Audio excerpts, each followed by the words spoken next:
Alright. Switch to the right scene here. There we go. So yeah, hold on. You guys don't hear that too much, right? Right? Like the leaf blowers and stuff? Maybe only when I talk?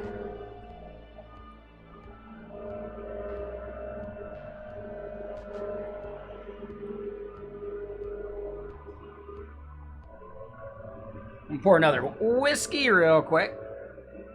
No, that's fine. It's probably only when I'm talking and there might be just like a weird like buzz to it.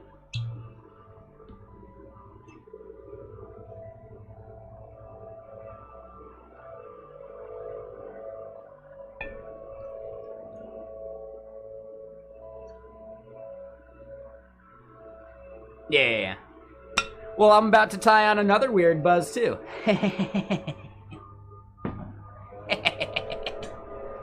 Nailed it. All right, one sec.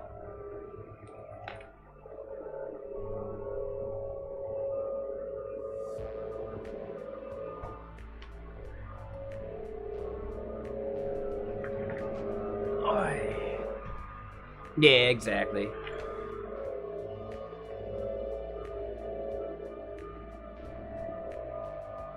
Okay. Oh, and Melky, are you still out there? When you asked me about Seattle JS, I totally made the mistake. It's next week. Yeah, it wasn't last week. I just totally, like, spaced on, like, it being a week from one of the trips I'm taking. So, yeah.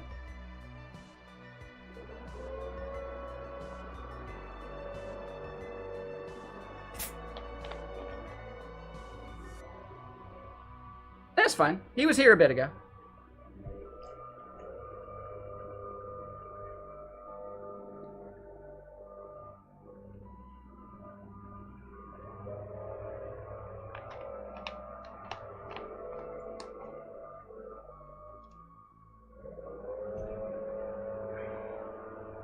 I would say, Cotter, you can't always trust the, like, the who's here, like, users in chat thing.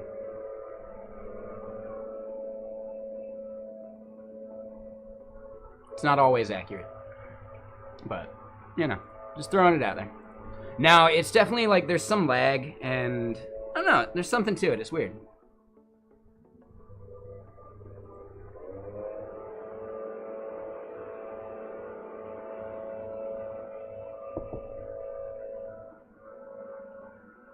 Maybe, Cotter. I know for a fact that people have been like, they're not here anymore, and a mod said it.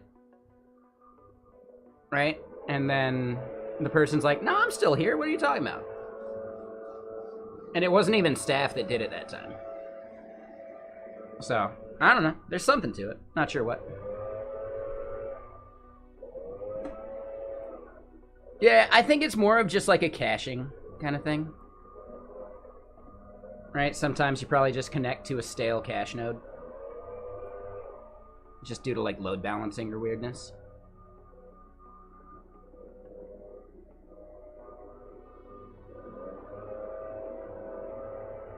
Like, you guys gotta remember that so much of the data we're seeing is cached data because to calculate and fetch it fresh for every user is insane, right? I would expect there's a heavy amount of caching going on for pretty much everything you're seeing.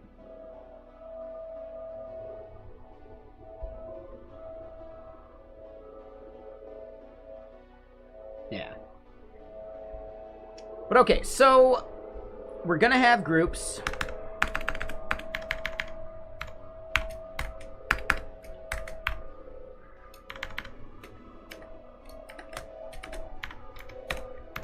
In here, we want to do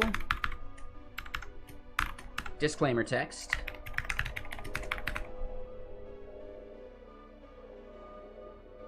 Yeah, load balancing's a hard problem.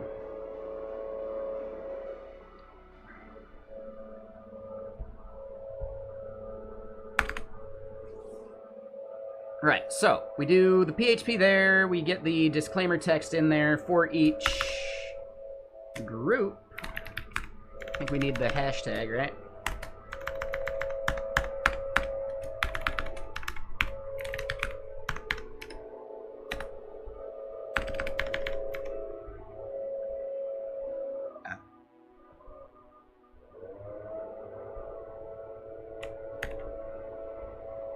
So for the groups, we end up doing something like that, but it is class.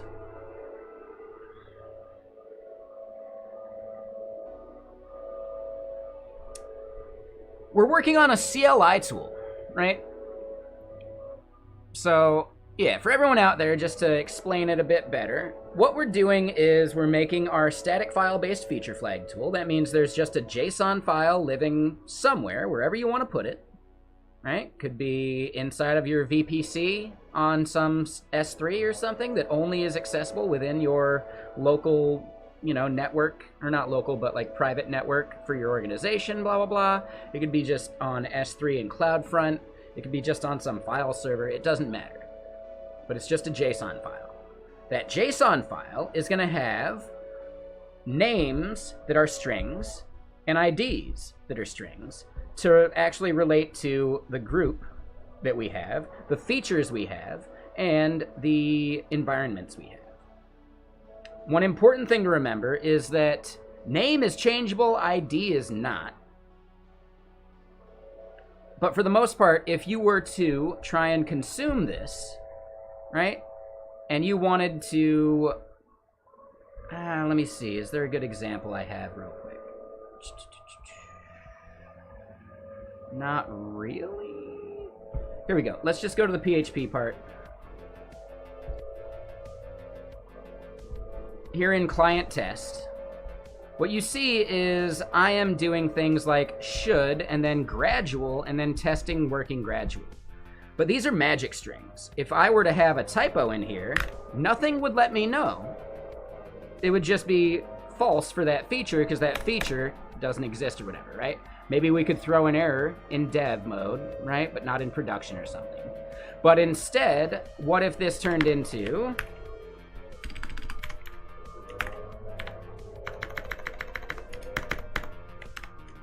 gradual group name? Boom, right? Gradual features. And we said working, right? And this is where it gets a bit messy, right? And then that could be name, or even, you know, feature ID. You at least get some type checking, right? Versus just a magic string. So all this CLI tool is meant to do is generate types that you can use in your dev tools, in your code, when you're actually adding these features to the logic that you want to gatekeep, or like flag. So this is a developer ergonomics kind of thing, developer experience. I think this is the kind of thing that's going to really like push Vexilla towards the usefulness feature or like aspect of things versus just being another feature flag tool. Because as far as I know, you don't really get this with other tools. I think there was another one that's using GraphQL to generate some of this stuff. So because it's a GraphQL API, you can get some like type safety from that.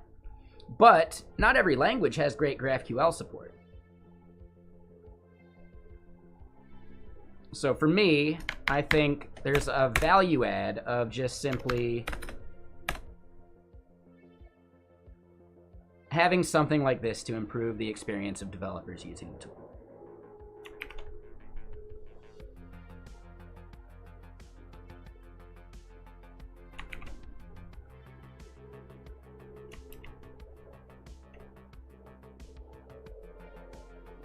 So yeah, we don't actually...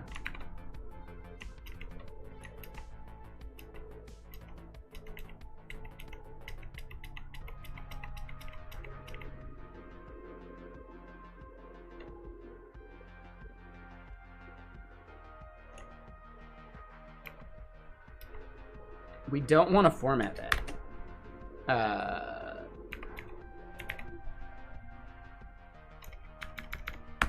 There it is. Save without formatting. So yeah, the main gist is we need to generate a file that you can import into your PHP project using a template after crawling the JSON file that we fetch. So yeah, here this would be class group, right? So like something group, gradual group maybe, whatever.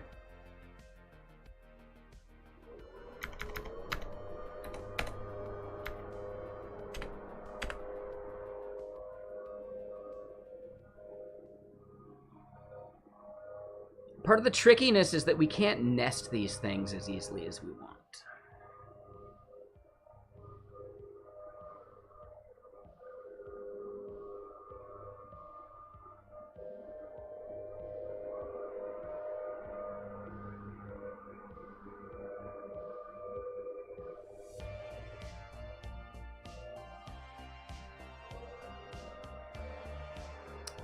Hold up, let me try this over here in the REPL.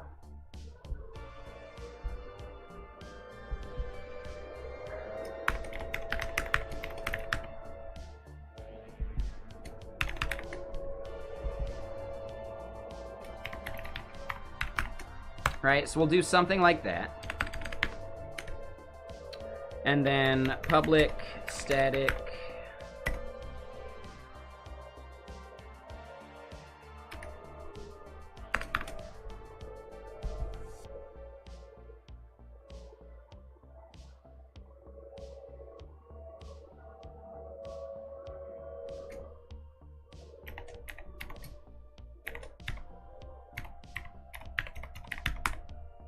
dev environment.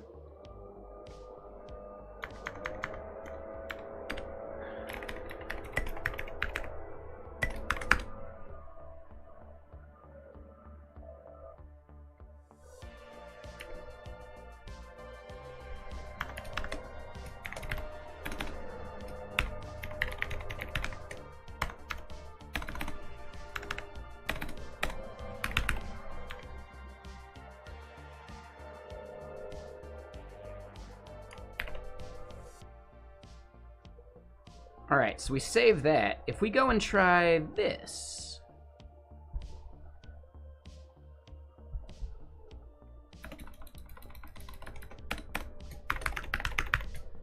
Gradual group.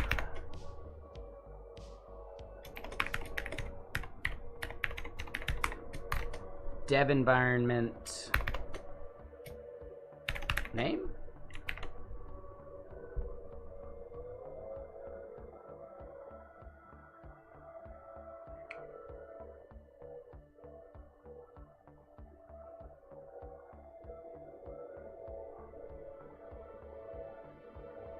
All right, so they're saying over here in types.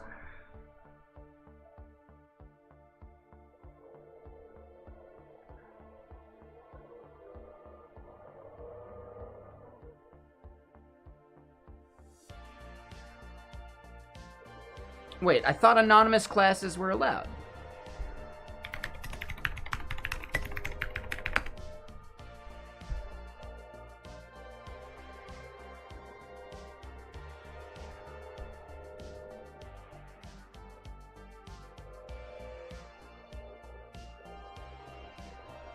Oh.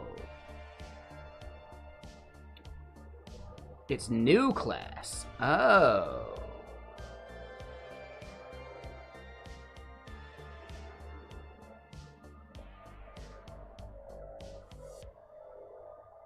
I don't actually want to instantiate it, though.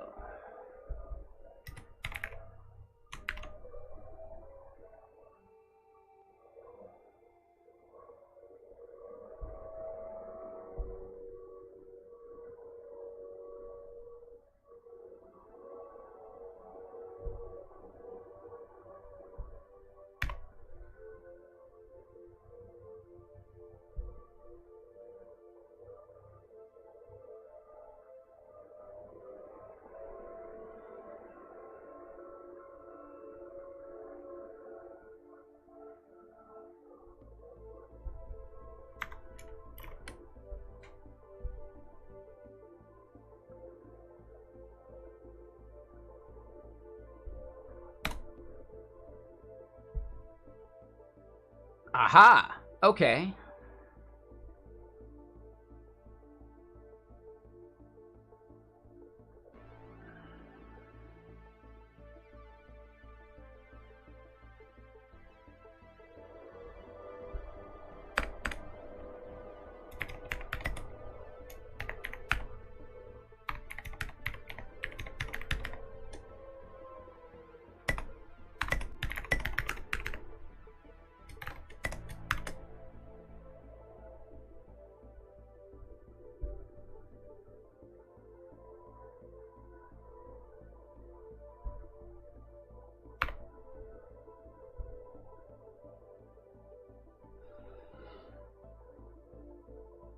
Alright, so they're saying 19 here. This is no good. So we can't do the new class thing. I just wanted to verify that.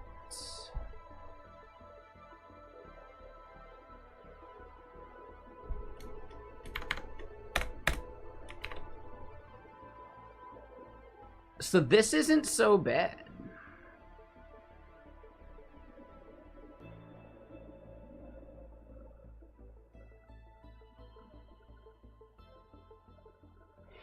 And here's the important part. This class right here is actually something that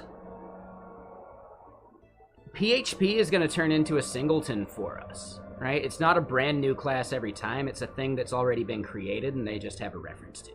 So it's not really a performance hit to do this, at least from the things I read recently.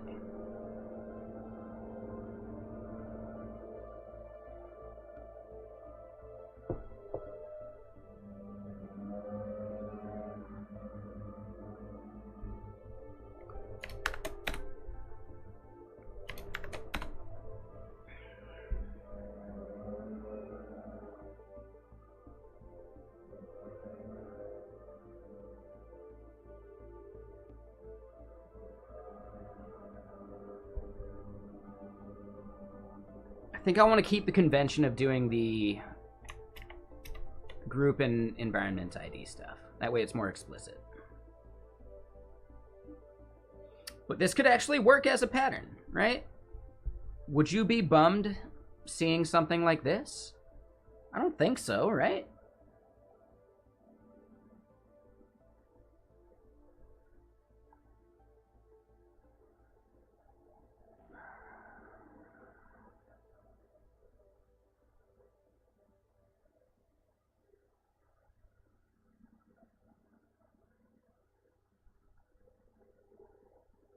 I think I'm good with that.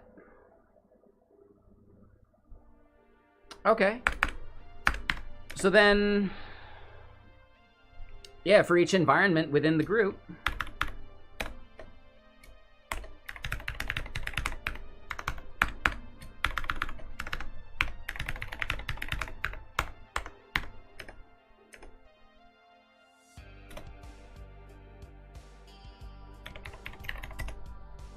hold on, wait, am I doing this right? It's public static function, yeah. Public static function.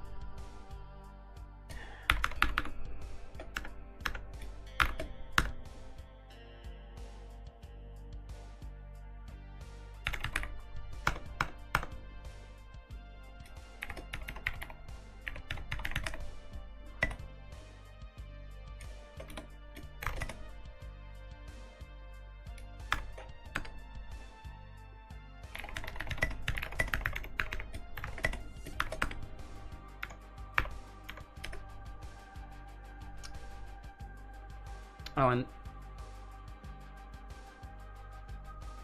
am I doing this? Yeah, I am. I'm doing this in the right place, but this part's no good. So, const, this is going to be name equals that.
Right, so then here we want to just do this with features.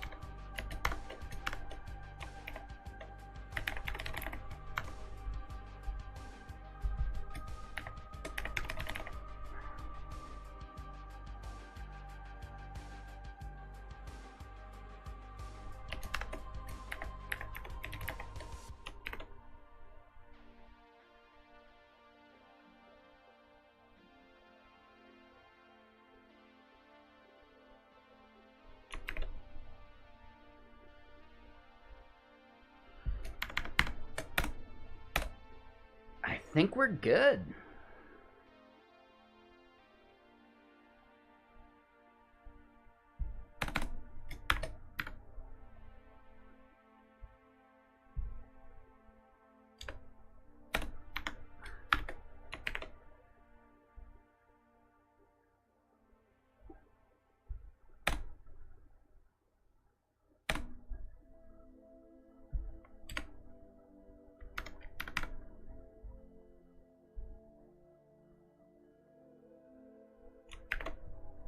Okay, so that's our template. Now we just need to generate all this transformer-wise.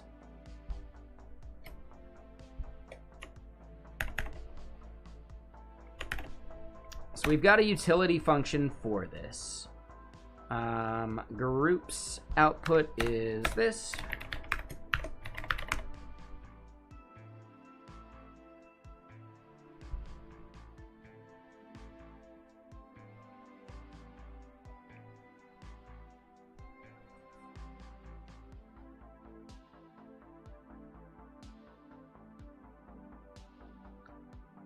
All right, so generic name transformer, top level name transformer, safe name transformer.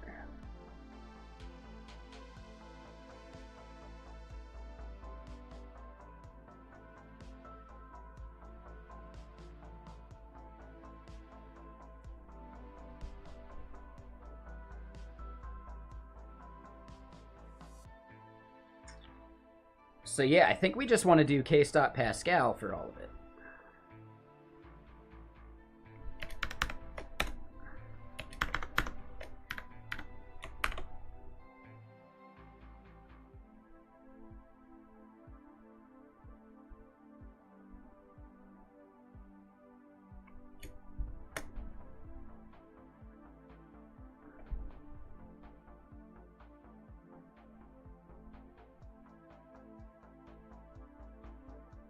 Oh, I forgot to namespace it.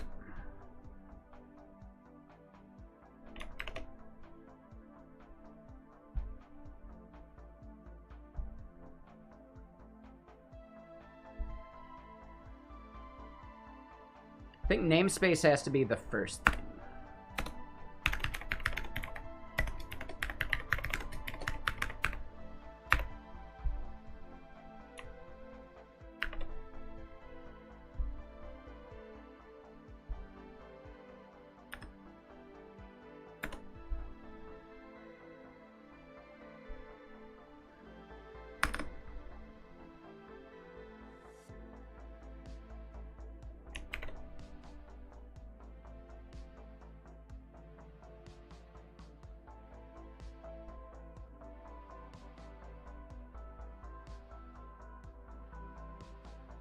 Okay.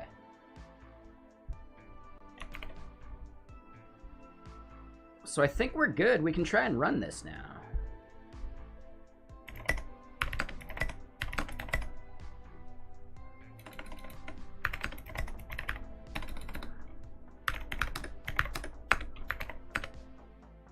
Oop.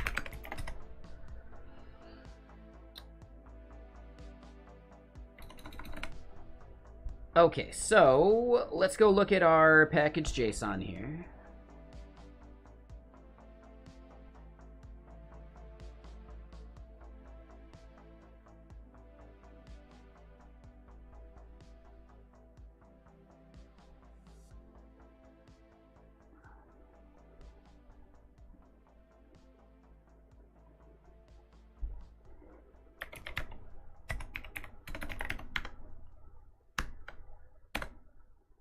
Oh, right. Hold on. So we're not going to do that there because reasons.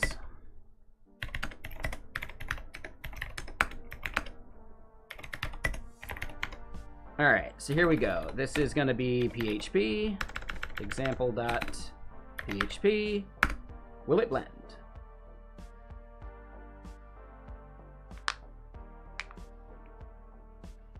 Will it blend? No, it did not blend.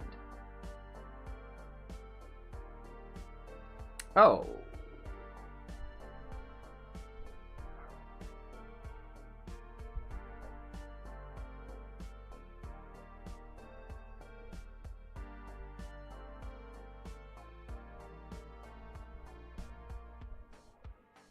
Aha!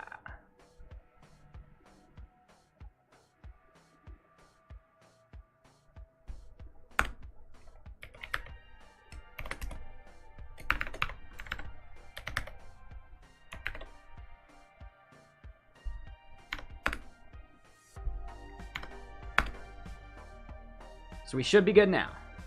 Maybe.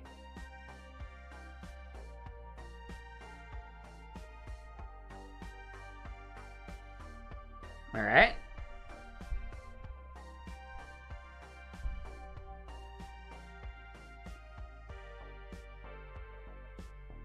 So we're definitely no good because we forgot one of the most important parts.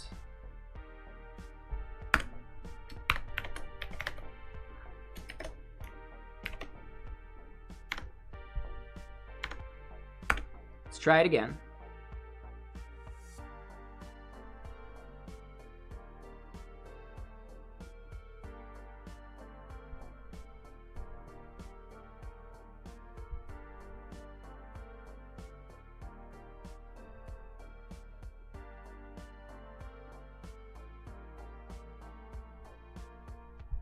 All right, so I actually need to put that on the first line.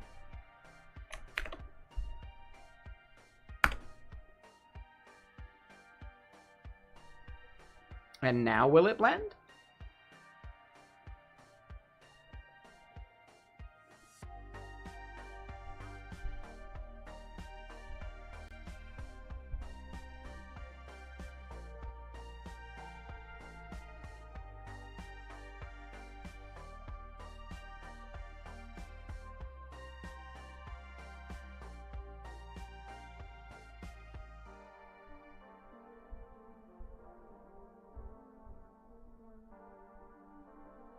I think we're good.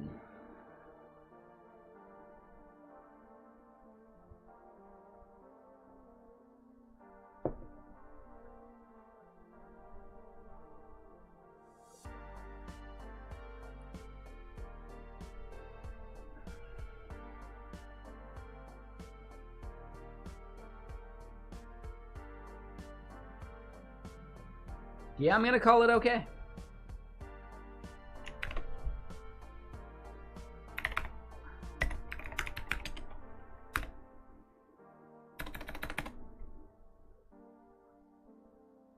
Ooh, hold on.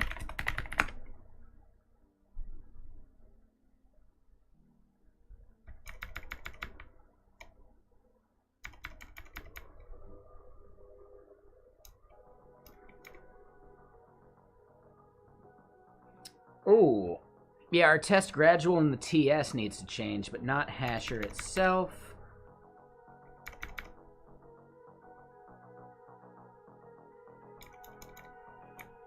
Okay with those.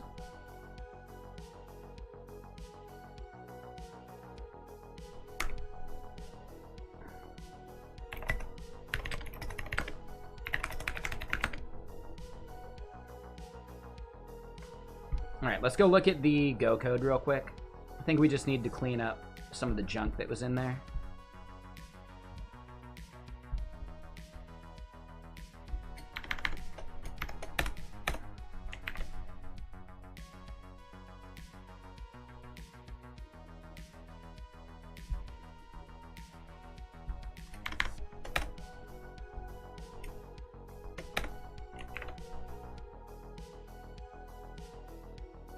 Cool. The TypeScript code did need changing, but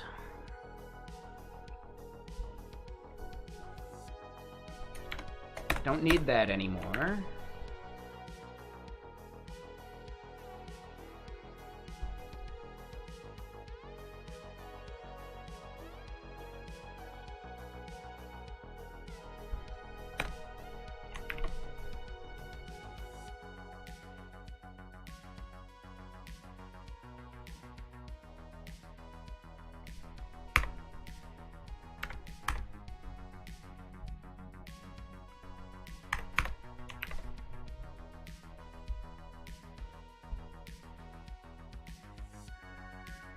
Yeah, all right.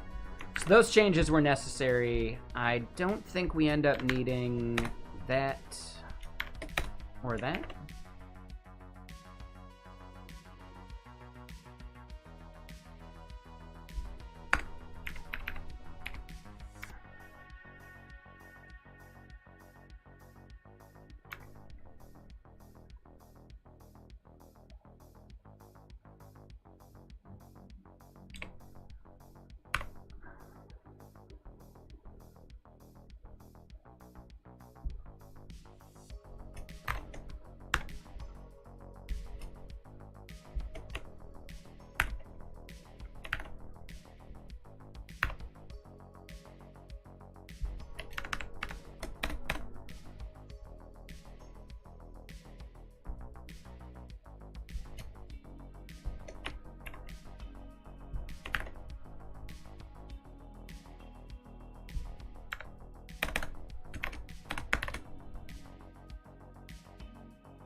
All right, boom. There we go.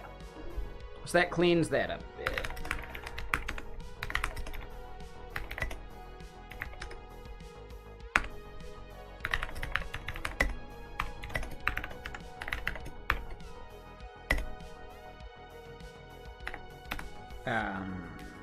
Update gradual tests.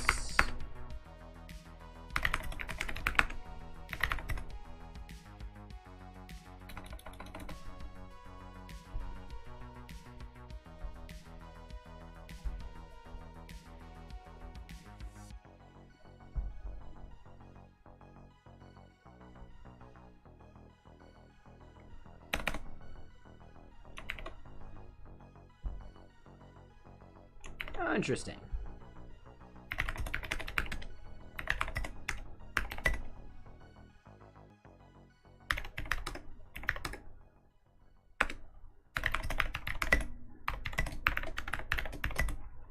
All right, so this is a feat. Add PHP to CLI tool output. Options. Boom. Now hold on. Is this actually going to push up, or is GitHub still having issues? Looks like we're fine. No big deal. Shit. Am I even lined up in the camera? There we go.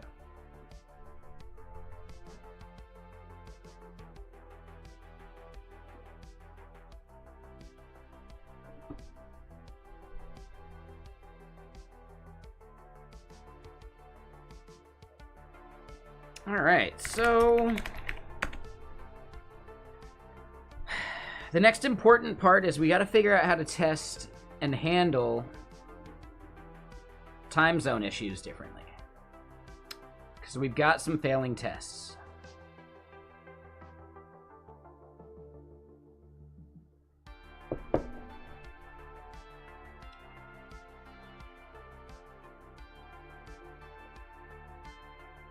I think a big part of what we need to do is establish some automated testing, CI/CD wise. Which actually kind of means we need to get the Bazel stuff going here pretty soon.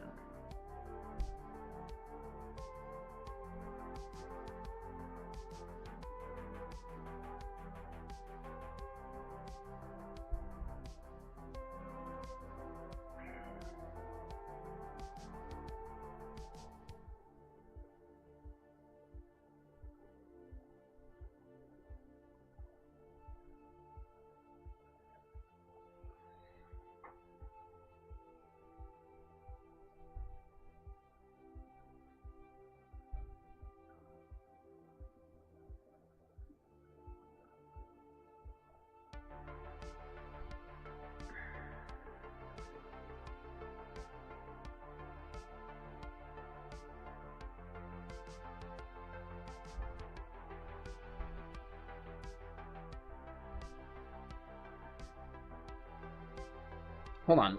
What validator is complaining right there?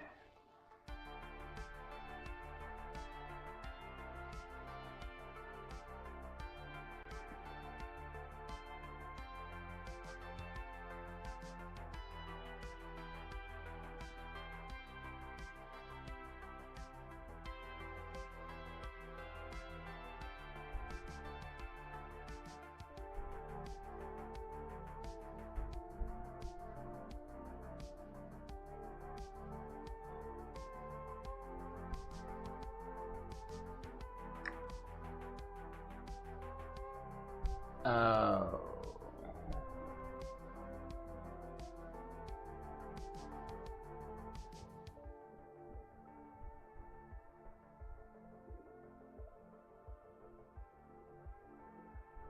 Hmm.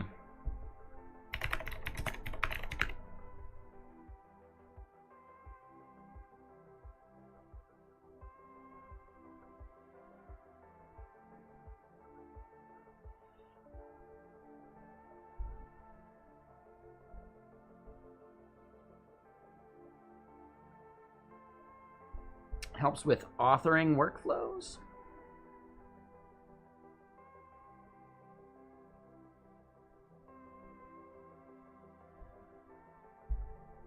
Yeah, that one could be good.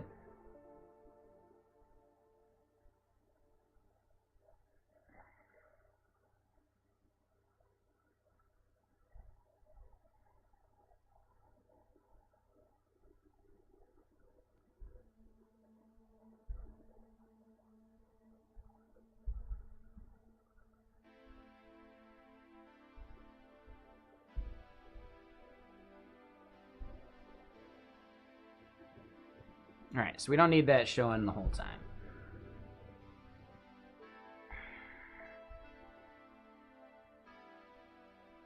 Okay, so we don't care about the run status at the moment. We can check that on GitHub.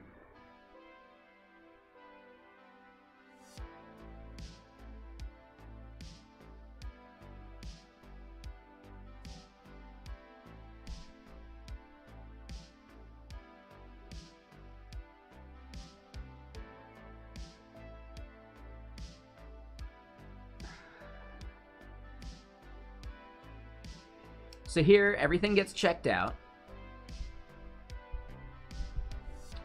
What we end up needing to do is define our Bazel files.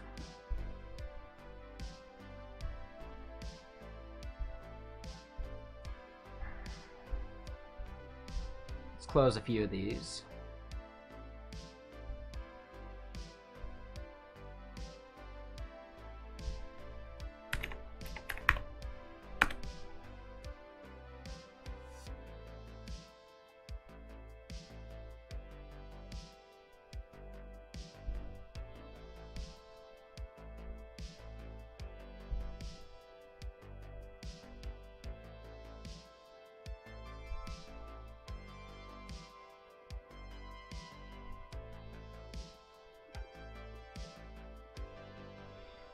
Okay, hold on. So GitHub action Bazel.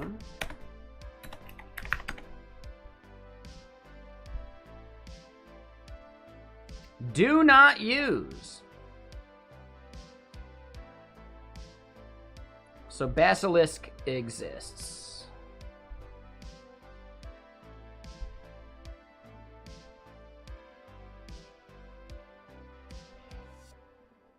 Oh.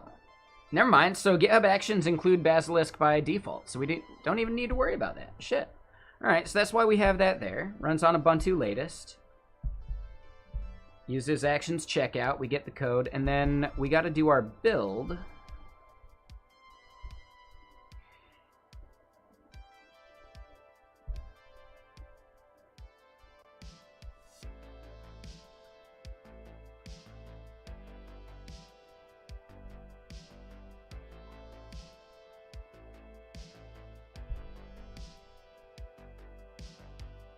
Ooh, Elixir has no Bazel support. Lua has no Bazel support.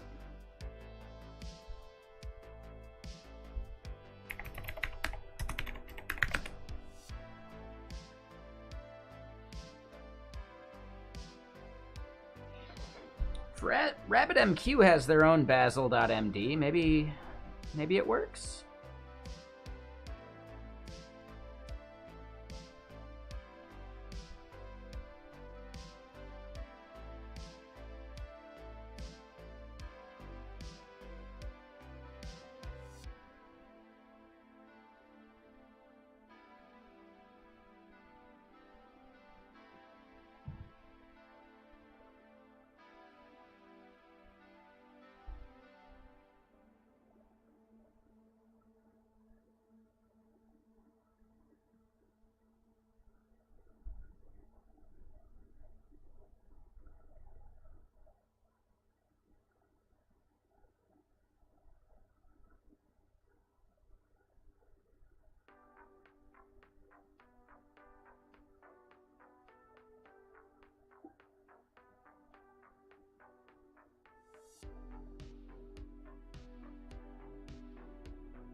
So yeah, the lack of static typing, sure.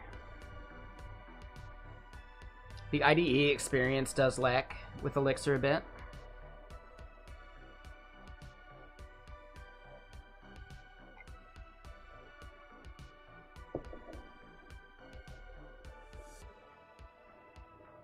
Dialyzer and type specs would definitely help, though.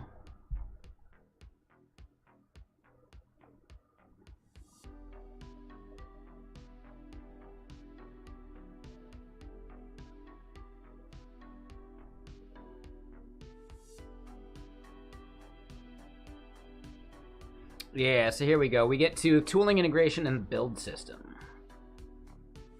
So they utilize Bazel.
Okay, so basically, yeah, as of the time of this writing, which is just earlier this year, which doesn't bode well, Bazel support just isn't there. Could be kind of fun to make our own, like, Bazel rules for Elixir.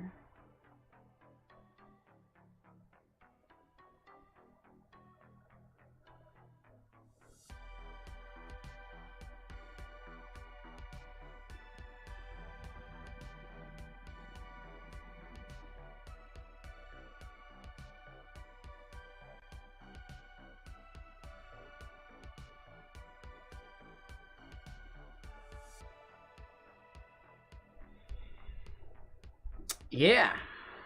Well, that's kind of an issue with the Elixir here. Let's look at our workspace.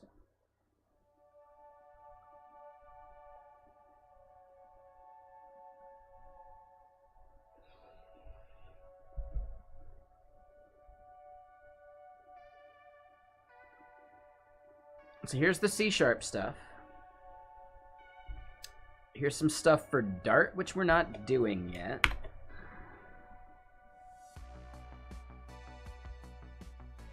Kotlin we're not doing yet either.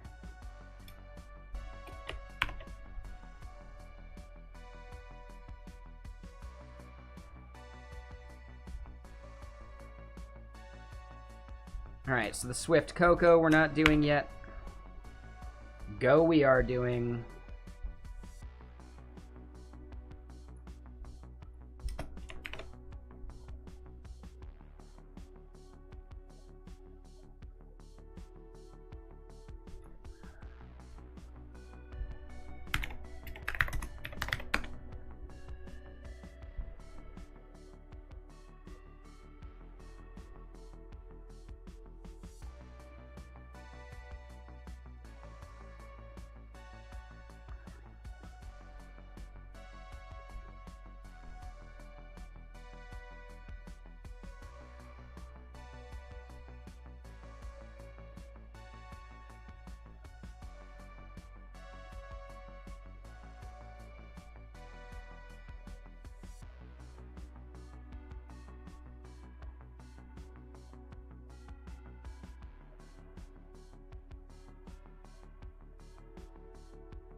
Interesting. So this looks like the way to do that.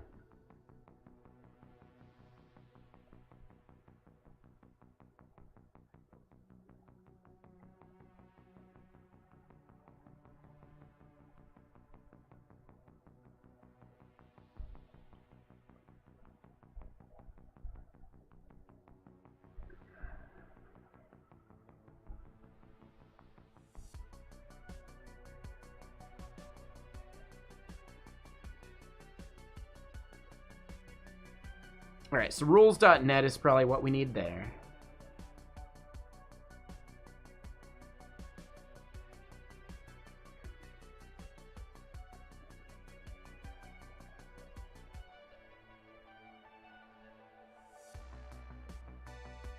Interesting that there are Erlang rules, but not Elixir rules. I think we got the Go stuff.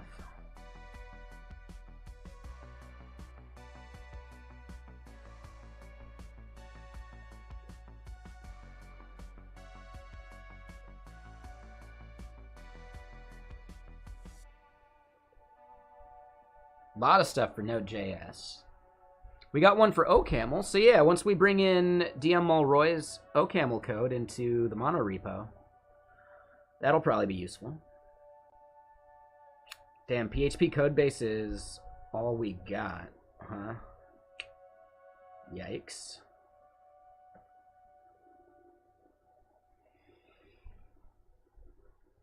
Python we'll need eventually, but not yet. Rust, I don't think we had anything for yet.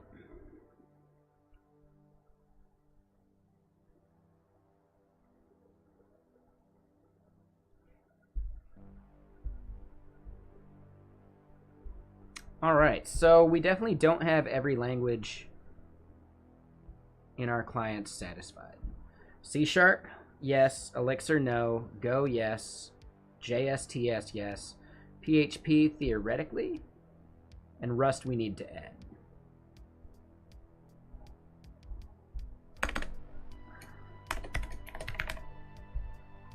All right, so let's do the Rust one first.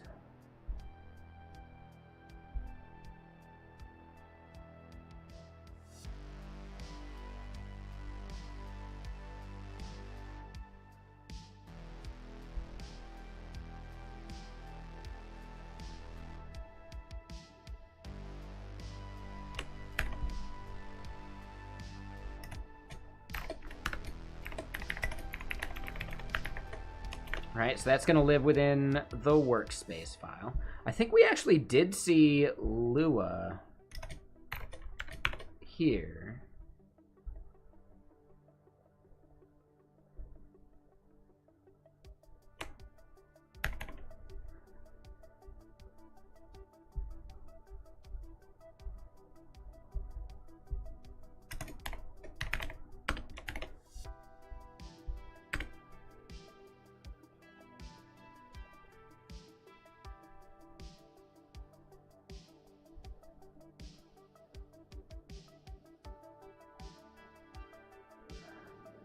Get HTTP, so we're good on that one. Oh, did I miss something on Discord?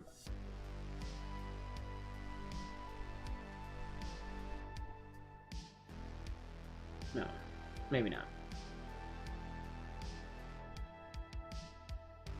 It's always so hard to tell when there's some announcement for Discord. Oh, yeah. Okay, so it's a Seattle JS then. We're good, we're good. All right, so here's the Rust stuff for us.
But yeah, how you doing, Box Dirty? What are you up to?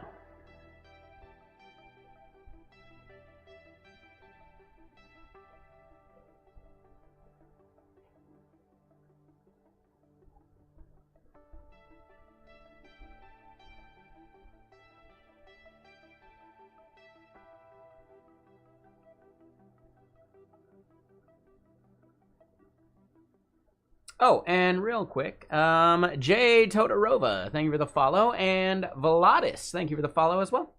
How y'all doing? What you up to?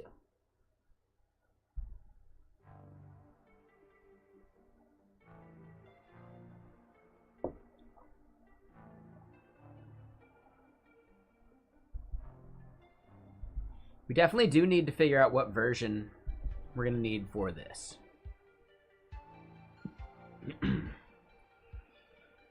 Had enough coding for the day? That sounds about right.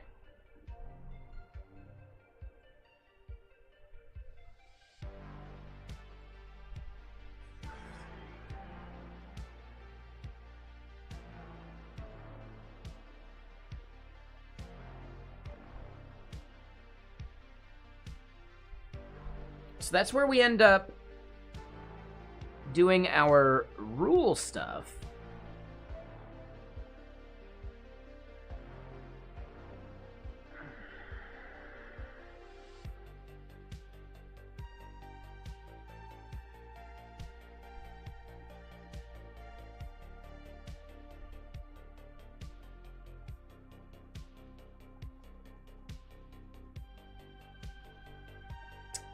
The main thing we're trying to do right now is try and get our GitHub Actions working with Bazel.build, or just Bazel in general, which is a monorepo tool for various languages, rather than Turbo Repo, which is just for TypeScript or JavaScript.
Alright, so the PHP one. Damn, 6 years ago?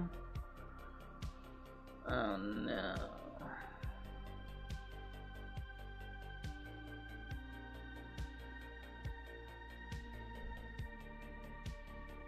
Highly experimental. Do not use in production.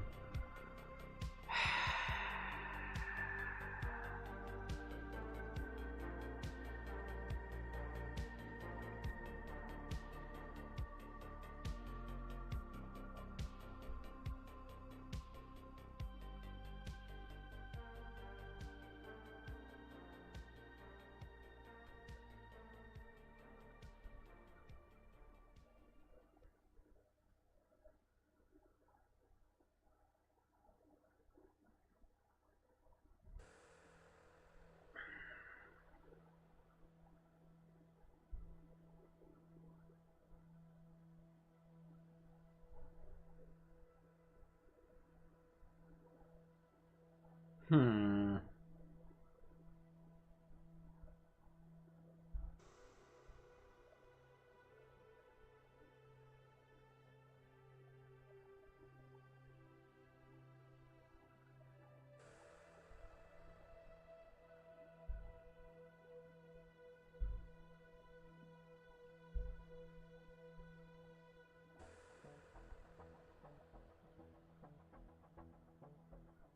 Alright, so yeah. This is going to involve quite a bit of work still. So we define our rules over here in Workspace, but then for each one of these things here, we would end up needing a build file.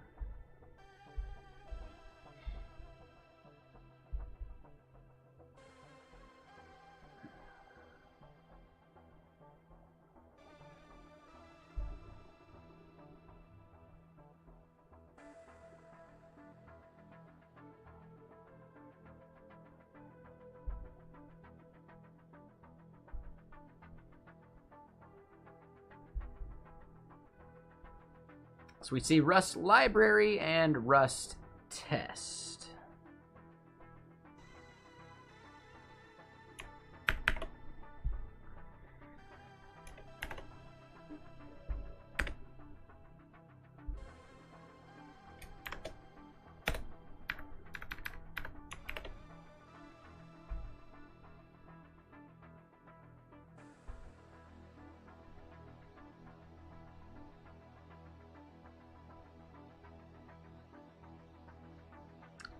Yeah, I think we're good there.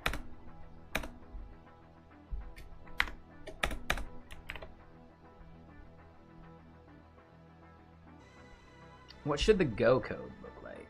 So we don't have a build file for our Go code.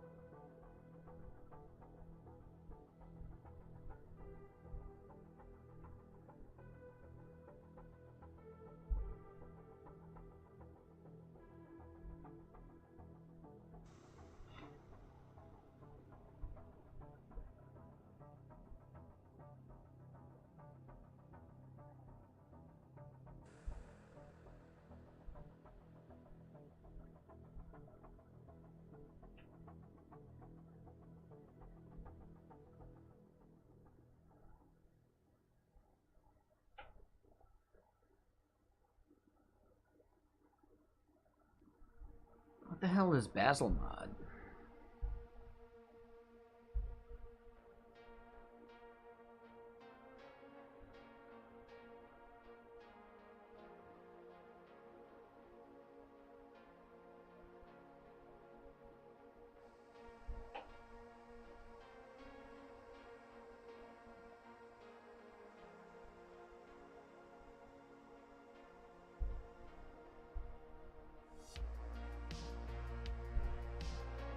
All right, so we're doing the Basil module stuff.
Oh, so the workspace is old school.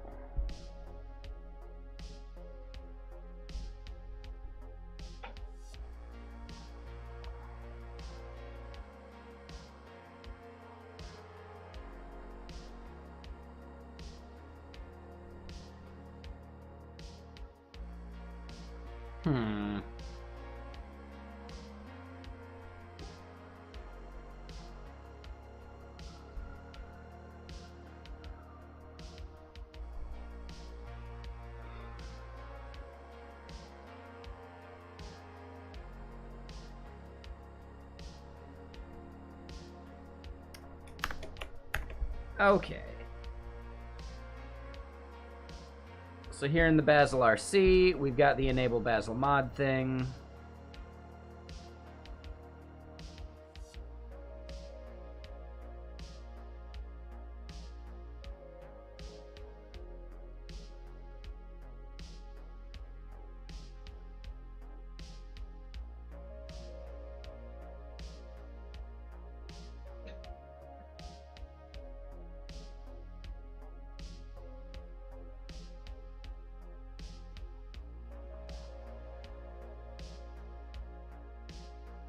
What's up, Mohai? How you doing?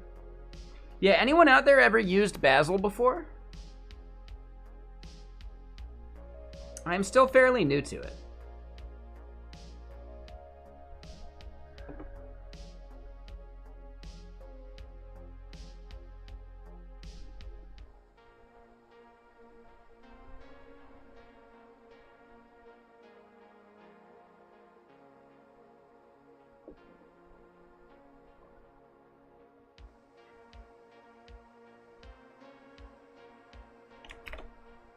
Oop, not what I wanted.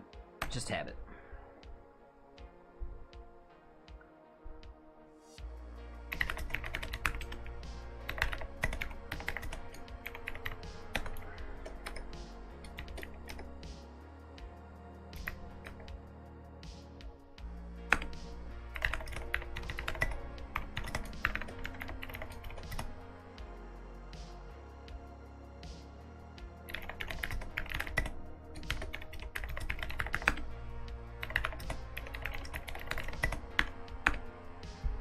Alright, so if I go push that up.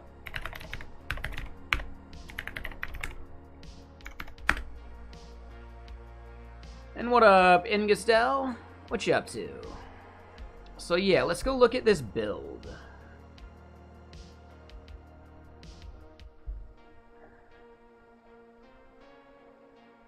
We could even look at the previous push too. I'm just curious, like, yeah, alright. So it starts failing out at the Basil build part.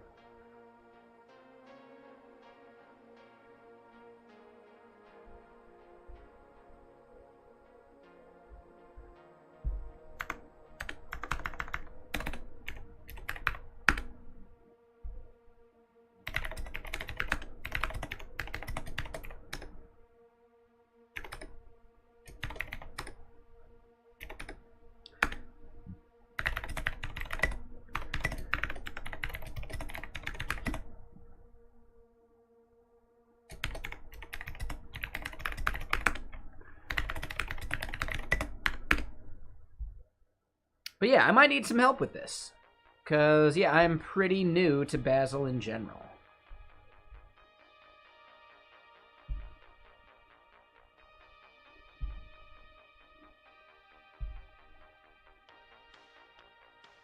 We're trying to get our GitHub Actions working with Basil.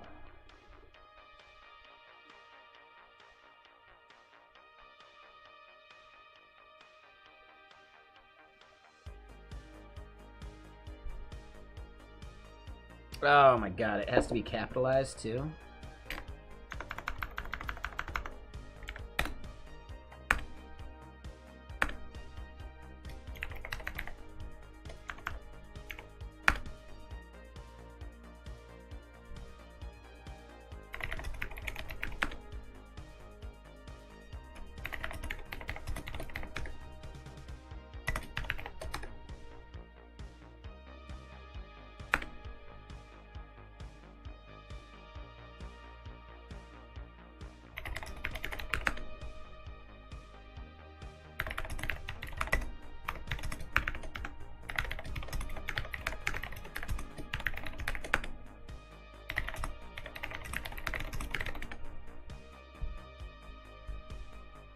Alright, let's close that.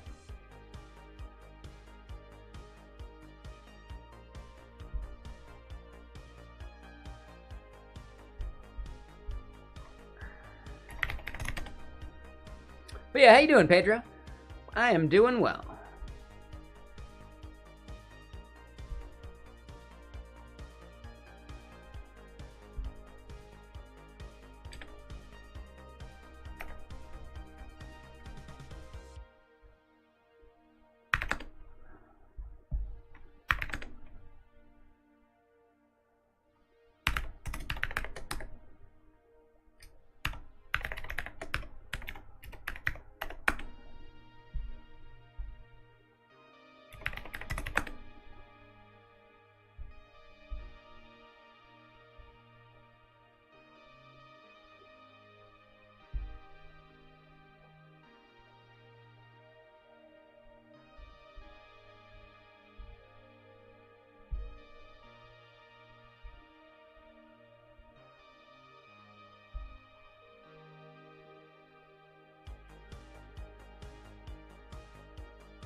Hmm.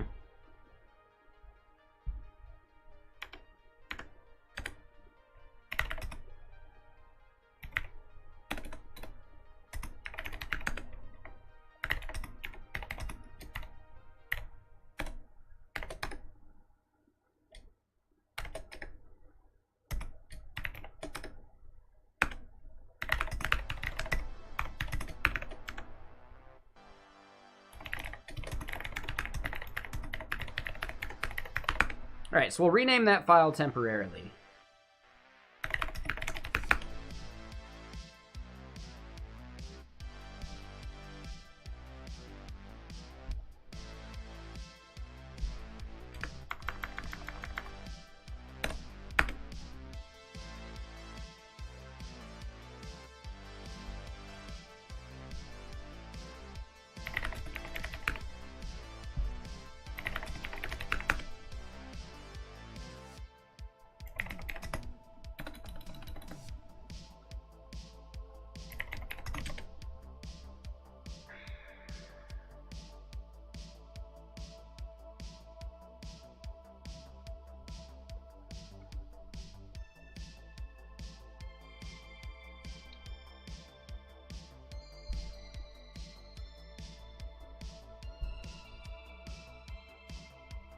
Dude, VS Code, you suck.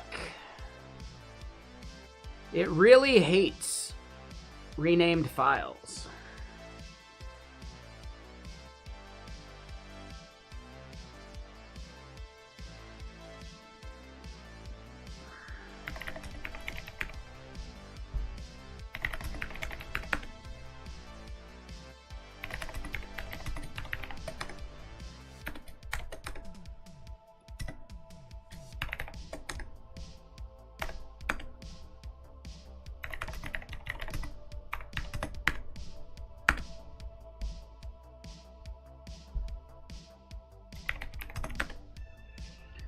I'm gonna give up on it if it still fails at this, because I just don't care anymore.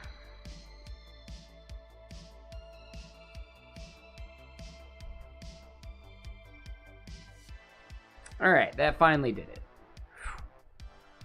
Yeah, VS Code really doesn't like it when you only change the capitalization of a file name.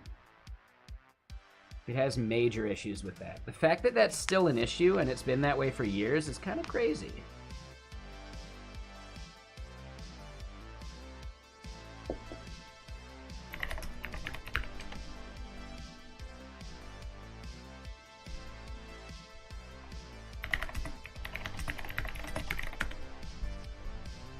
Alright, but we can push that up and we should see that it at least finds the file.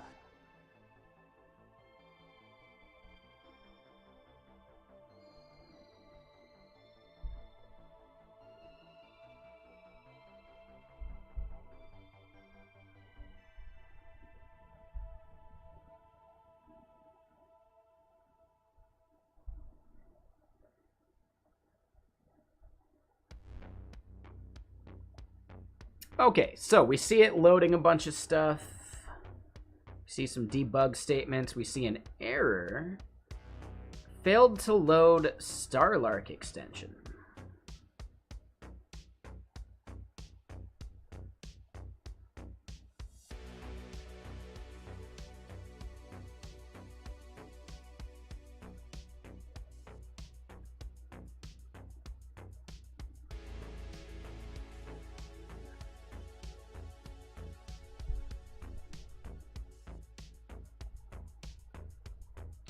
Okay, so we made some progress.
Okay, so there, right, we go to here. We don't need the JS there anymore.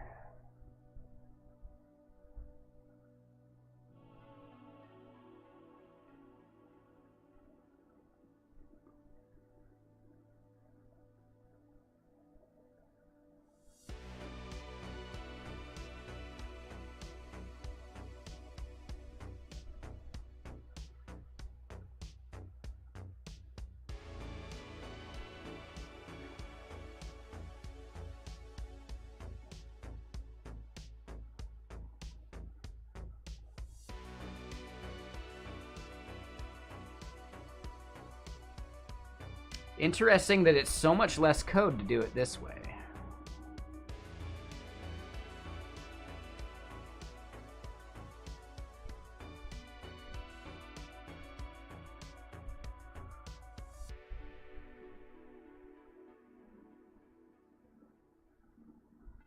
Okay, so now what?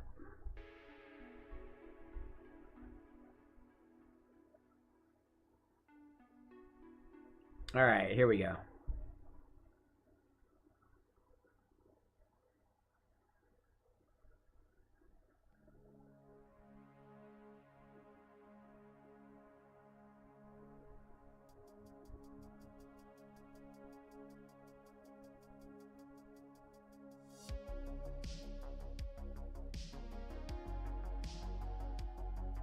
Oh, so aspect actually, like, what even is aspect build?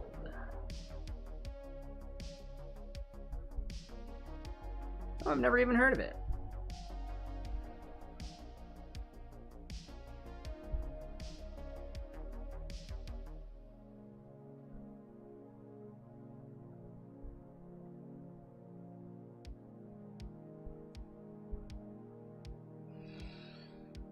Getting late. Gonna take a nap? Yeah, no worries there, Penguin. Thank you for hanging out.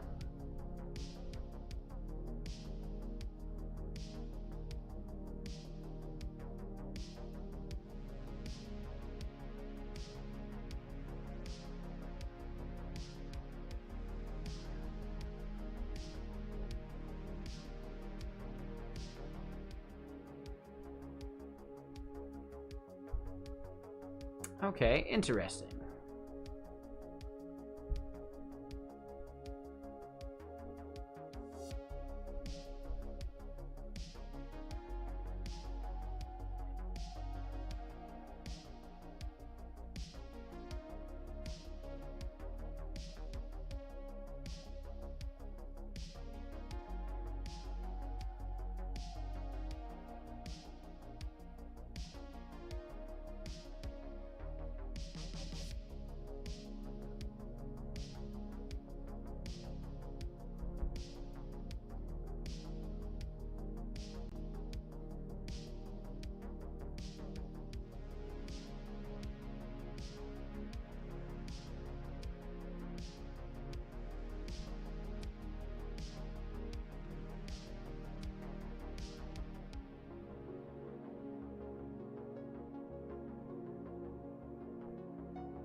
Interesting. So basically with Basil,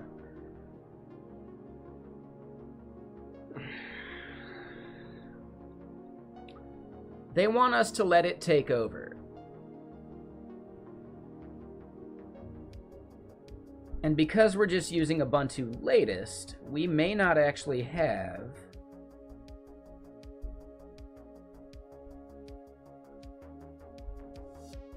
hold on, let's delete this. I don't even know how that got there. I'm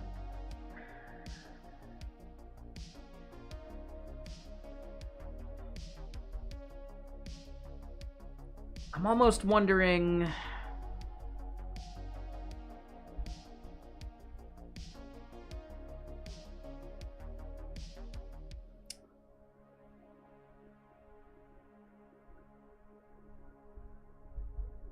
how much of this do we want Basil to take over versus what we just do with our own stuff? Because we have enough libraries and apps that are going to be separate from the Basil part. Basil's really only for our clients.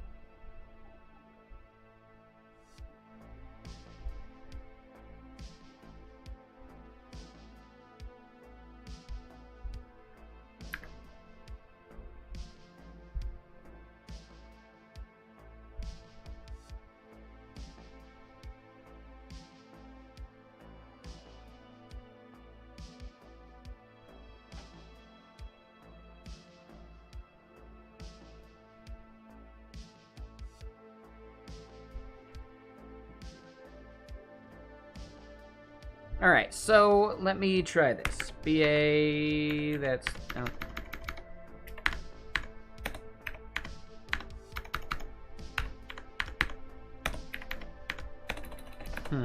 So we haven't run Basilisk or whatever locally yet.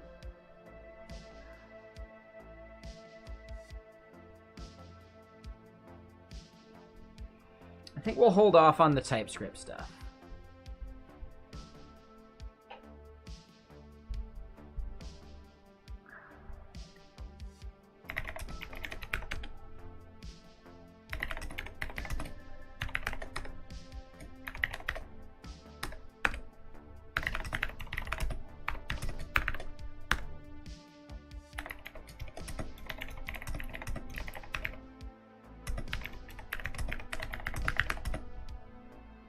So we change out Node.js Basil stuff for TS Basil stuff.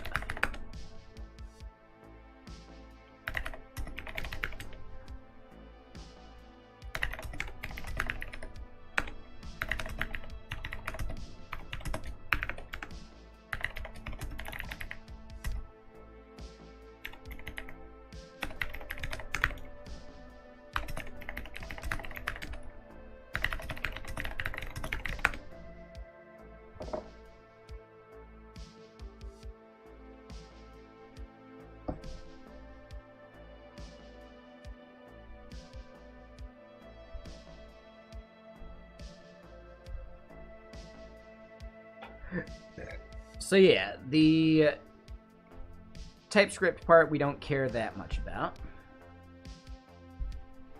Well, let's look at our issues.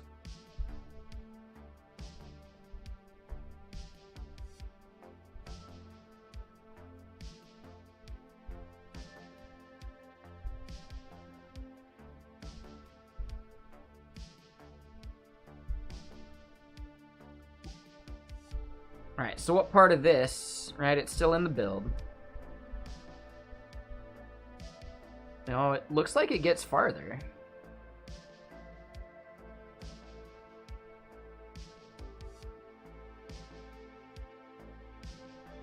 Interesting. So Basil's written in Java? I think that's what we're seeing right here, right?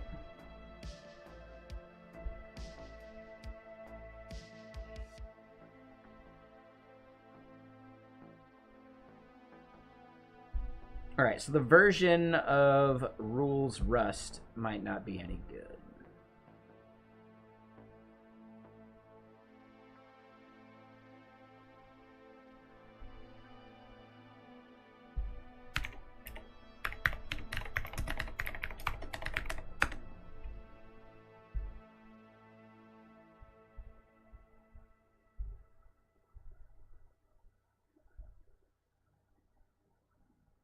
They're on 0.30 already.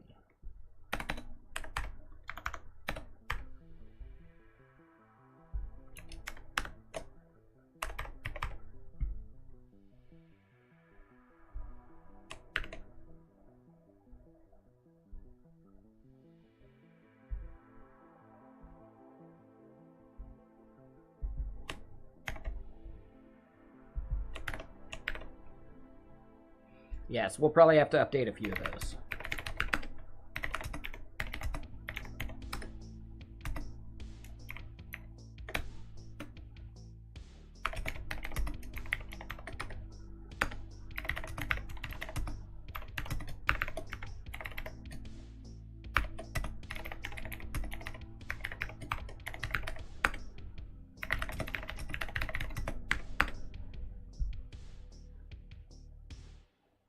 Alright, so I expect to still fail out. There's going to be a whole bunch of things just no good for us.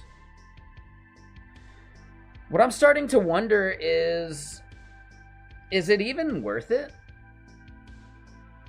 to do the Basil thing versus just defining individual build scripts? I'm not sure it is.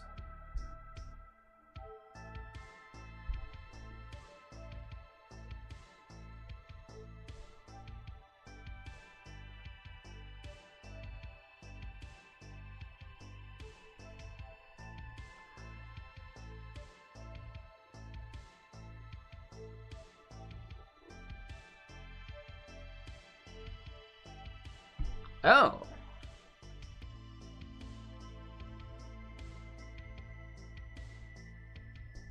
Okay, so this is a build issue here.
So yeah, this is add missing.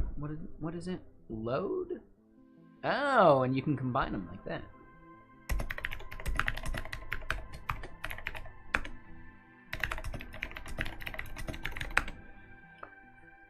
So yeah, I think it's worth learning Basil. I really don't see the benefit over just doing a custom like build chain. But incremental builds are like what Basil's really good at. So maybe that's part of it. Right, if I want to actually make use of incremental builds, it's going to be some effort.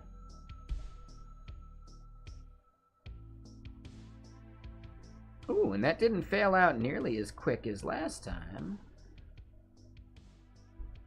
Analyzing. All right. Aha.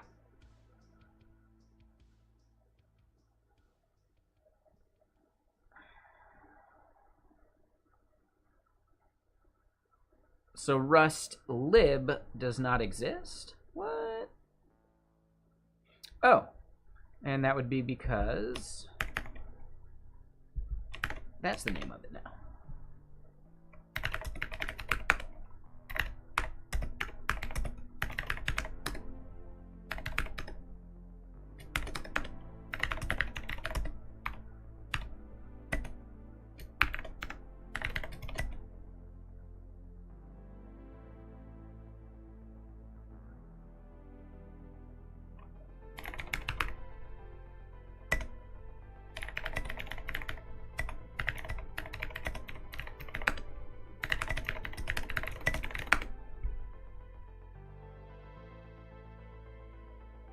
But yeah, how you doing, Casadev?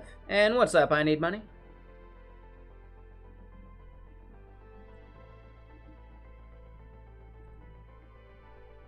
Ooh, and I just realized I was not looking at the chat from YouTube. Hey, what's up, Cotter? I see you over there. My bad. I totally missed your chat over there. That's on me. Just chilling.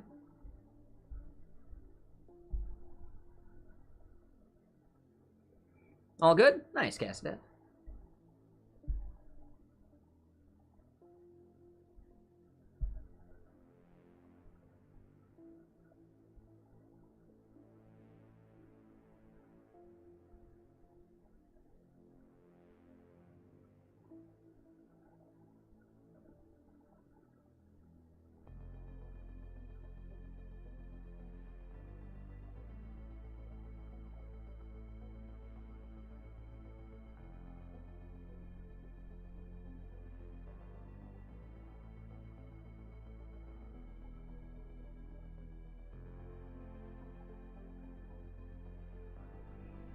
Ooh, 1 second. Yeah, it looks like that bot is crashed. Lighter that never dies, nice. So yeah, try it one more time there, CastDev. Should work.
So this is weird to me. The fact that the Rust fails to build, mainly because the module system isn't working right.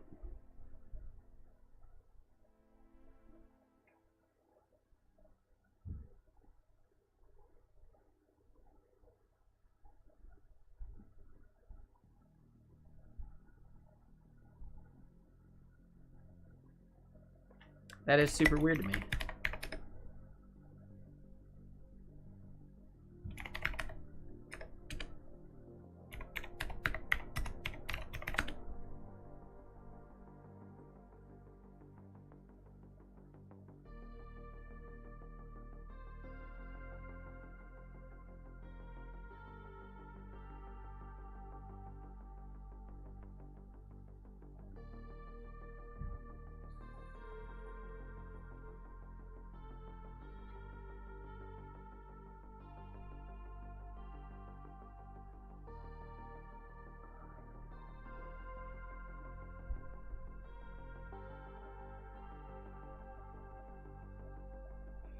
Right, so we only get warnings.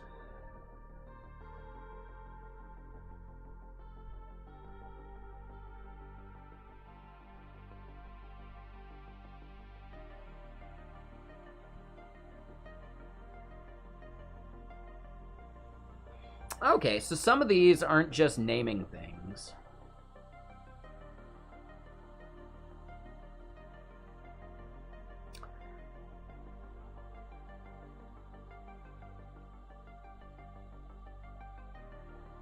Alright, so that should be fine.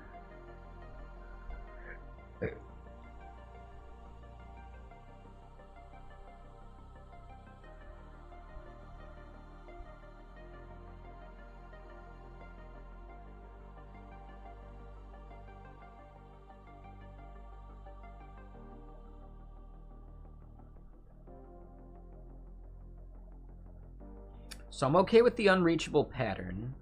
Show logs being unused for now is fine.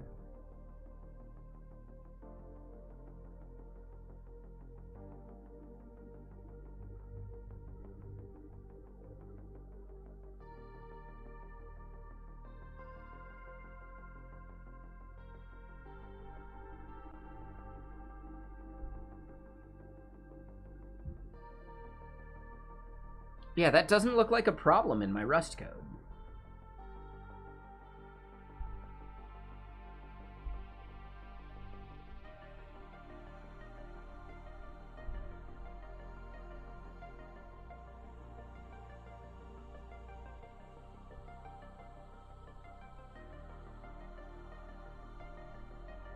All right, let's go back to the top here.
So this might be part of the issue.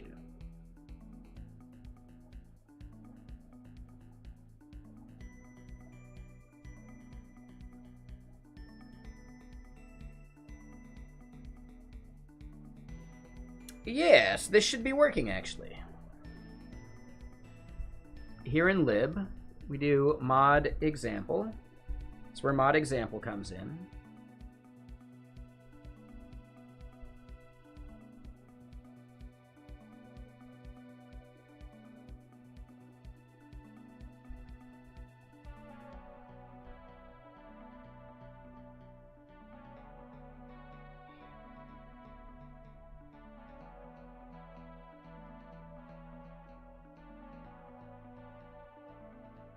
What up, Knitter? How you doing? Yeah, no worries.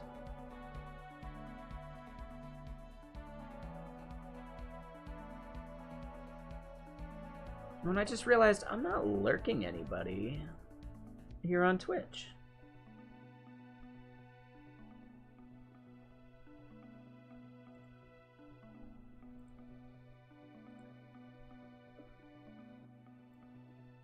There we go.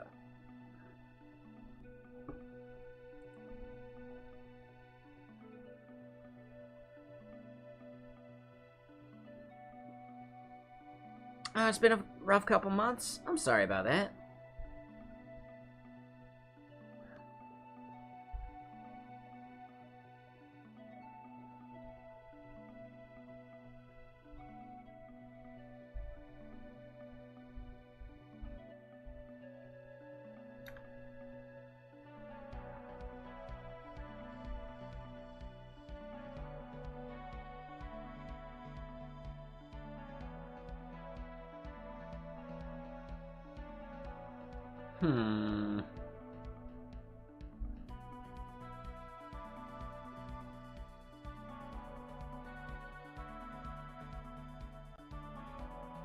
Yeah, no worries, Knitter.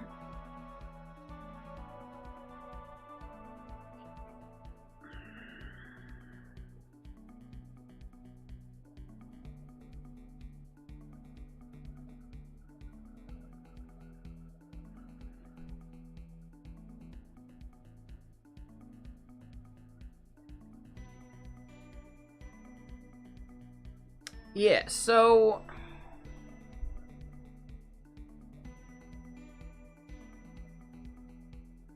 there's something I'm doing wrong. I don't know what it is yet.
Wonder if that'll be part of it.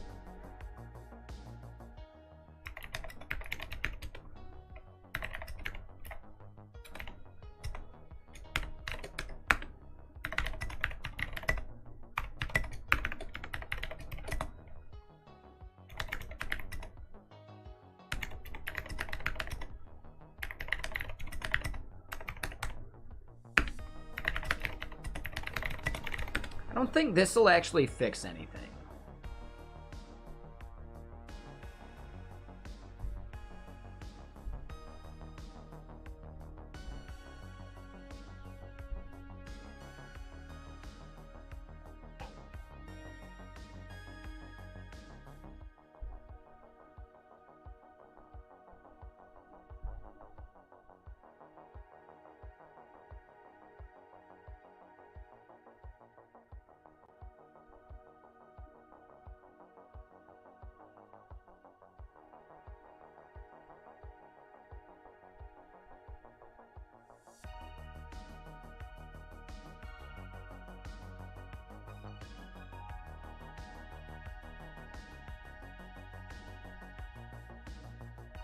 Okay, so it looks like this still fails.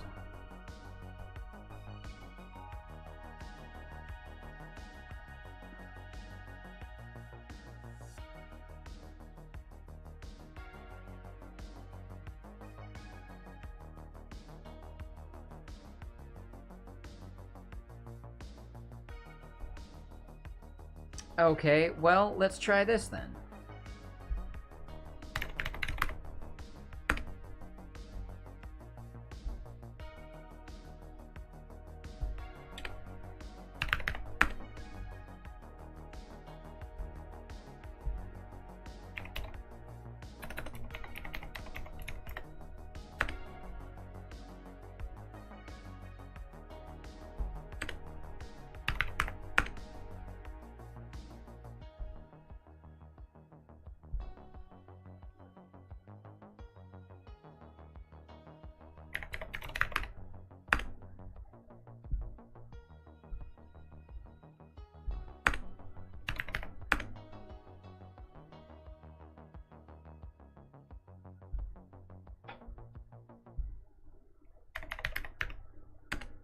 Right, so we create a types folder. We create a folder for all these so that we can rename them to mod rs.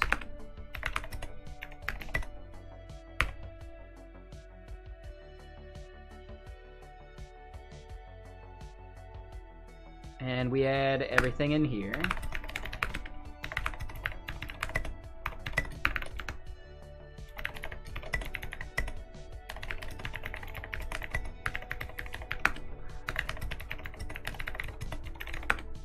Alright, so that should push up and we should be a little closer.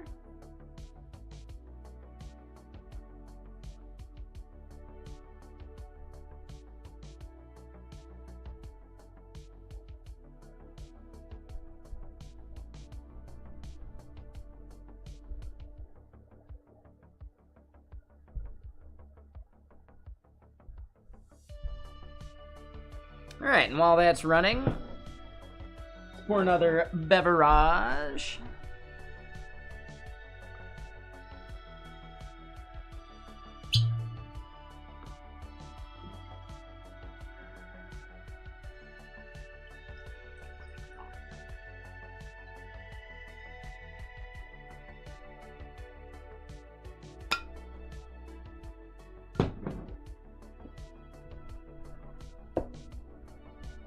All right, what failed out here?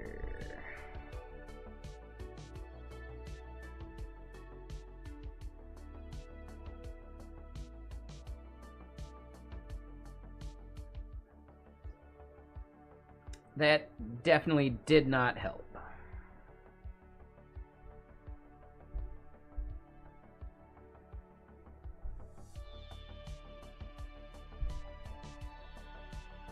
Client's Rust source example mod rs.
Alright, so something is up.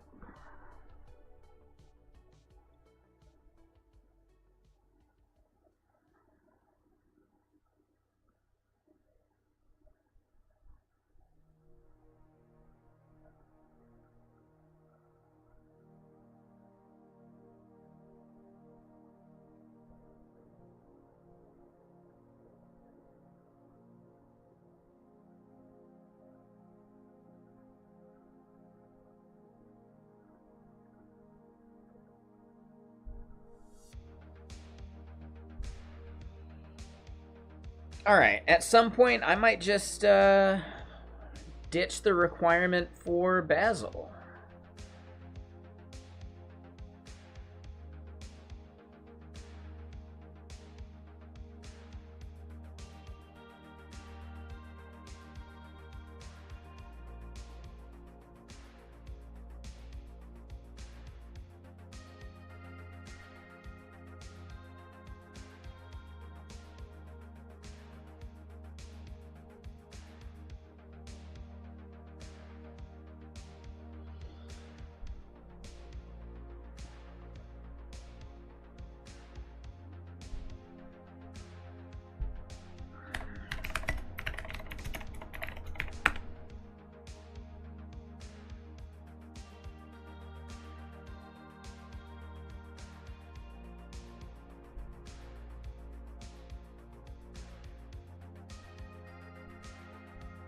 Oh damn, this just got archived too.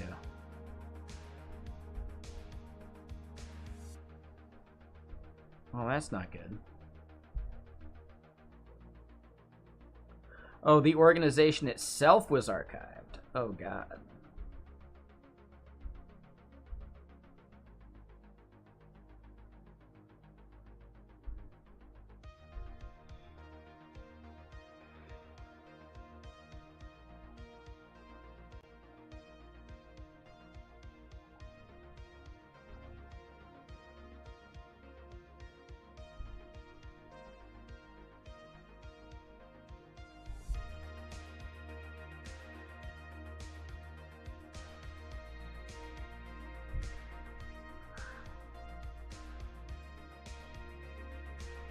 Ah, okay.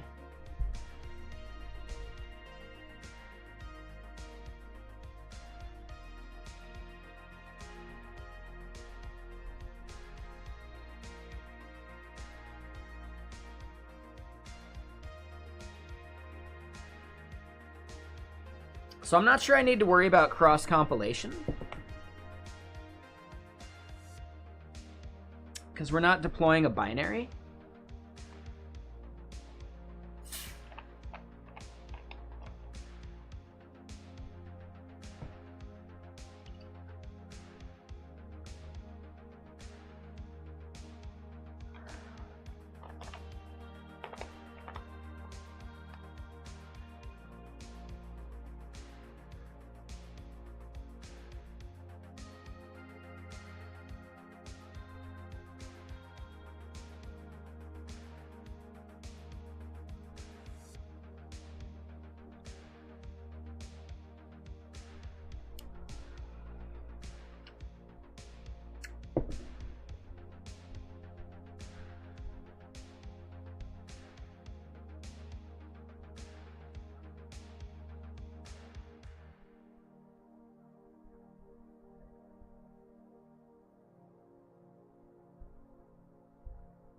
Yeah, this is going to be a really big and ugly GitHub action if we end up doing our actions custom.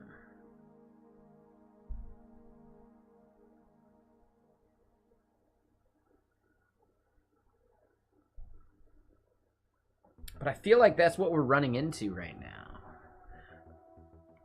All right, so hold on. Basil, local. How do we do this?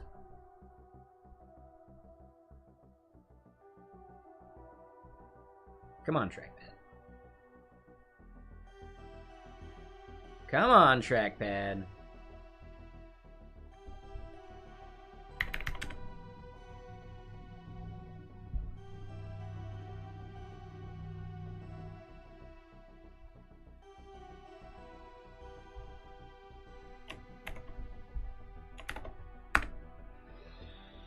Alright, so we'll install Basilisk locally. A brew update is never a good idea.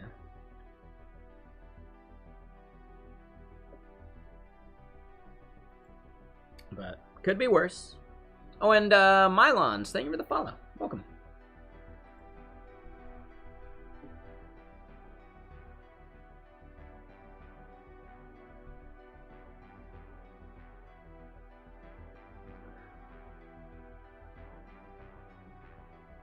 Alright, so we've gotten Basilisk updated.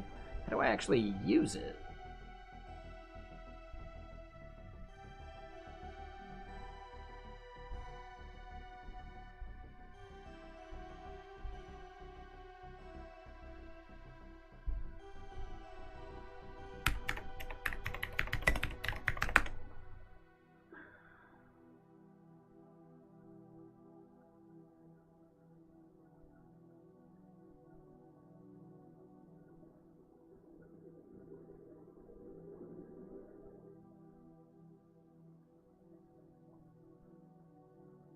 Found 0 targets.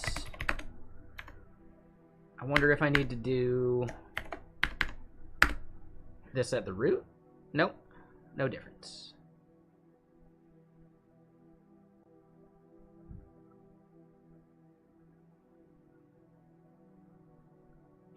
Oh, so I didn't actually select the targets.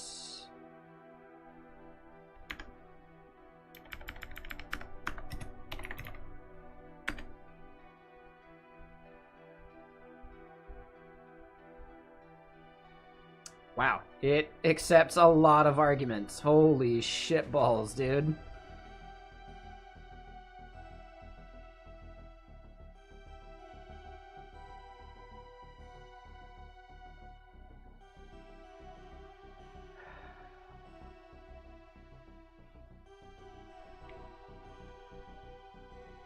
I don't like it.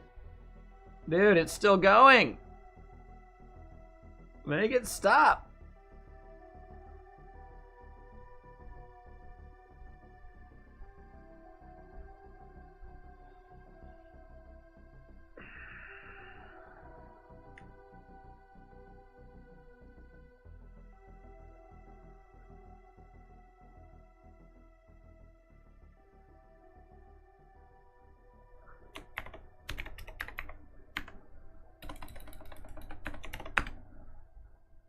All right, that's a somewhat shorter command.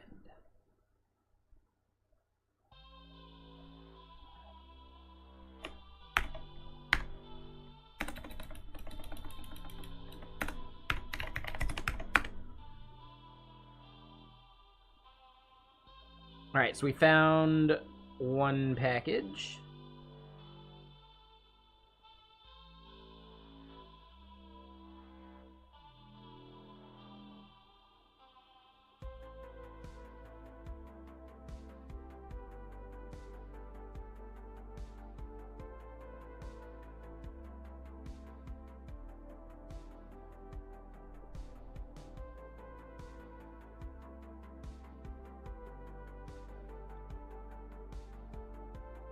So we really only noticed 2 targets.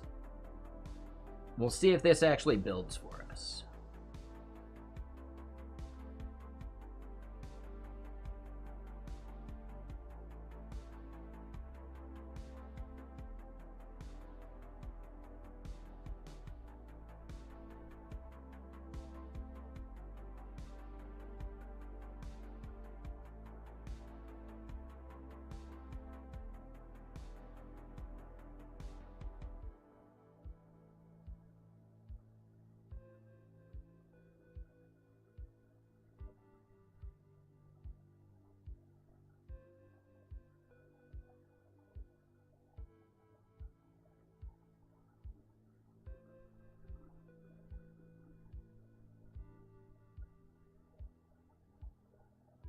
Not sure I saw it get this far inside of GitHub Actions. No, looks like it. Looks like the same issue.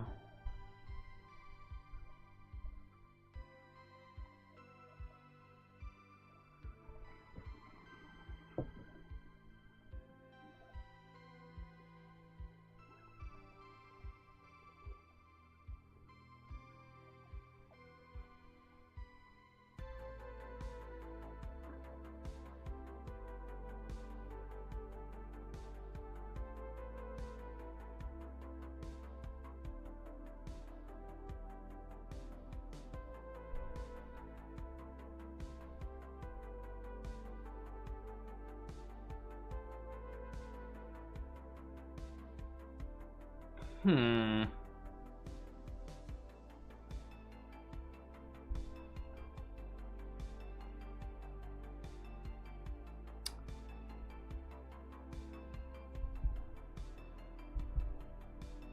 Hold up.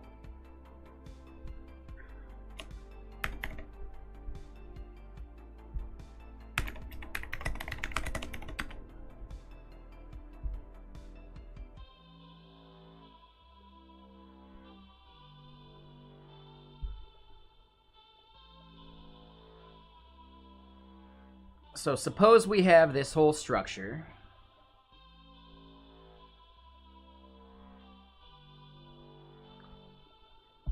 We need all of the source files actually listed in our build? Oh, that's annoying.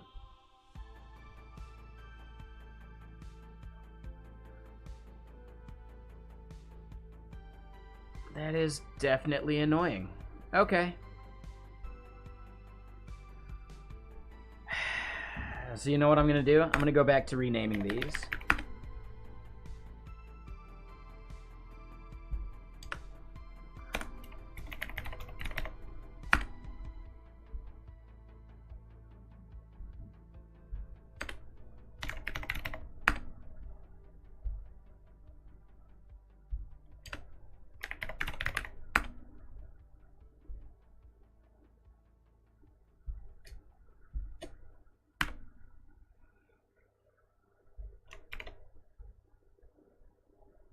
Okay, so now, if we look at the way they did it, they put lib as the last one. I'm wondering if these get evaluated in order.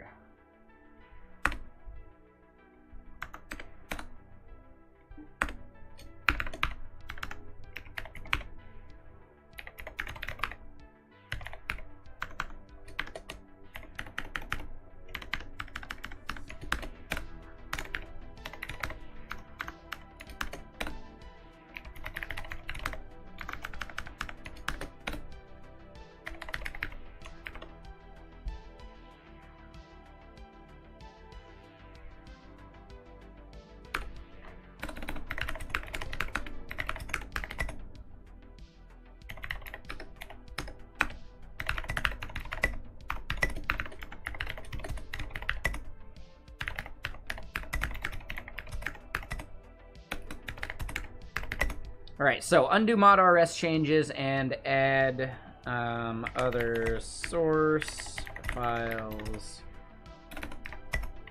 to build.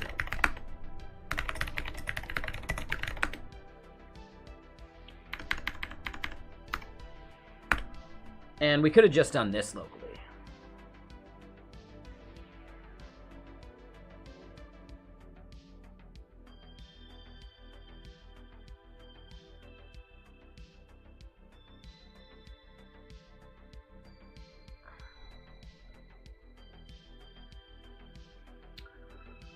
Oh, so it only went from, holy shitballs, 90 previous errors to 122 now.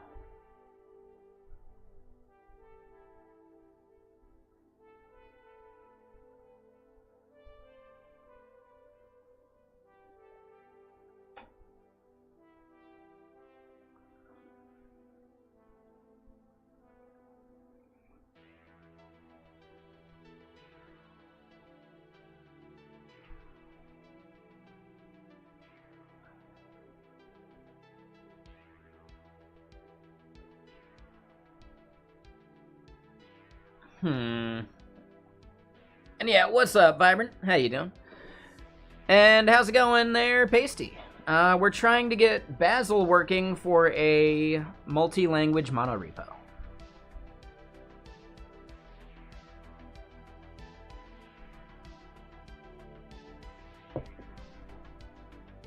I am well.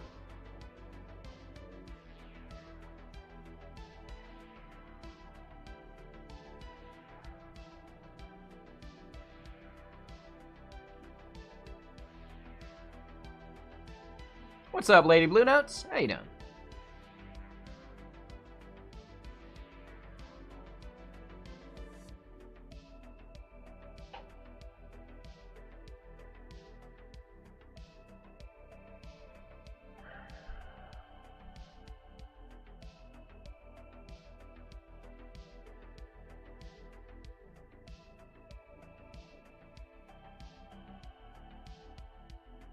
Oh, cool. Yeah, I'm down to play.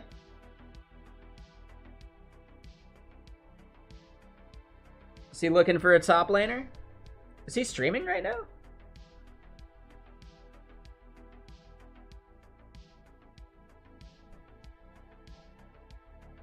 Oh, nice.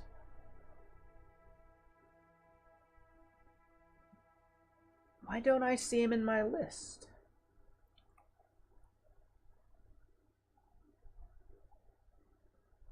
I see Stragger, who's going pretty early for today. Algo Bro, who's cooking right now.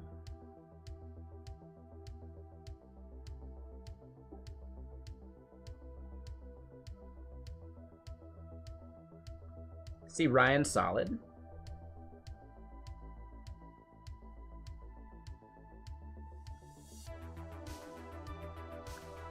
Oh, he's playing Overwatch. Okay.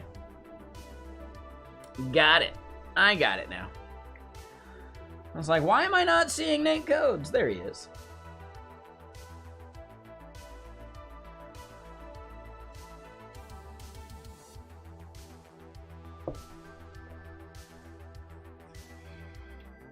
Yeah, it just takes practice and understanding some of the mechanics. I think for the most part, like, you just gotta keep practicing at it. And really just find a champ, you know, that you like and enjoy playing. And get really good at one champ.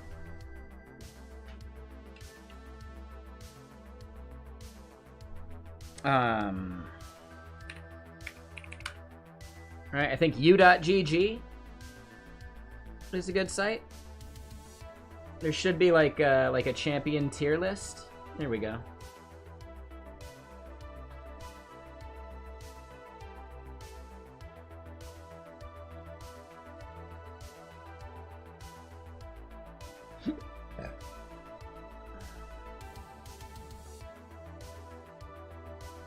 Oh, and depending on like the lane that you play.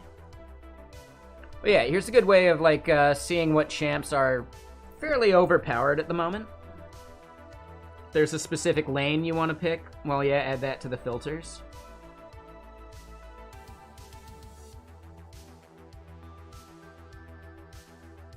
Yeah, so Dr. Mundo's pretty tanky. Blitzcrank is really fun too. Oh yeah, u.gg is a great site. Somehow Singed, top lane Singed is sitting there at like A tier right now, which is kind of crazy. But there's a lot of counter picks that are pretty meta right now against him.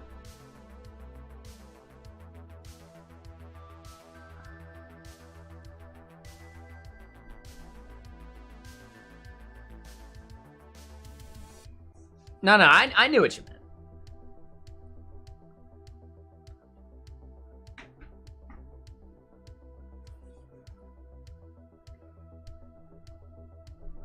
Oh, hold on.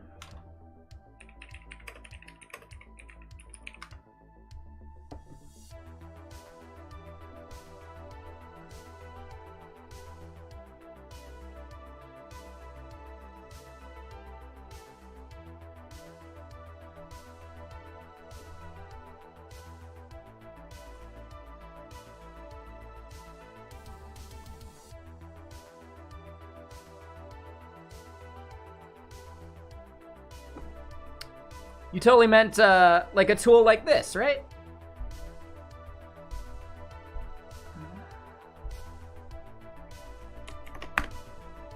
What a tool!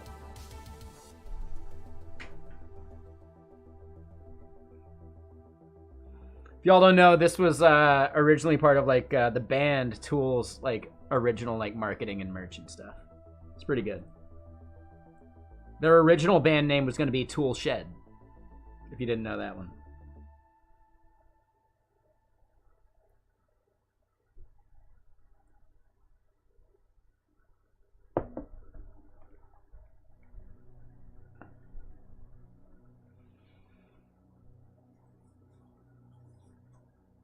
No.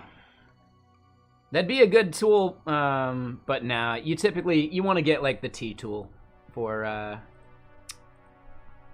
skateboarding. Technically, there's like the T tool, and then there's like the other one tool. One that's like the T with like the other thing sticking up.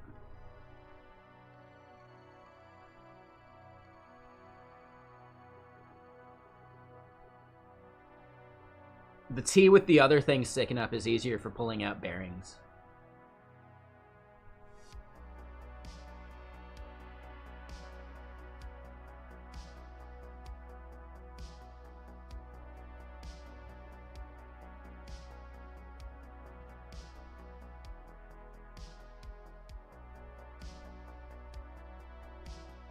I guess with the other thing sticking up, it doesn't really like fit in a pocket very well, though, which can be a bit annoying.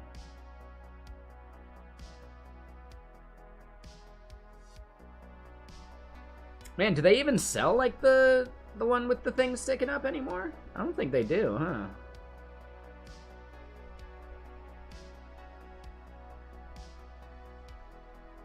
Yeah, weird. I guess there's a bearing puller that ships with them, so it's probably fine. It's just not the same.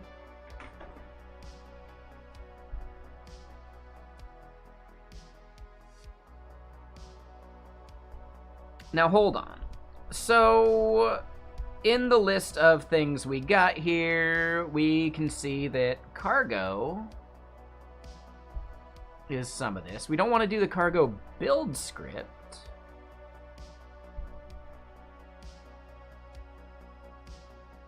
Yeah, we don't need cargo ENV.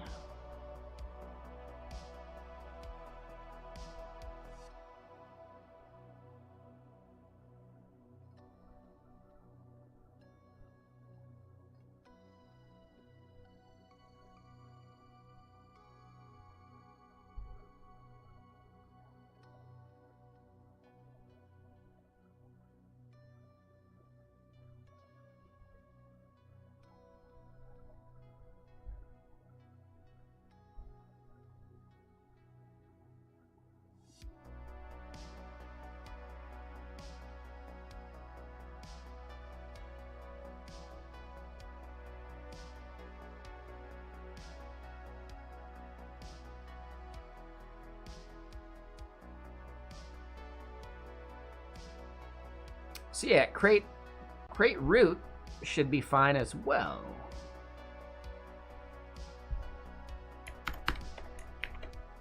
Oh, and they're gonna actually alphabetize these for us. We don't even have a say in that part.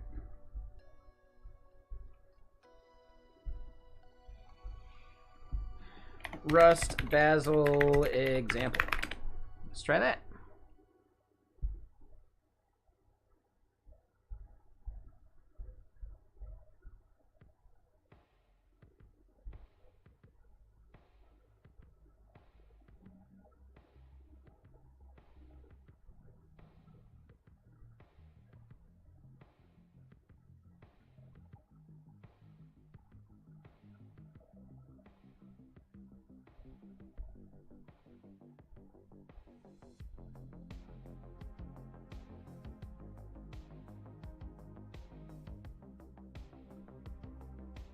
All right, so they create this, which is in the workspace, which is fine.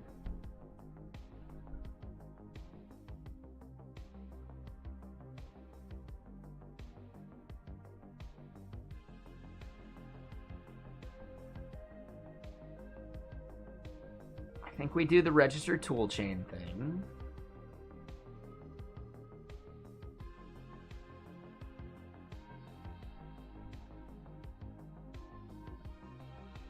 So yeah, we've got a build file, right? They load the rules in.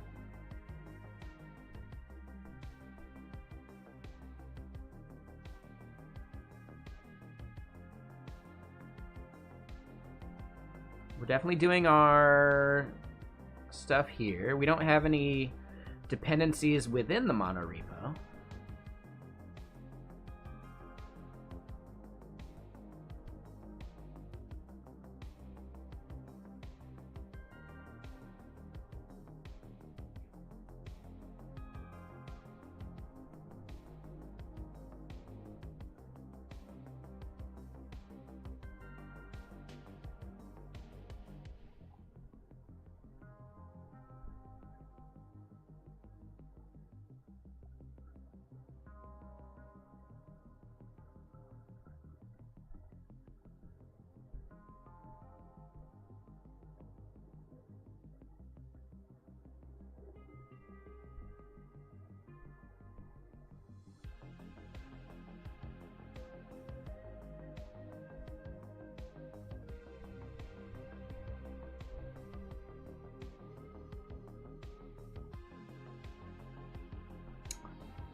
Yeah, so it doesn't really dig into a robust Bazel project, right? Like something with dependencies, etc.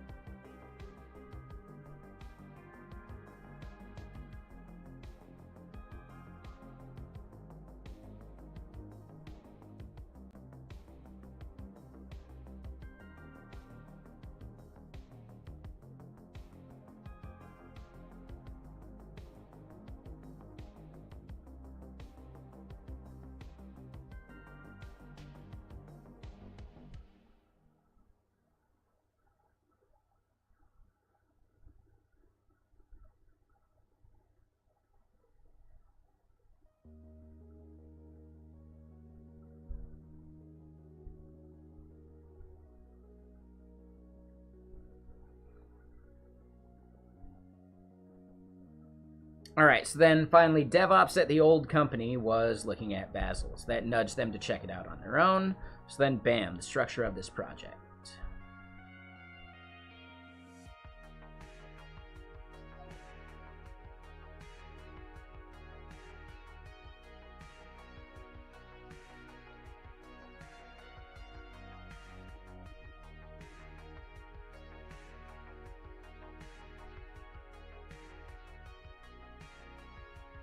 Make sure we name Rust library targets the same as their package name. So we're good there.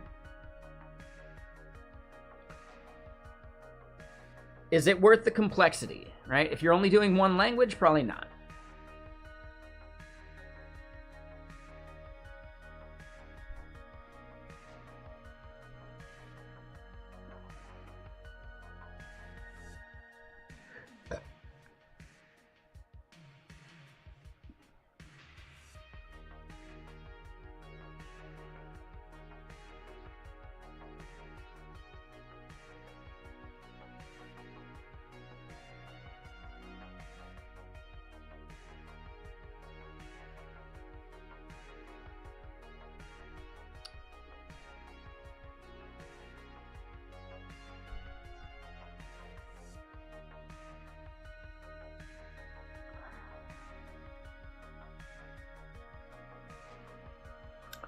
Hell yeah, Nate. Yeah, what time are you thinking?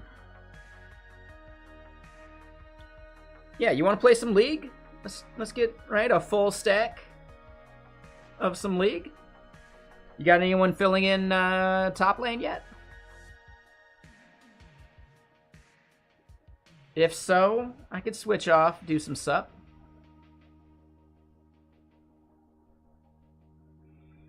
Eight or 9 Pacific? Plenty of time. It is, yeah, the full stack. The full stack. Damn right.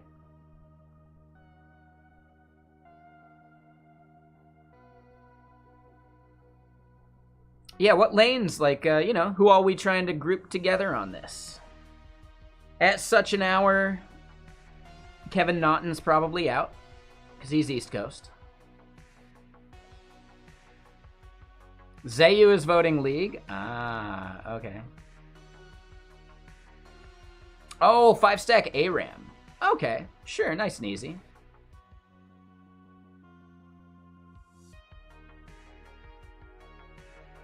As far as I can tell, Lady Blue Notes is fundamentally opposed to such a thing, though.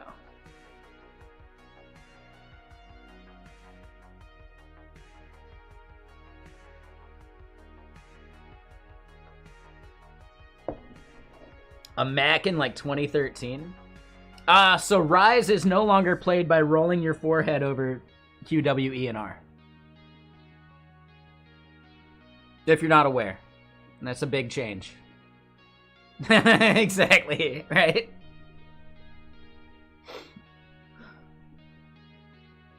That's how you used to play Rise. I'm not even kidding.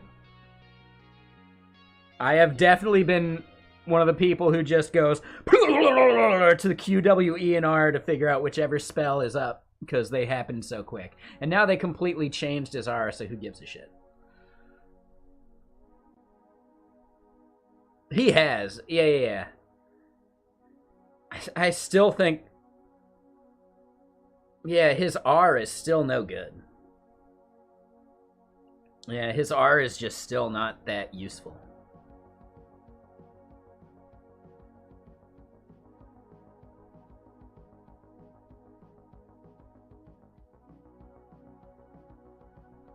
Yeah, you would have to go like pure CD for the perma root though. Yeah. Pure cooldown reduction. CDR, that's the term.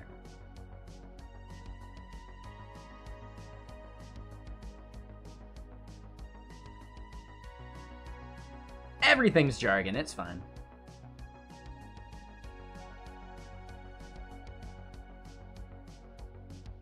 CDR isn't a thing, now it's like spell haste or something? Okay. What is the difference?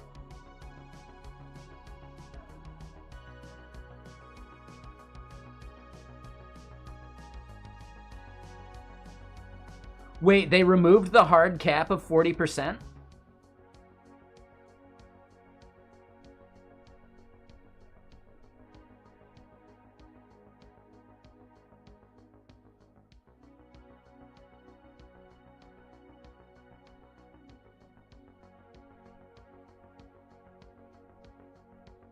Okay, but you get like diminishing returns as it builds.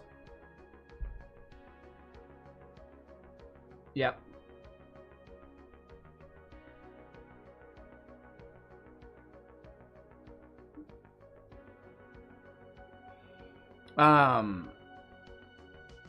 Yeah, if you're having trouble getting more people together, hit up Sam KitKat as well.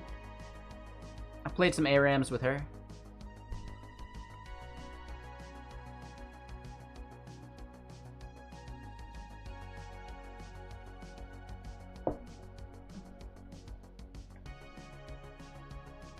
It's just ARAM, it's fine.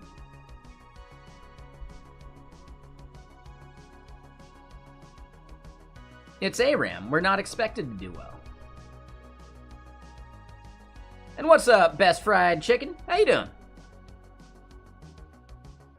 Next time you see MB Dealer, thank them for your gifted sub. They gifted a bunch earlier. It was kind of crazy.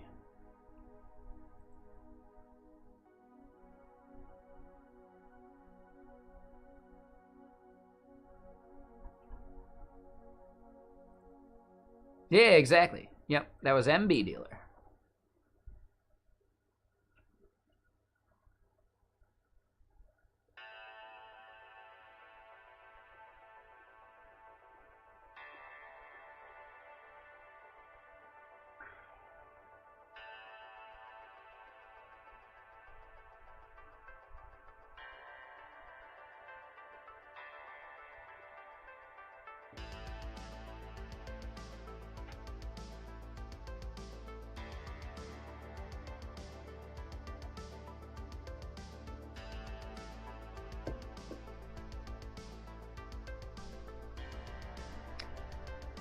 Vibrant has very strong opinions about Overwatch.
The opinions are not your fault. I'll still blame you for them, though.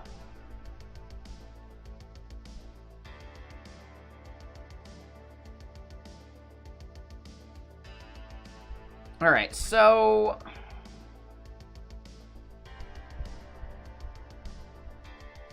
let's do this. Hold on. Edit. Can we clear? We can't, right?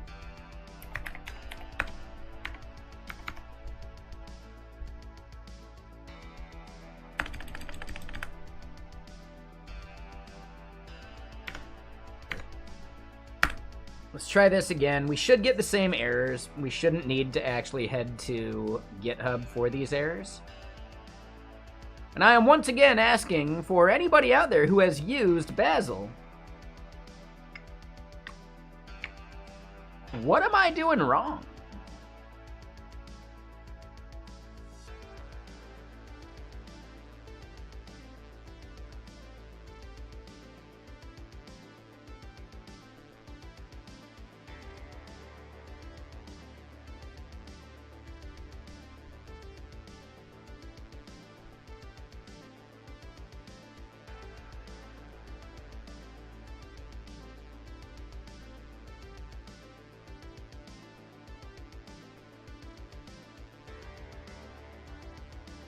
This is it, isn't it? It's related to this. Use of undeclared module or a crate. Rust, Basil, dependencies. Boom.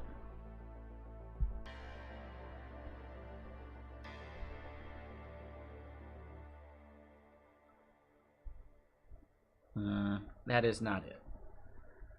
How do I require the Basil part?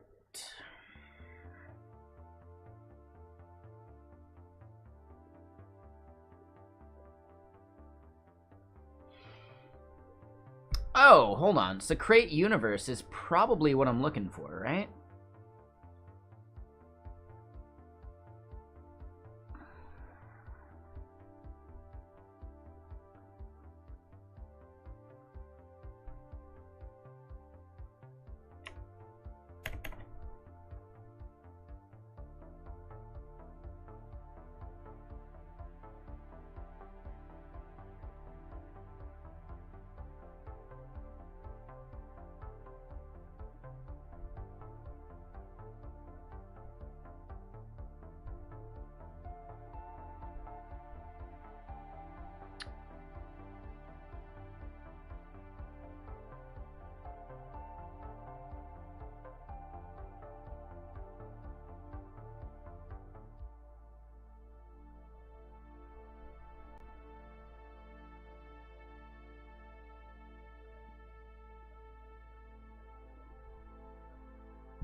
A 0-line build.basil file. Well, that's not good.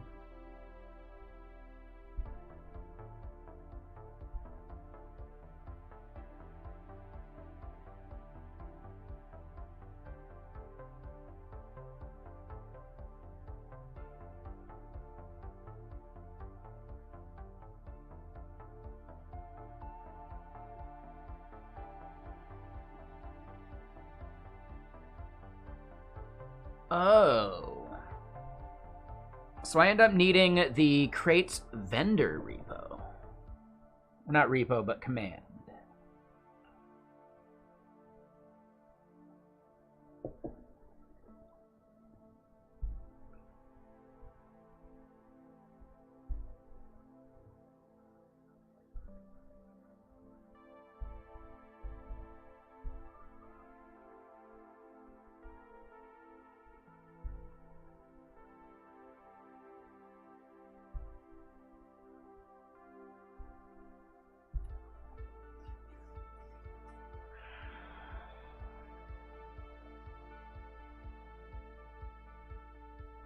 I think I need to do like the whole register toolchains thing.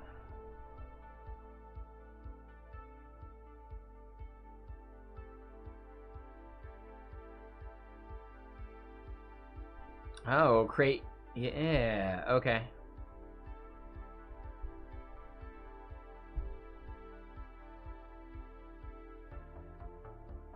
Damn, so we're calling some of these already, right? We register tool chains, we do the Rust dependencies thing, we do create universe dependencies.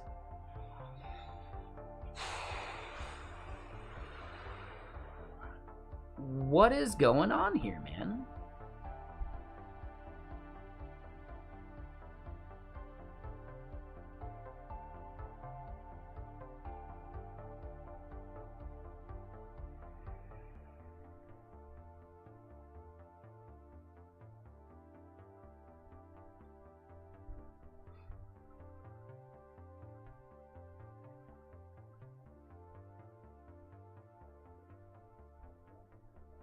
All right, this file goes deep.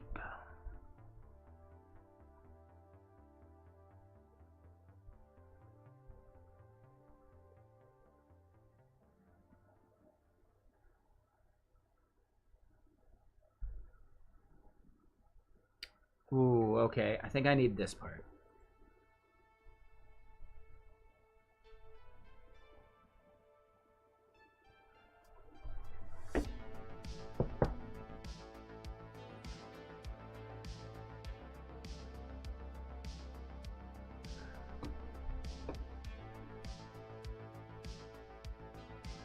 Damn, and I got so many tabs open over on this other machine.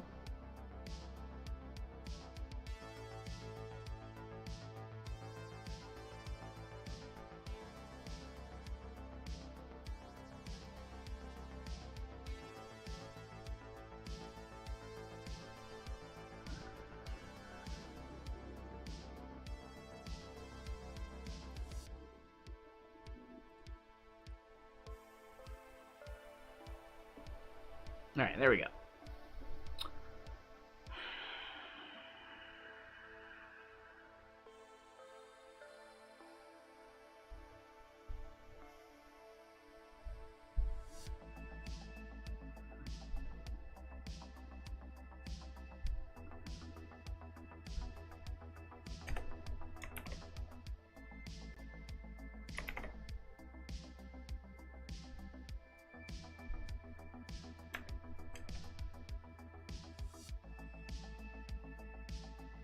Do we think that'll work? Nope.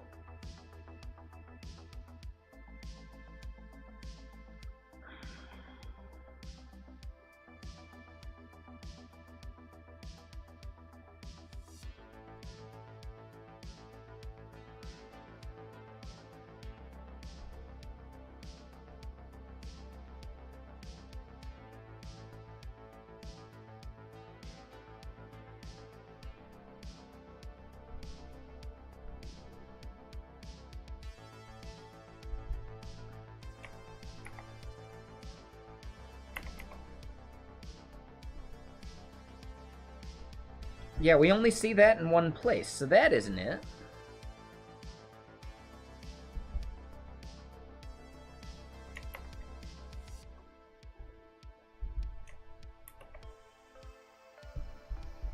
Right, that's just in two places.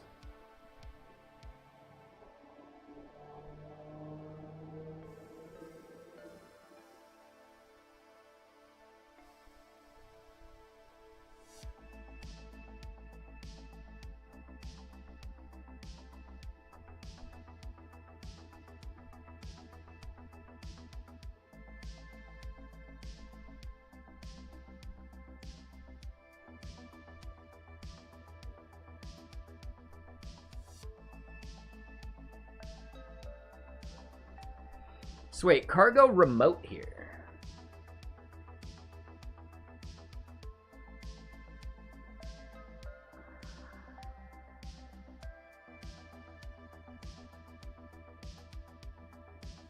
And yeah, we finished up the PHP stuff. What we're trying to do is figure out how to build these things in a faster way using Bazel. Bazel is a Google build tool for their monorepo, meaning that you can compile C++ alongside TypeScript, alongside Rust, alongside all that stuff in one monorepo without having to like explicitly script everything, right? There's like a set of rules, etc. that you can use. Yeah. we're already like structuring this as a monorepo. The key is that it's not doing like the cargo install stuff, which is weird. Oh, that's just TypeScript. Just yargs. So if you don't need like fancy UI or any of that, yargs is just an awesome tool.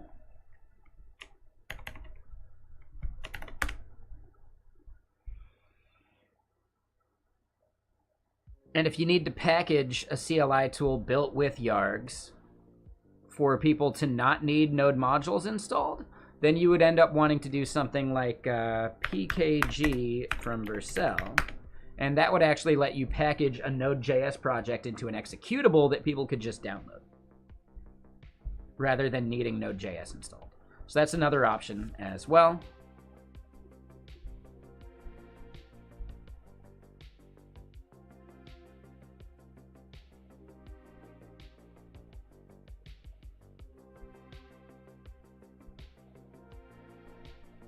That said, if you're truly trying to make a CLI tool and language is not important to you, I'd say check out Go and stuff like Cobra Go. Not golf. Right, so Cobra and Viper are really nice CLI tools for Go. There's also Charm and a whole bunch of that stuff. But for the most part, the reason I would recommend Go is because of Go Downloader. And Go Releaser, technically. I think Go Releaser is the maintained one. Go Downloader is still really cool, though. So yeah, if you want to really, like, just do a, like, releasable CLI tool in the easiest possible way, Go Releaser is actually that. And I've seen examples of people using Go Releaser with other languages, not just Go. So that's an option too, but I've never done that. But what this will end up doing is, if we go look at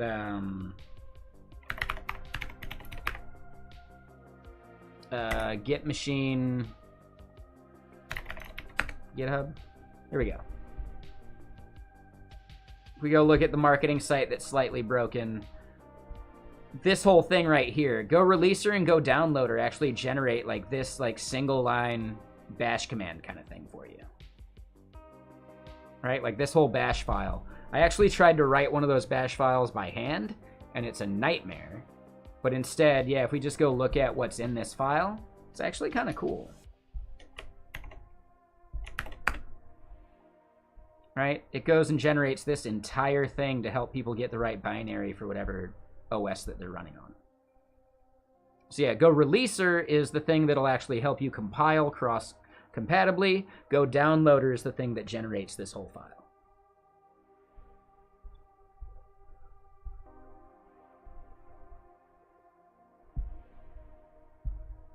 As far as I know, there's nothing nearly as simple for Node.js if you're trying to target people that don't have Node.js installed.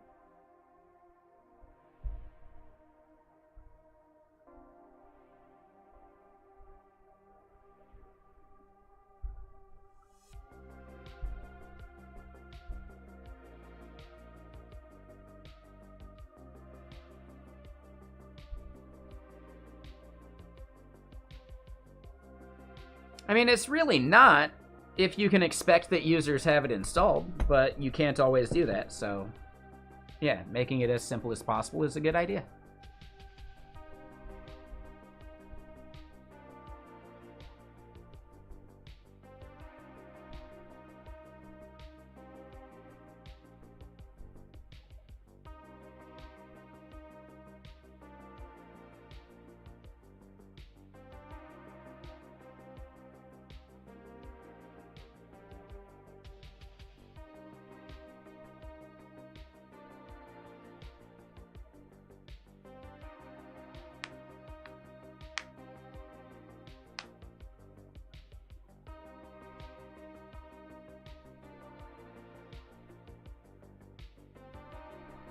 So I'm not doing a cargo workspace with this, so I don't think that's relevant.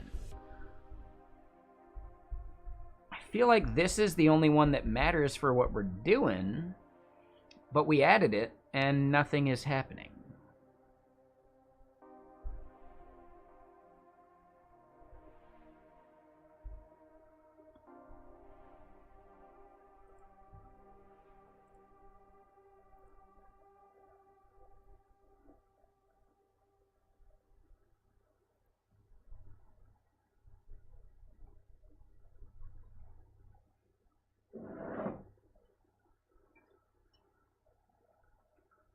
All right, whiskey time.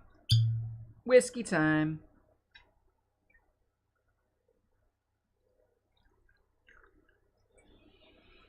And yeah, 9 o'clock. I'm probably not going to be coding all the way until 9. So we're going to have to figure out something we do over on Gaming Stream tonight.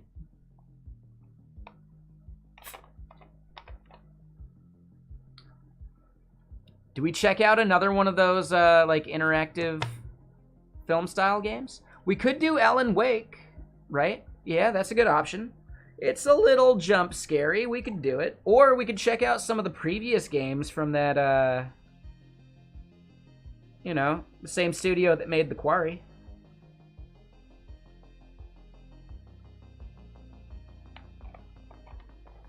Always an option.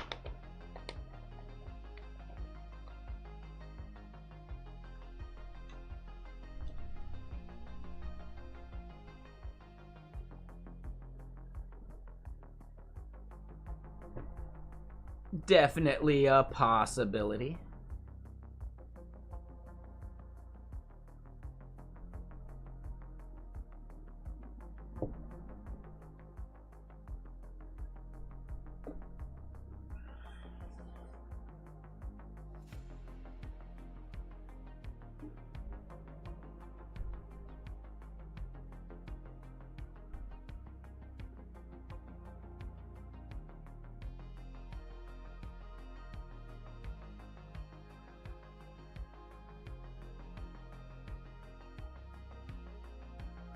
Play Zelda or something? We'll see. It's always an option.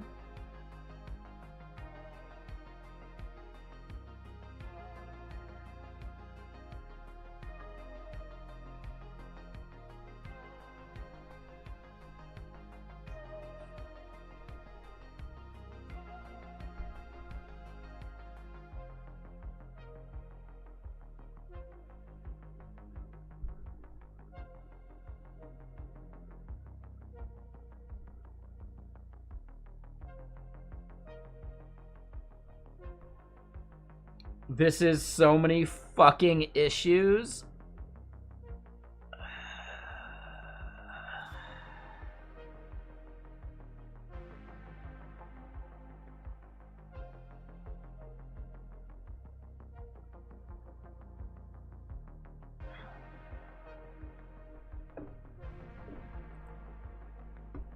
Okay, I need money.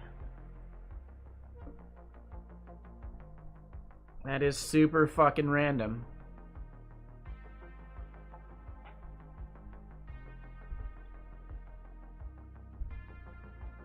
Again, I don't think you're following the rules that you said you would follow.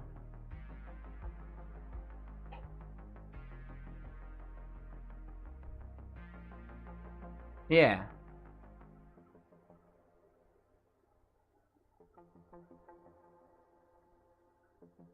Jesus Christ. Dude. Get your misogyny out of here, fucker. Like, so fucking weird and out of left field. Like, dude.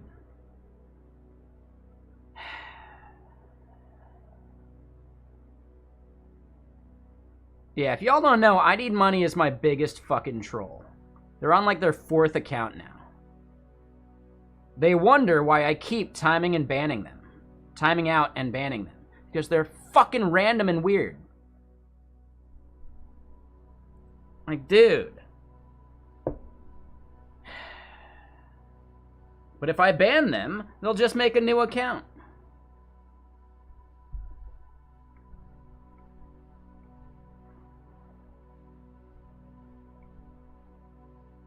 Yeah, dude, it's the worst. And they continually suck to talk to. Right? They keep saying they're gonna follow some rules about, I forget, they had some acronym or something about whatever they say needing to be interesting, something or something. And they still ignore the fact that what they say is never that. Right? They're the worst fucking person to talk to. But at least, with the account name they have right now, I can recognize the troll. And time them out, instead of having to fucking be suspect of every new person that comes in. But I'm really getting sick of it.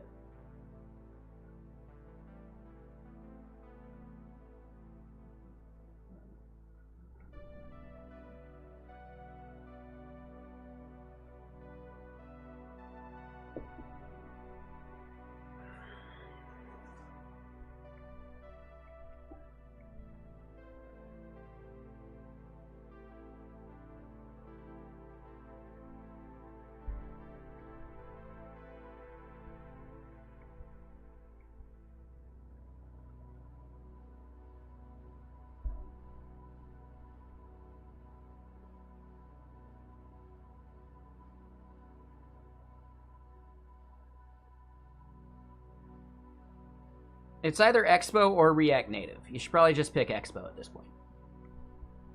If you don't know that you don't need Expo, then you just use Expo.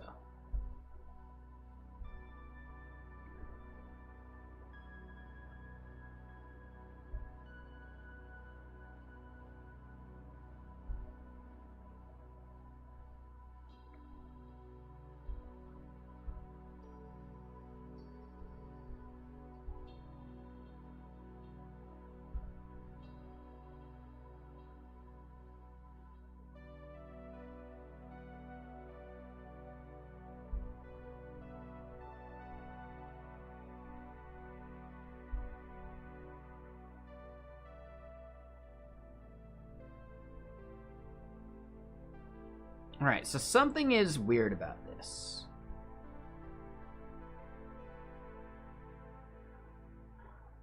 Depends on what I'm making.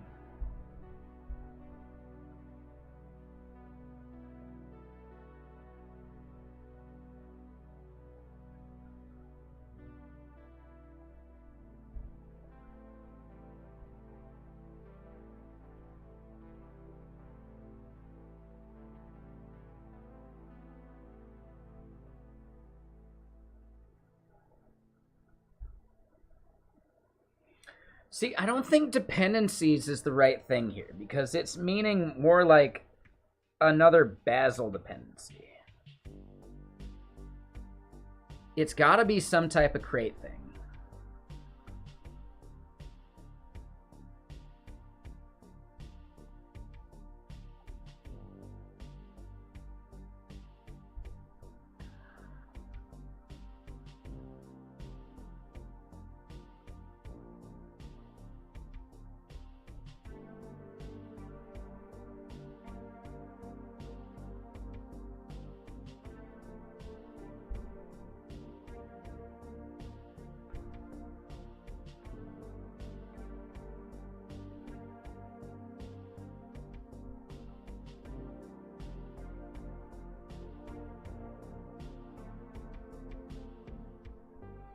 So I don't think I want to do the build script thing, though.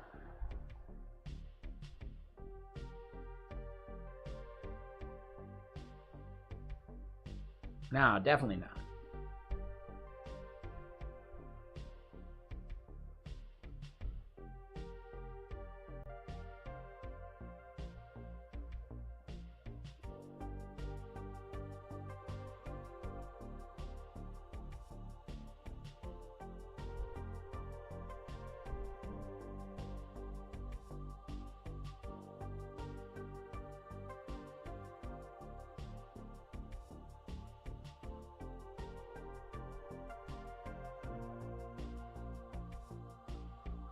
Wait a minute.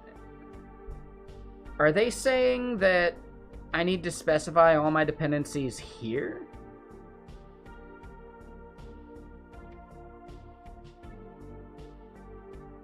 Oh, I do. Oh. Well, that's annoying.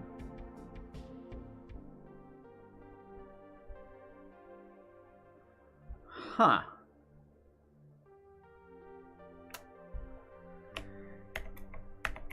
Well...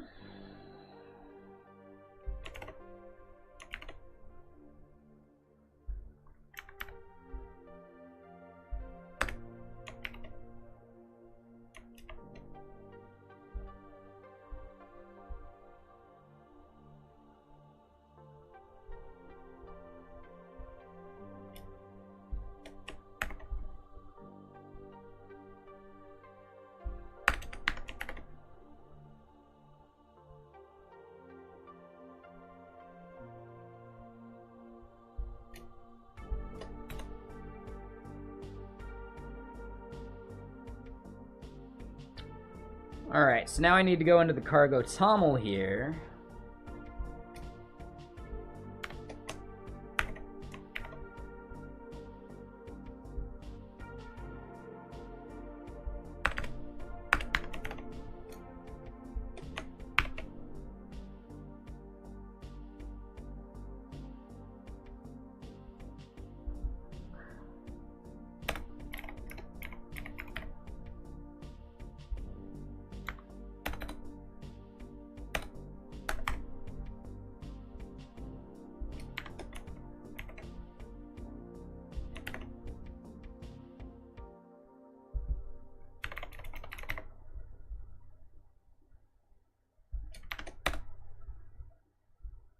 Alright, so hyper, we don't need hyper, we don't need mime.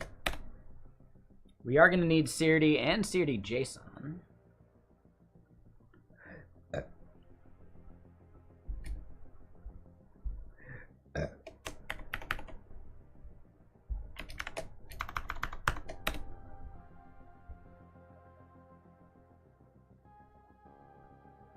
So yeah, 1.0, and then the feature is derive.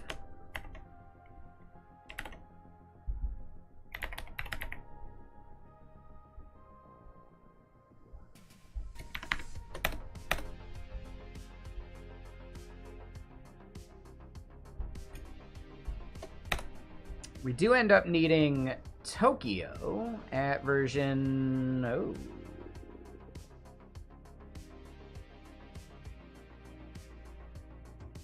We're going to say 0.2 for now, and then, yeah, we probably need to update that version.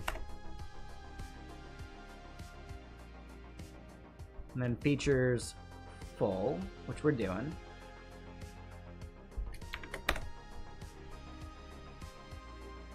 All right, so then tower, through those, get rid of them.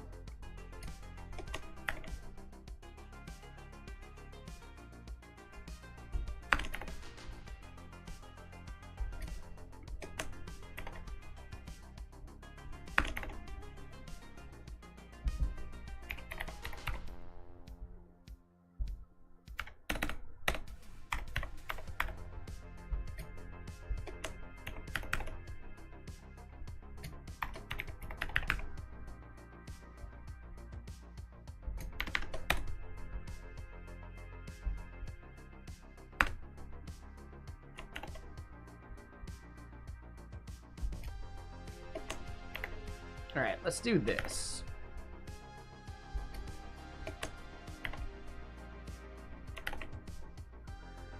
All right, so we got strum there, then convert case.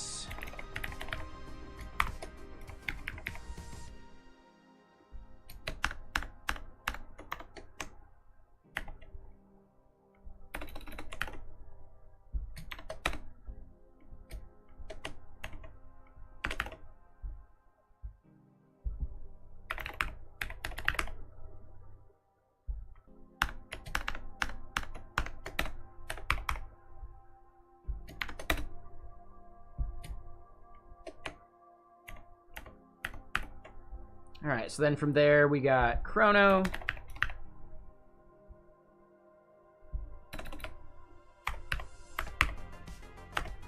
.4.26. And then Chrono TZ.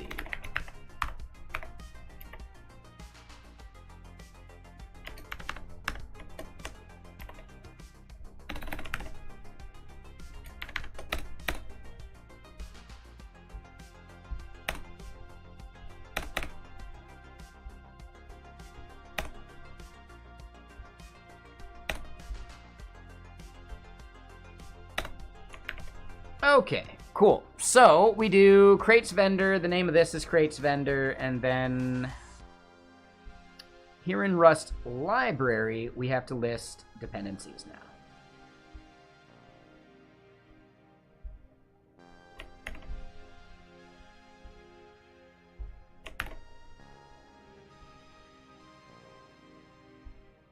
All right, so let's go from the top. And let's get rid of that. So, request Sirdi JSON.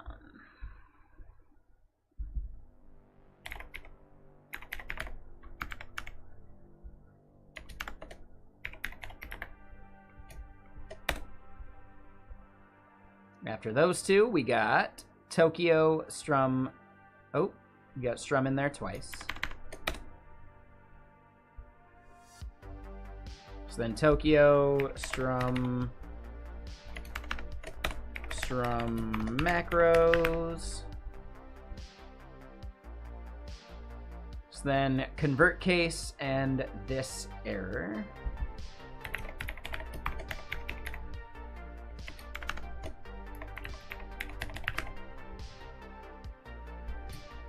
And we got just two more. Chrono and Chrono TZ.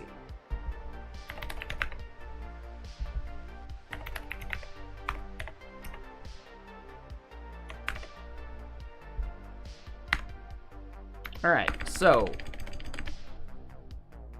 will it blend? I don't know.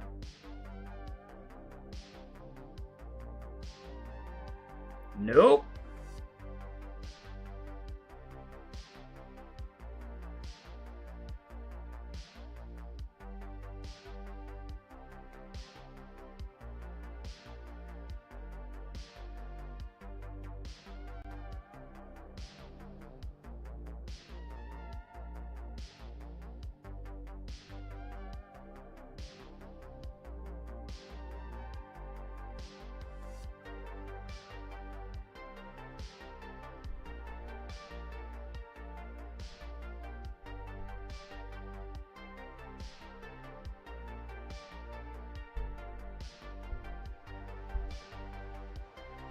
Only from people here in stream.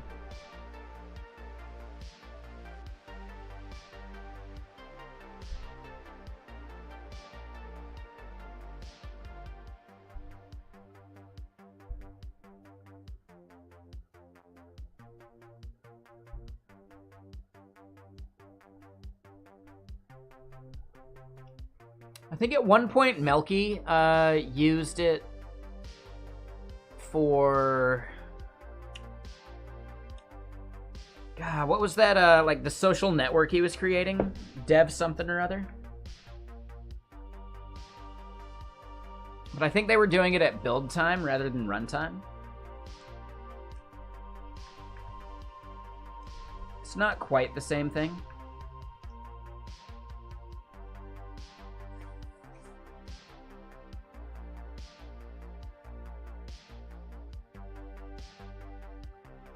Has he? I can think of a couple things.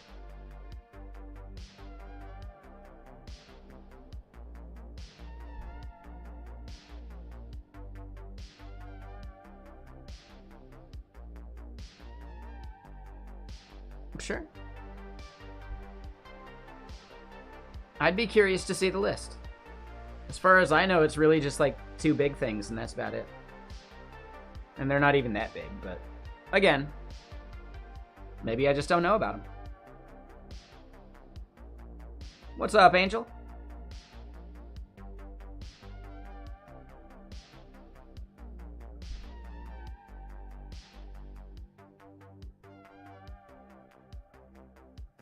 No, you probably know more than I do, Lady Blue Notes.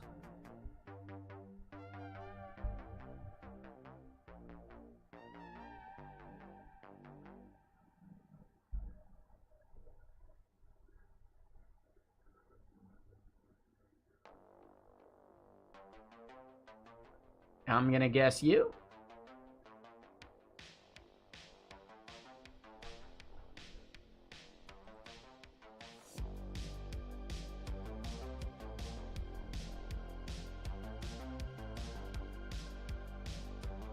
I've never read it.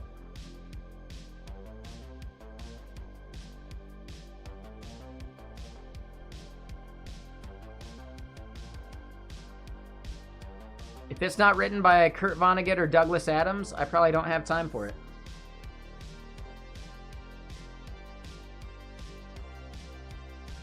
Philip K. Dick can squeeze in there with his short stories every once in a while. Not a fan of Philip K. Dick's novels.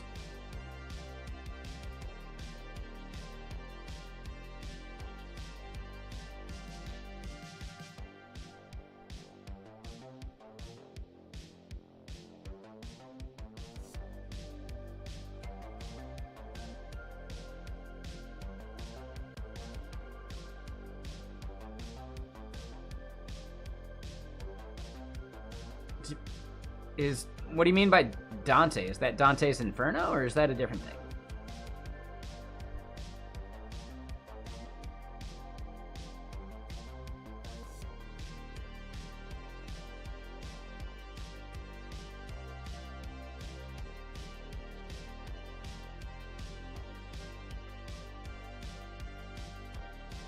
Gotcha.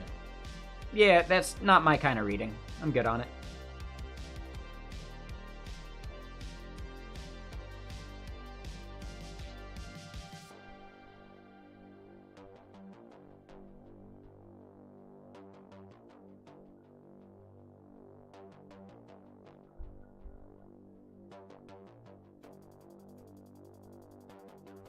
That's fine.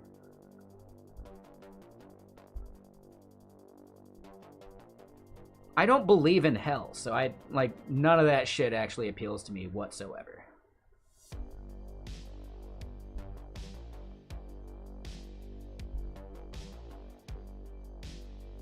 Yeah, I don't give a shit about theology. A bunch of shit made up by people trying to pretend that they know better. No, thank you.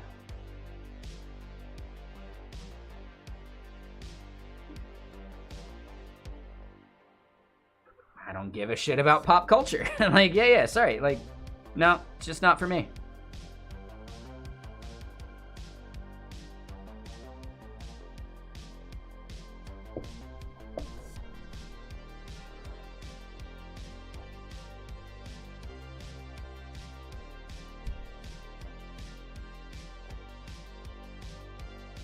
So this one's a little weird.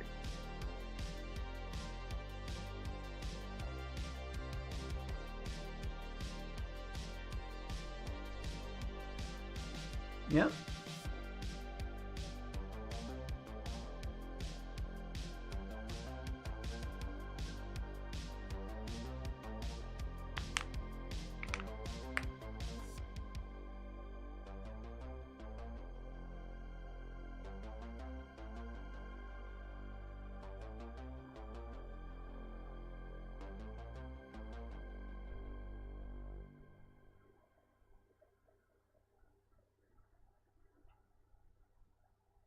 So this warning right here, I don't think is the problem.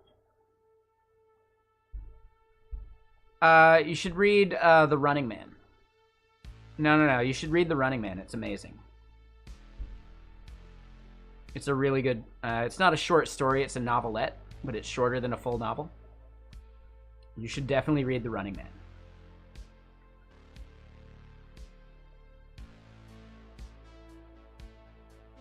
It's actually directly relevant to society today. Especially with, influencers and bullshit.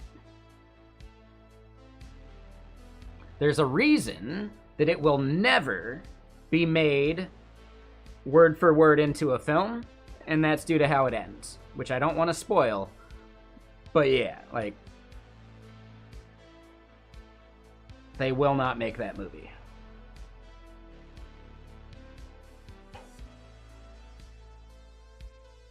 Oh, absolutely. It is a social critique for sure.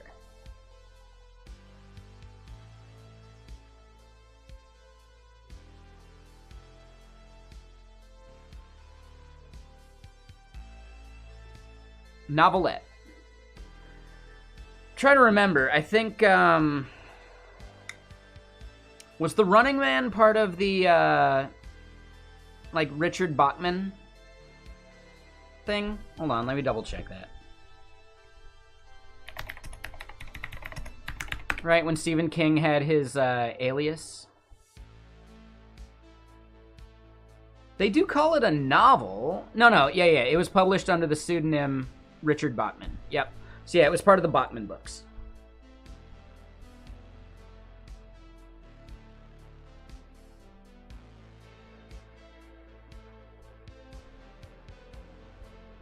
All right, don't read this unless you want to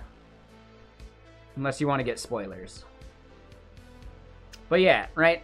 So they were reissued in volume 1 of the Bachman books, right? Along with Rage, The Long Walk, and Roadwork.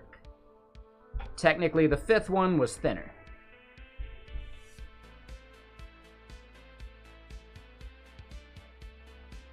Right? But it's one of those things where Stephen King was on enough cocaine that he wrote the entire 2,000-word whatever, or not 2,000 words, sorry. He wrote the entire The Running Man book in a single week. Right? He was fucking, bam, inspired. I think those are some of the best books, especially Stephen King style. Especially early Stephen King on his cocaine binge.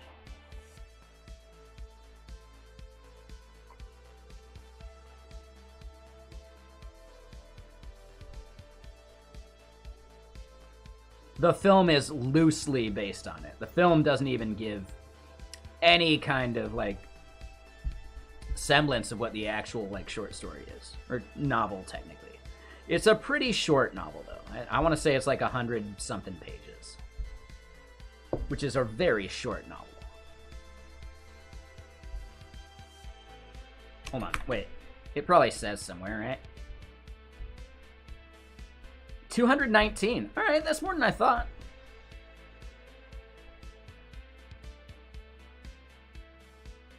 Okay.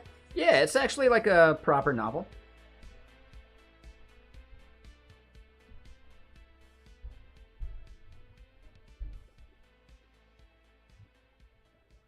Oh, there's nothing supernatural. Nope. None of that. Nothing supernatural about The Running Man. Other than the amount of cocaine Stephen King ingested while writing it.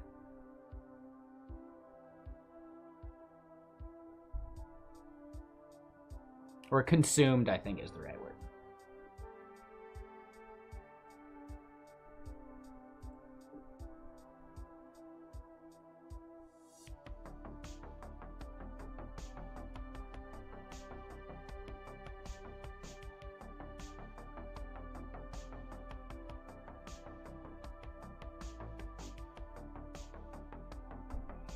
So the part they're complaining about...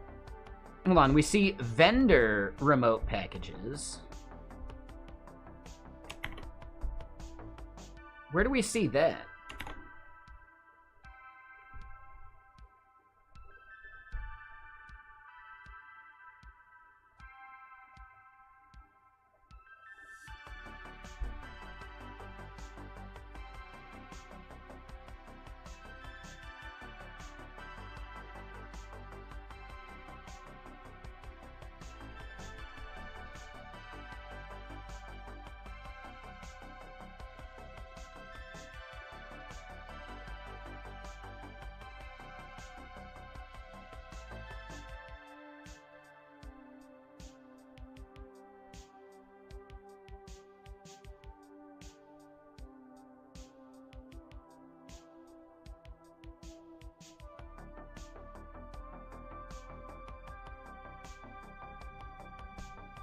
Oh, nice, Standard. Yeah, I need to do the same thing.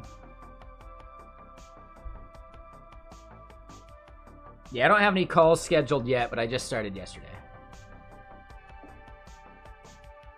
Yeah, company I am at, or I was at, laid off a fair amount of people.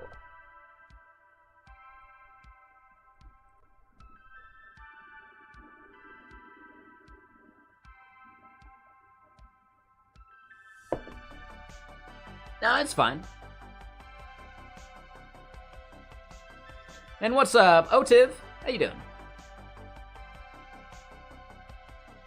Yeah, they did what they needed to do to survive. Hopefully they can get some more investment. Oh yeah, like that you'd move to the area, or that you're remote and they're just based in the area?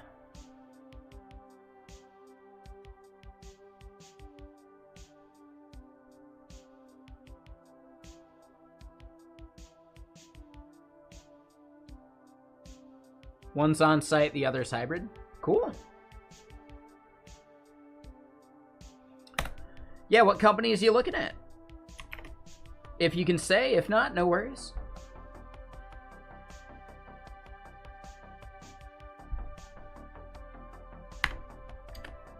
Oh, gotcha.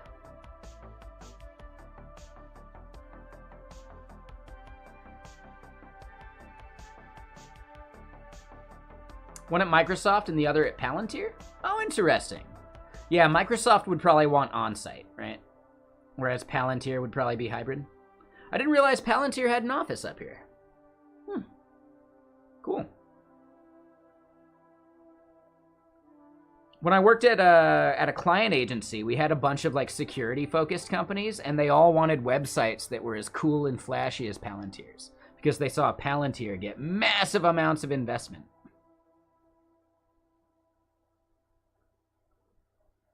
Right? Like, well, if they can get millions of dollars of investment with a cool, fancy website, so can we, right?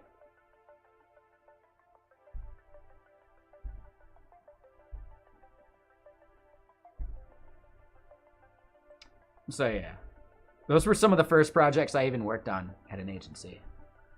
Just security companies.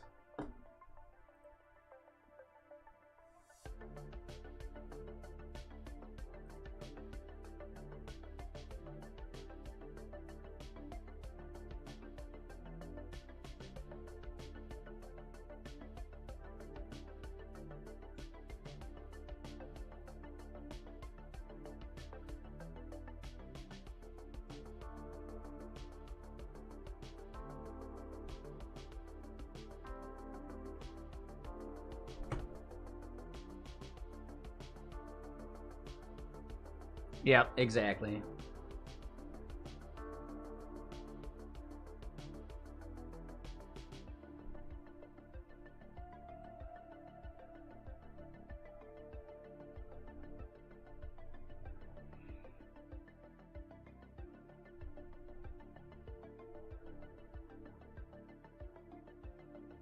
What's up, Philip? What's with the random Spotify link out of nowhere?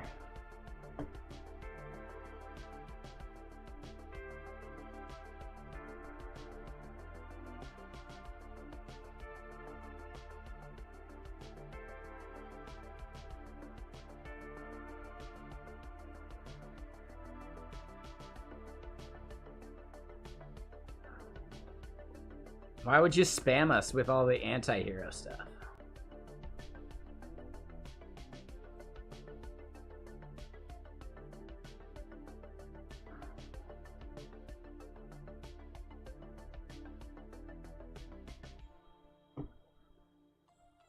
Oh yeah, he's killing it. His charity streams always kill it.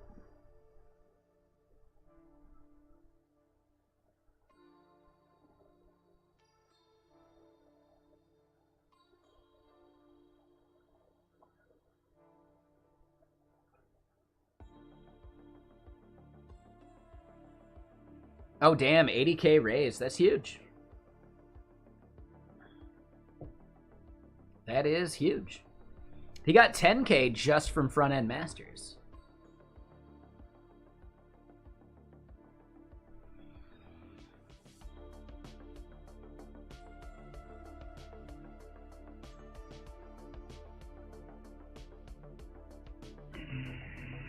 All right, so vendor remote packages, crates, Basil. Ah, there you go, standard. When you say other guy, was that Beastco?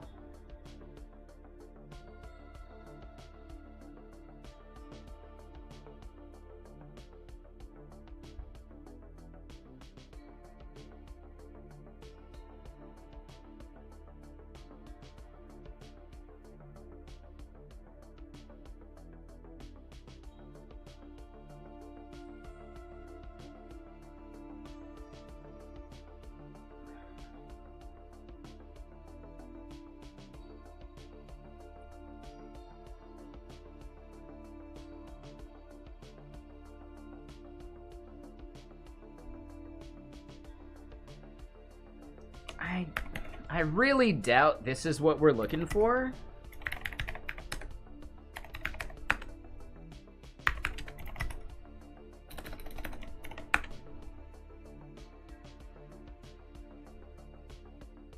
Nope, that definitely was not it.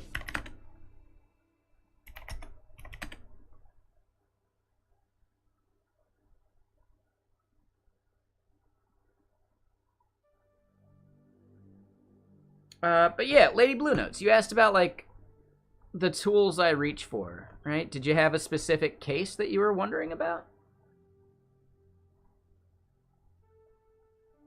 Day-to-day stack?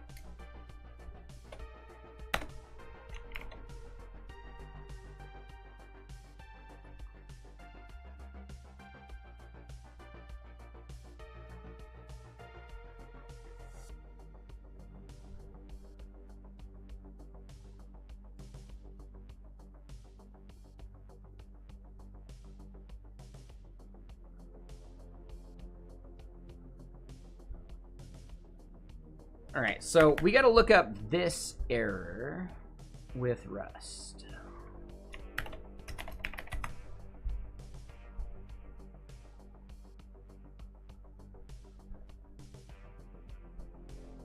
Basil stuff.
So Gazelle is a Go thing.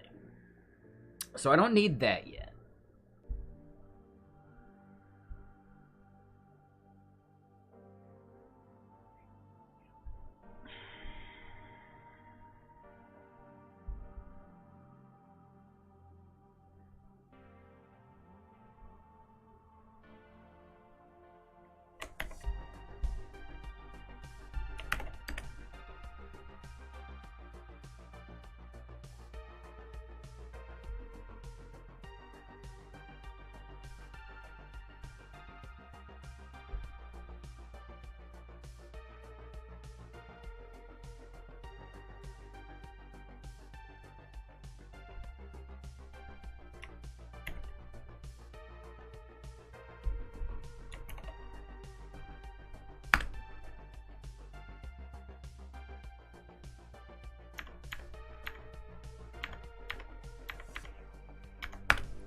That was weird.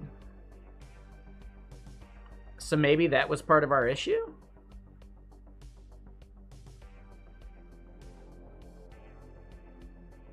No?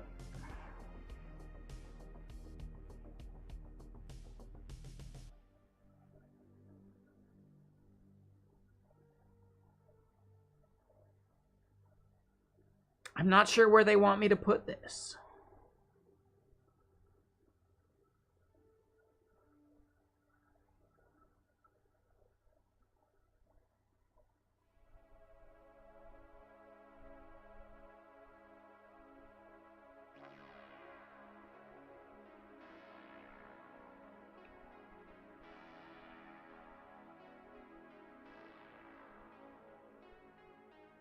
Where do they want me to put it?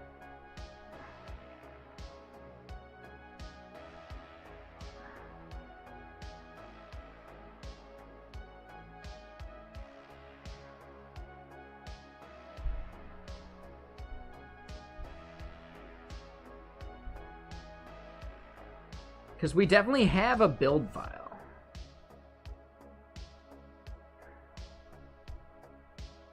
We don't have one here. Maybe I just need to create it here.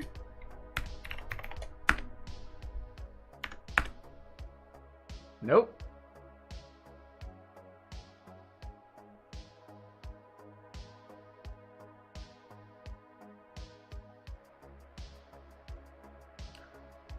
Okay, hold on. Vendor remote packages crates is not a thing.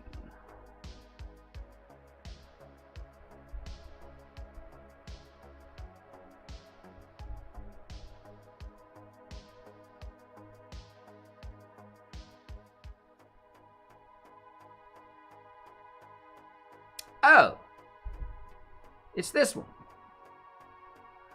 This is where the error is.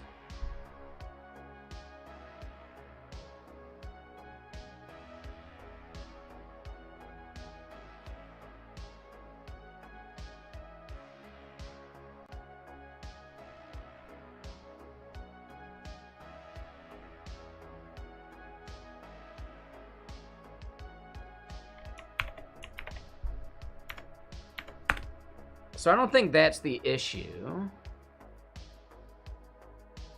We still get an error.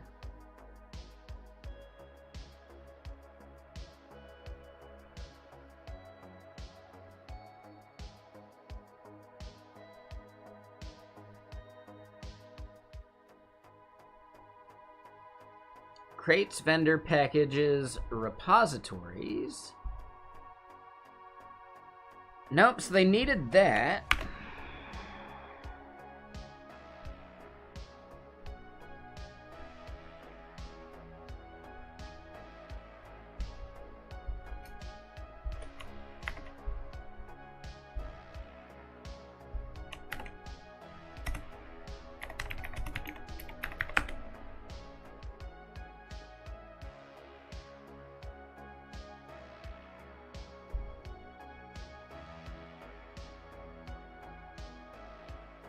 None of that looks right. Shit. Okay.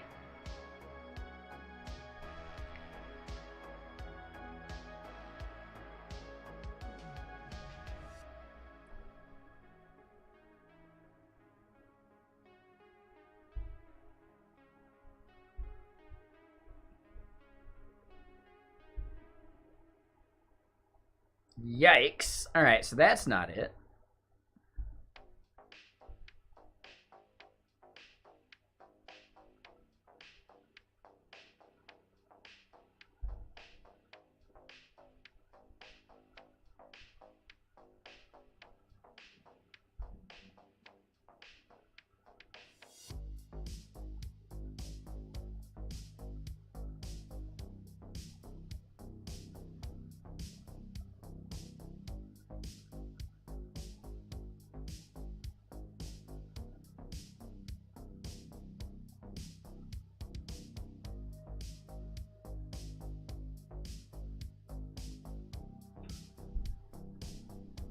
All right, that seems super weird.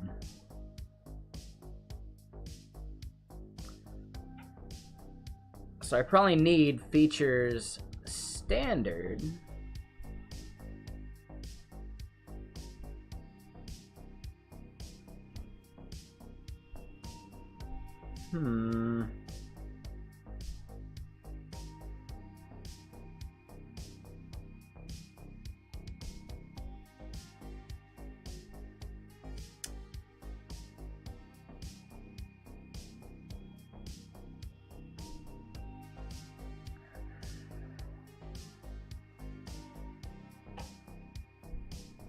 I don't have a cargo build script though.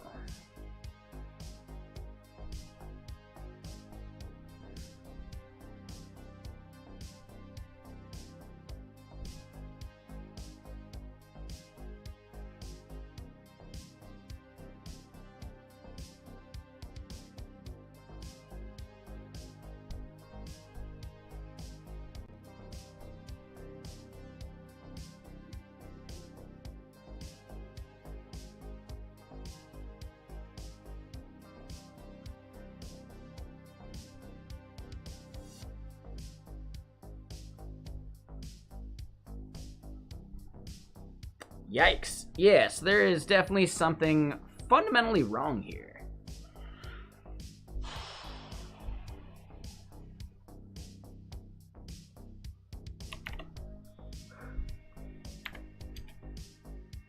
Right, here we're gonna get the same old error that we had. Oh no, it's... Okay, no. That's the one that we had previously.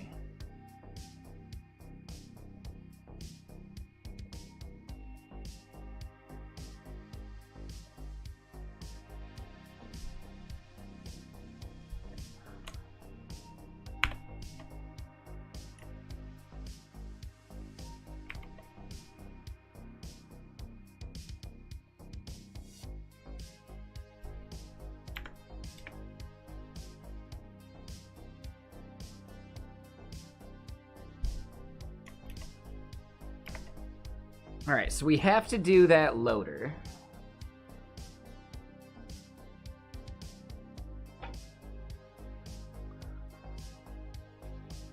Does that mean that this needs to be defined somewhere? I think it does. Alright, so hold on. Let me close some tabs.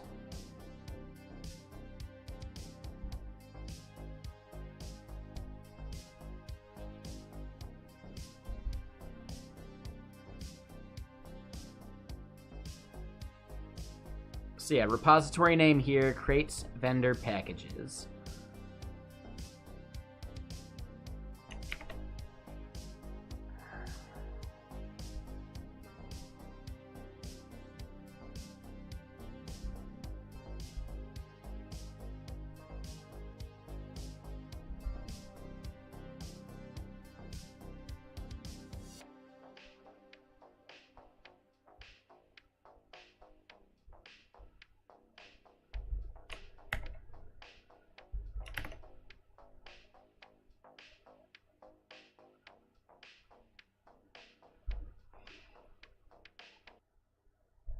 So we only use this name in this file.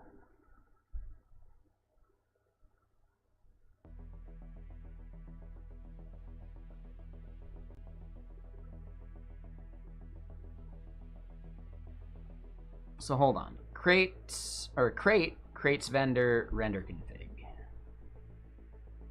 Crates vendor.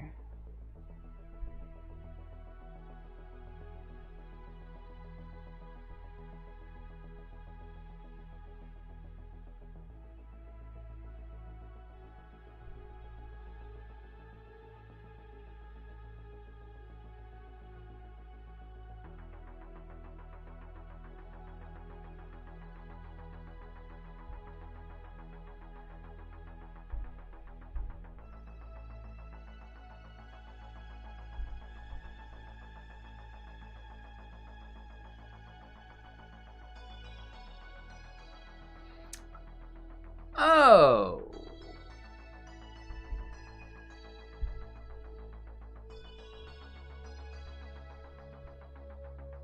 So hold on. Crates vendor packages there.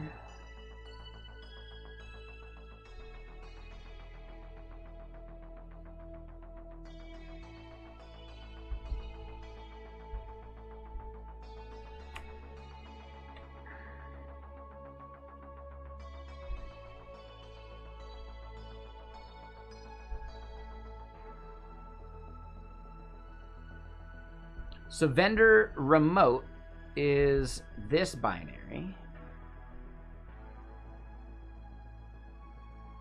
Yep. Hey, Algo. I saw my lurk flicker and all sorts of shit happen while I'm sitting here deep in thought. How you doing, man? What are you up to? How's the new place? Oh wait, you were saying Monday. Monday's the new place, right? Yeah, you're gonna be in town long enough to see the F1 stuff? Oh, you're in the new place already. Okay, cool. I was gonna say kitchen looked different, but, you know.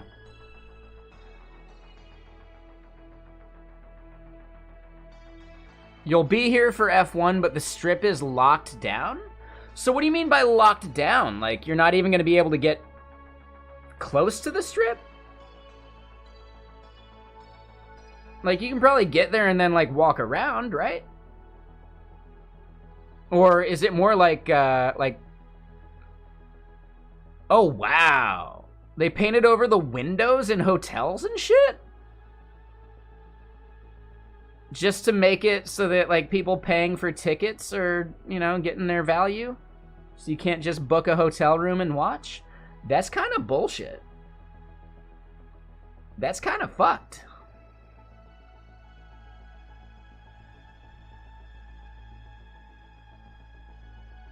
Really? Dude, that is lame. Closed for paving and protest. Yeah, that makes sense. But the only way to actually watch it is to, like, buy a ticket then, right?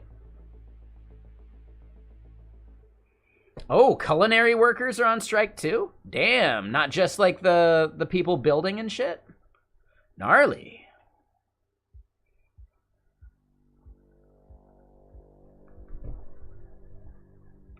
Yeah, exactly, Vibrant. Yeah, it doesn't matter what, like, view you pick. Right? It's all gonna suck. Technically, that's Vegas in general anyway, but whatever. Hey-o.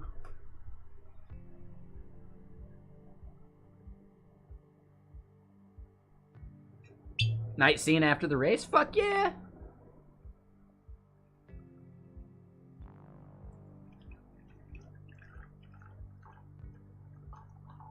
How'd your Halloween outfit go? How was the Velma? Jinkies.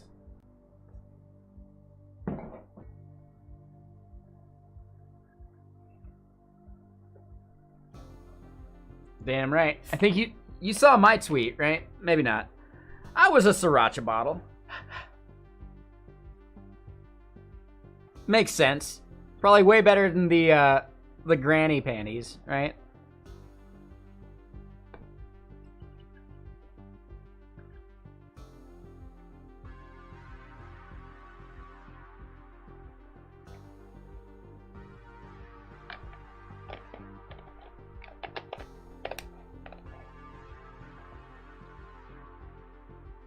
Princess Peach and it'll be a sub goal. There you go. That'll work.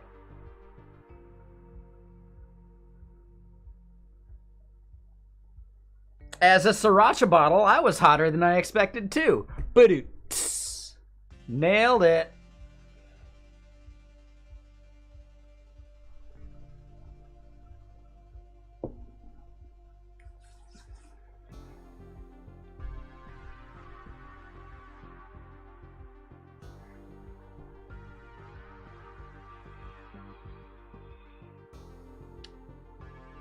Yeah, anyone out there from the raid ever worked with Bazel?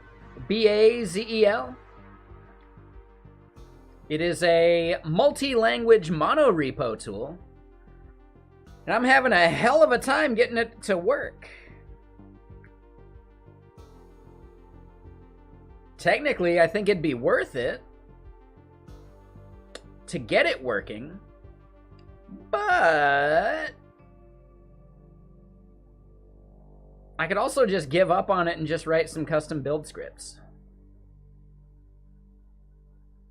That is also an option.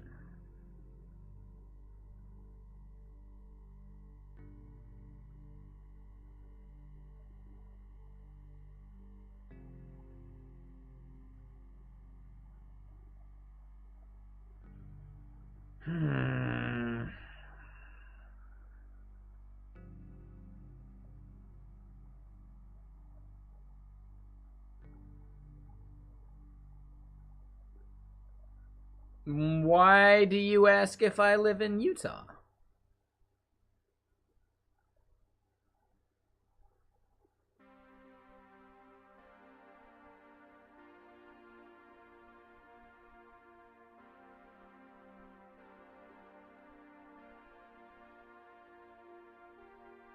Ooh, sorry, so Bisque, no. Snowboarding implies all over the place.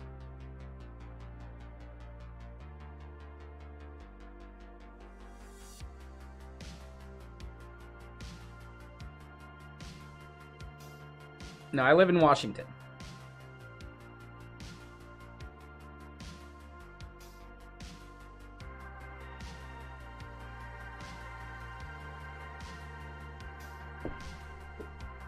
Where do you think?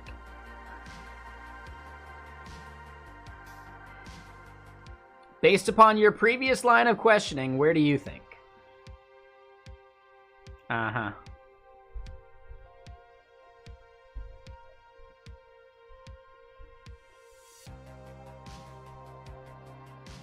A lot of snowboarding out there in DC?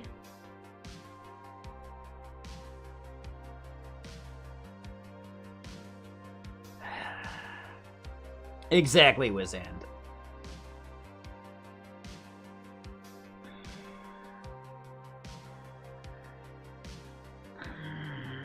Alright, I'm gonna use the restroom and assume we're dealing with a troll. And I'll be right back. Hopefully they've lost interest by the time I get back.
Okay, and I'm just about done.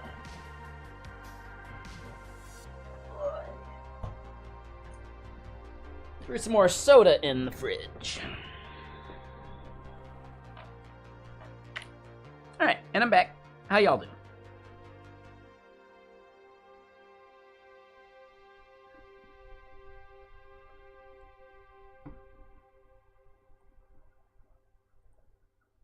Alright, so I gotta figure out where I throw a lurk now. Ooh, Evan J. Stern, for sure.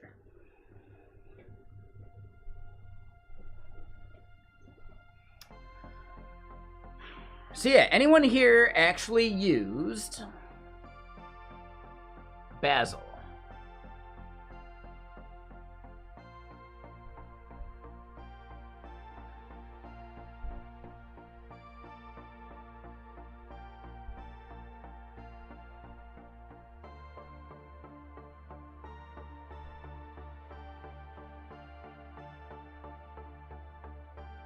Not when I needed to do anything.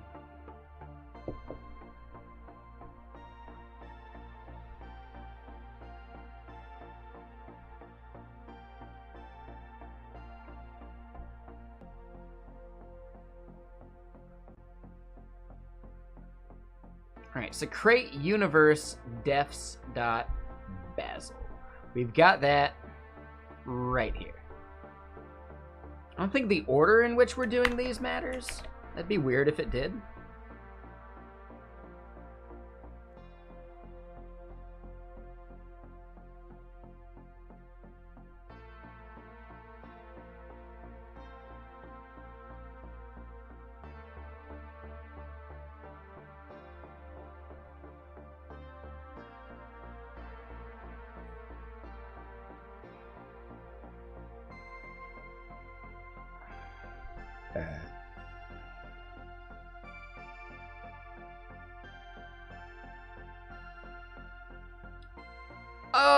Okay, I see what's up.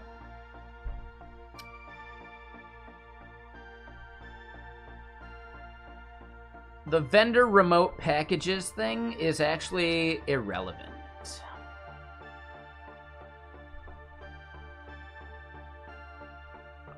Right? It's based on, like, the folder we're in right here.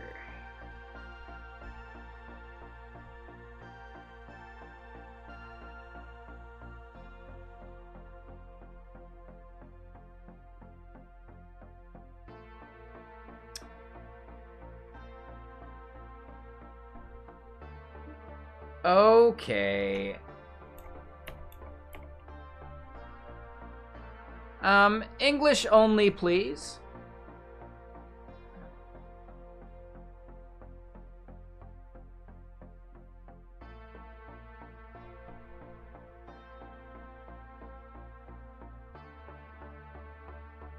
I understand. I have a very simple rule. English only, please. You can either recognize it or not. Up to you.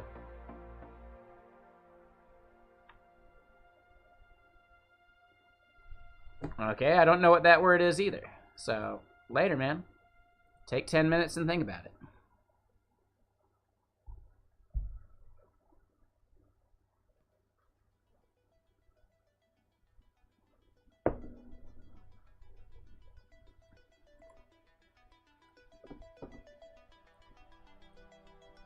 It's not like a weird, uncommon thing. Right? Streamers tend to expect people to follow the rules they set forth. Before you were able to chat, I believe in the rules it said English only. Let's double check that.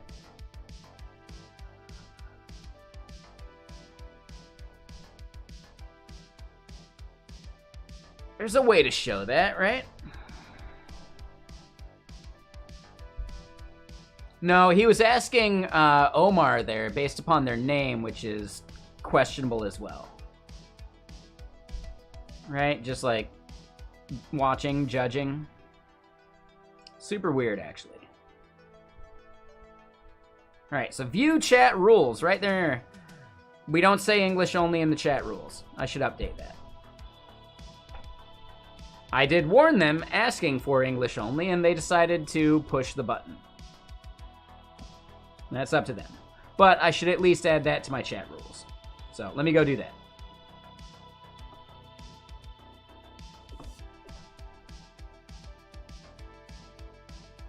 I don't actually know where that is in settings.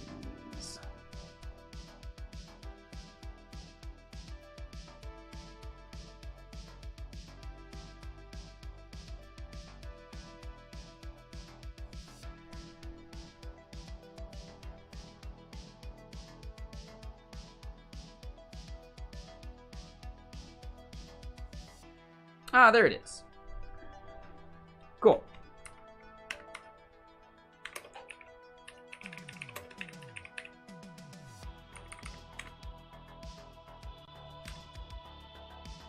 Alright, so, yep.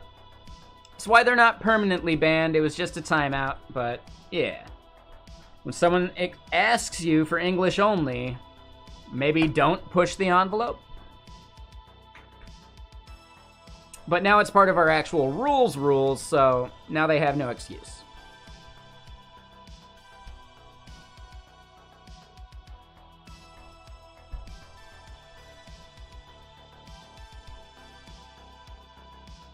If I don't understand what you're saying, I can't have it in my chat overlay.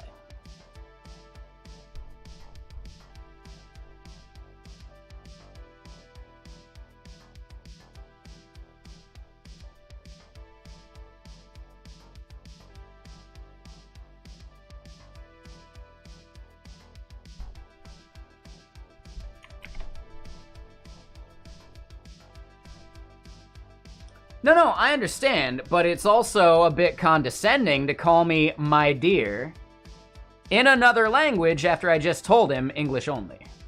So he was definitely pushing the envelope and being kind of a dick about it, right? The my dear there was definitely sarcastic. Right, Omar? I looked it up, I verified. But still, when someone tells you English only, don't push the envelope with another non-English word.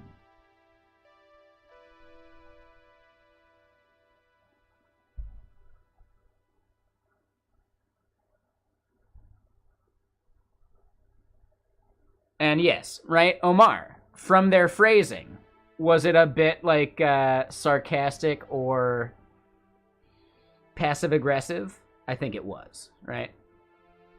So yeah, I think the timeout was warranted.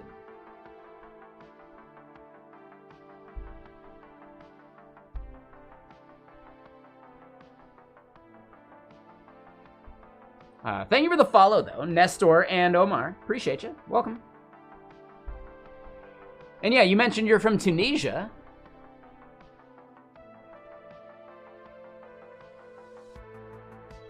So education tech in Tunisia. Cool.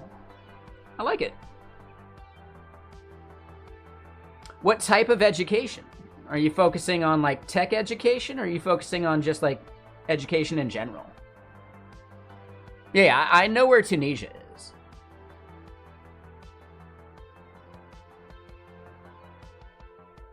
Maybe other people didn't know. That's fine. I get it.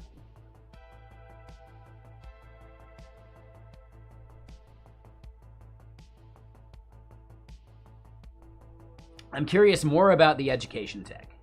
What type of education are you focusing on?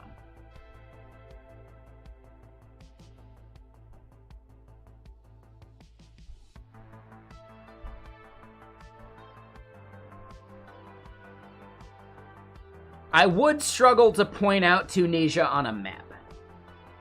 So, you know, I get it. Thank you for clarifying. For some reason, I kind of put it like east of Morocco, but it might be southwest of Morocco. I can't remember exactly.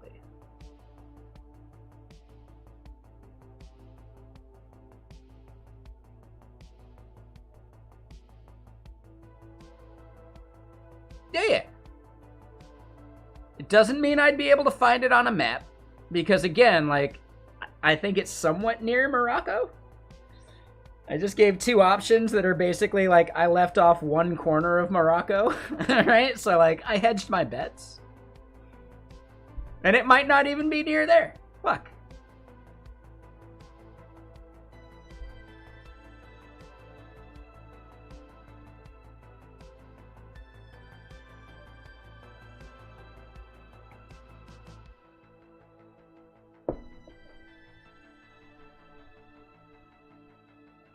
Now I gotta double check it. Fuck. Ooh. Okay. Alright, so it is east of Morocco, but not as close as I thought. Okay. Yeah, I forgot how big Algeria was. And I was thinking of Western Sahara when I said that corner. Okay. Alright. I've been farther off before.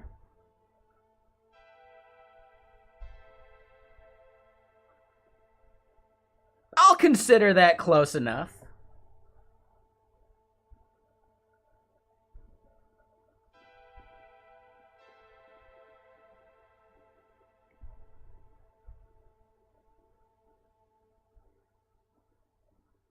Ooh, I'm wondering if my mental model is actually based off of like like Rome Total War or like Civilization type stuff as well. I'm wondering if my mental model of the map is actually like an outdated version. That's entirely possible.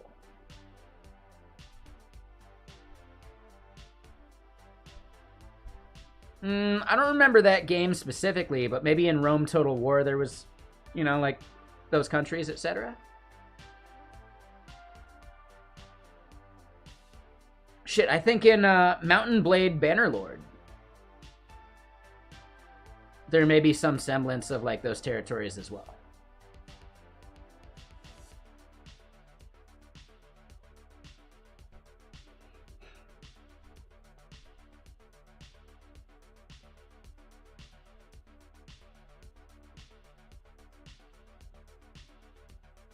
All right, so there's definitely something I'm doing wrong about how these packages get referenced.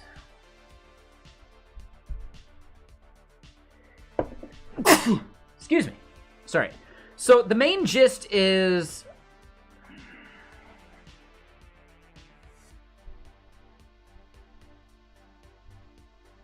Man, here comes another sneeze.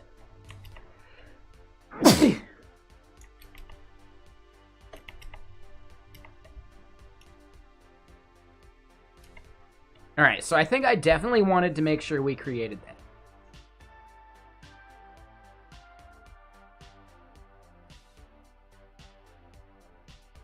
Oh, Radiant. I mean, stuff is tricky right now. I would say it's not in the toilet, but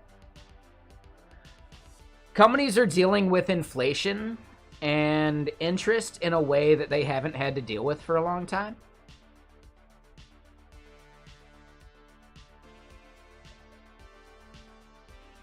I just got laid off too, so don't feel bad about it.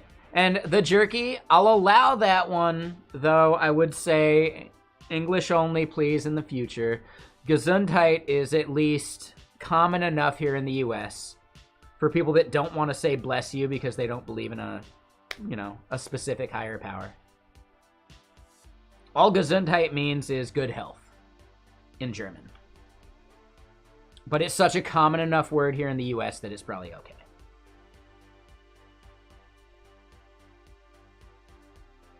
It's fine, Bisque. Thank you for understanding. Thank you for getting it. It wasn't just that part. It was also some of your previous comments related to, like, you know, your interaction with stream. And I made a decision. I think you get it. I appreciate you. Thank you for not holding a grudge about it.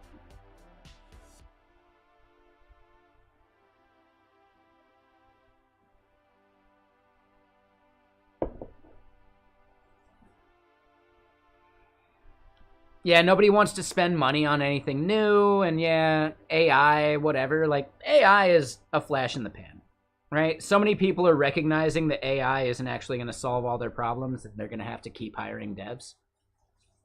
It's a thing. We are definitely approaching a bit of an economic downturn. Technically, I've seen a bunch of things say that we've already had our recession, and we're maybe like another year away from like coming out of that recession. So, yeah. And hey, what's up, Gavin? I'm sorry, I just saw that a couple minutes ago. Yeah, all right. I've been worse. So yeah, how you doing, Gavin, over on YouTube? Appreciate you. Thanks for hanging out and lurking, chilling, watching, judging. Look at the CM Griffin. Look at the CM Griffin.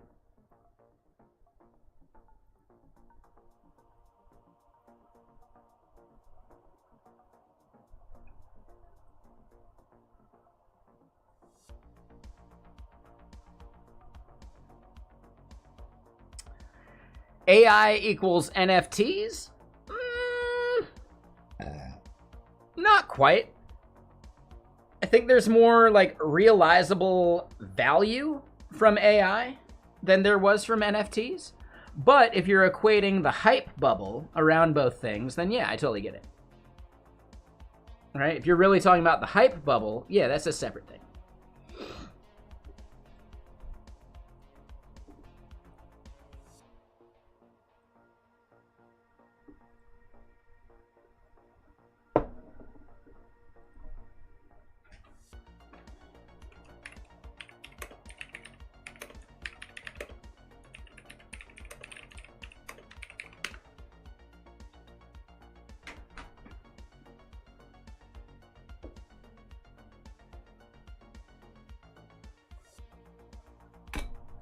In terms of lifespan, I think I still disagree.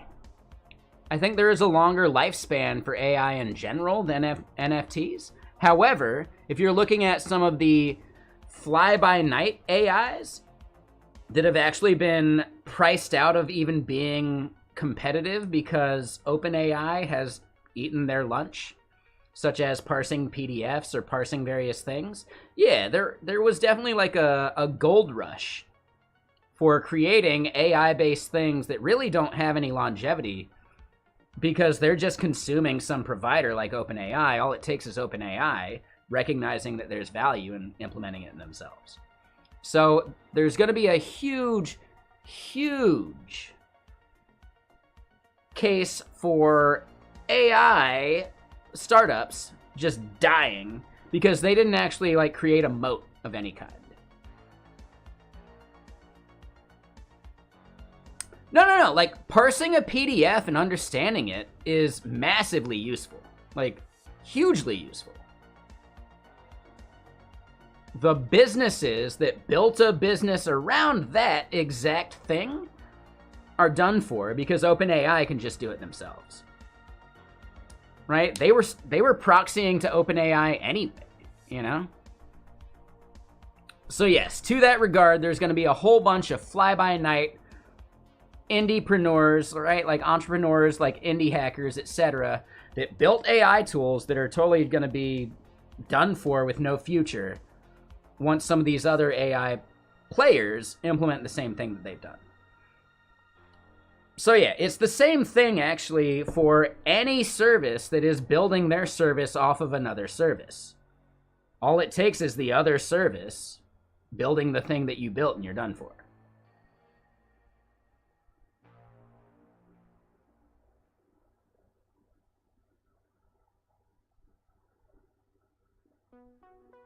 Omar, that's a very good point. Yeah, like most businesses at this point, right, due to interest rates being greater than zero, most will actually have to justify their existence with revenue. That's actually how business used to work anyway. That's how business probably should work anyway.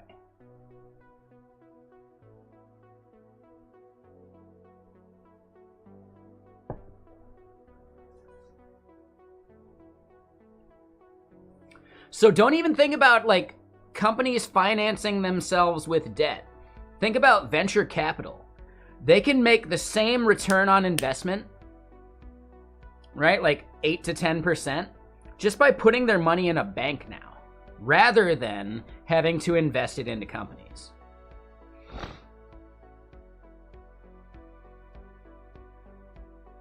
So I get it, Radiant. Like, Dell is a dying company. Nobody buys desktops anymore. Very few people buy laptops that aren't Macs, you know?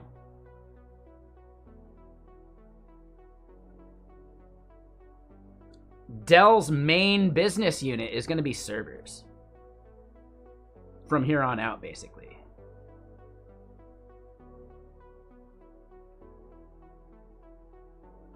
So I get that, Bisque. That's a good point. That's a very good point, right? A lot of India uses Dell computers, etc., but that's such like a commodity market where any company that undercuts Dell is fine, you know? And an Indian company could undercut Dell simply by being closer to China and not having to pay like as much of like a shipping cost, etc. Right? What is Dell's moat? Not much. Support? That's about it. Dell has a massive economy of scale, sure, but that economy of scale falls apart the moment you end up dealing with multiple transmissions of things, right? If it costs X amount to get a fucking, a shipping container full of laptops from China to the US, and then you end up shipping that shit to India, you're paying an overhead that you don't have to pay. So I get that, Radiant, but what I'm getting at is Dell had to massively downsize anyway, right? Oh, I doubt that, Bisque. I wholly doubt that, right? To establish a factory is a major thing. And you tend to do it in a place that you can, like, do it for a long time.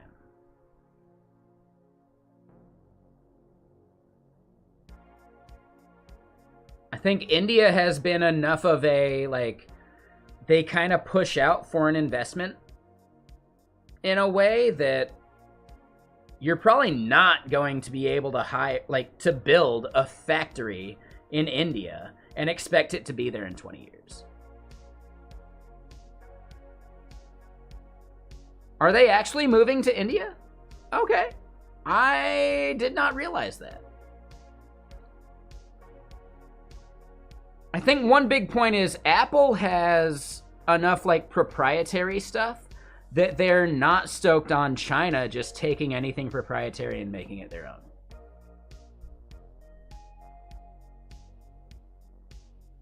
It takes about a year to spin up a new factory, sure, but, like, the amount of money involved with that is pretty crazy.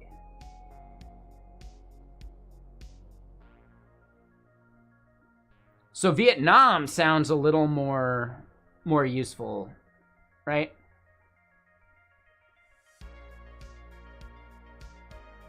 From what I've heard, I don't know for sure.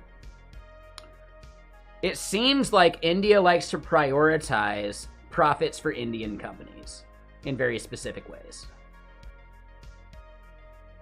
And simply for that reason, it's hard to actually establish a business in India versus other places that are not trying to compete with you. Right? Vietnam has no company, no infrastructure, no industry that's gonna compete against Dell, right? Whereas in India, it would make a lot of sense to just build stuff for Indians in India. Right? Due to tariffs and all that bullshit. So Dell has a factory in Malaysia, right? China and Taiwan are the biggest consumers of Dell stuff built in Malaysia.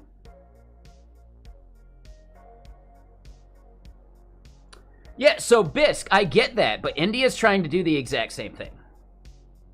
And India has enough of a foothold and enough of a population to do so. Whereas, you know, if you're a big enough company like Apple, you need to actually consider that. In 20 years, is India the place for your next factory? Just because it takes only a year to spin up a factory doesn't mean that they're going to recoup the value of spinning up that factory within a year.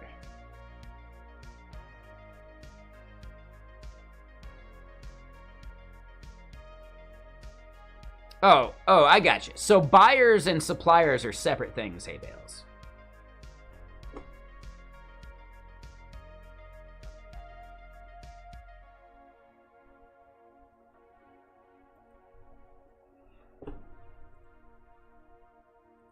All right, real quick, hold on.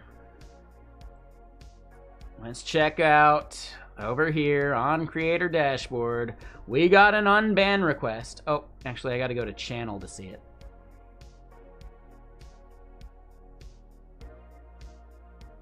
No, I get that, Bisque, but again, India is looking towards improving Indian way of life in a massive way. Such that the pattern we saw with China would repeat itself with India within 20 years, whereas other countries don't have that.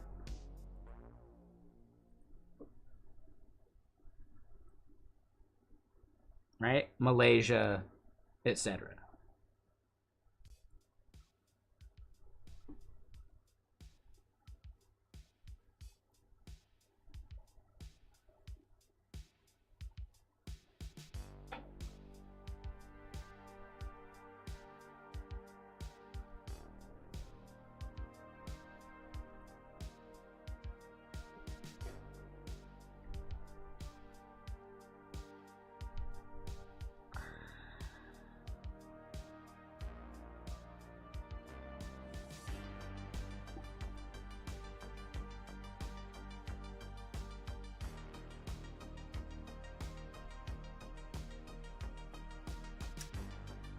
Where's this unban request?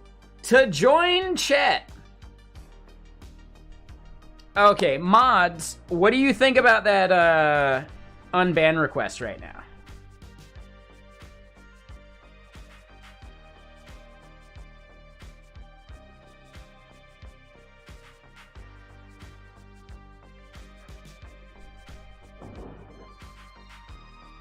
My instinct is it's a hell no.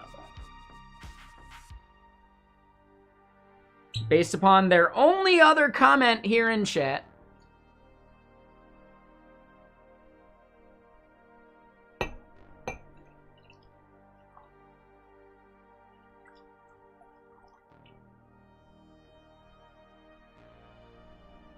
And the lack of effort into their unban request.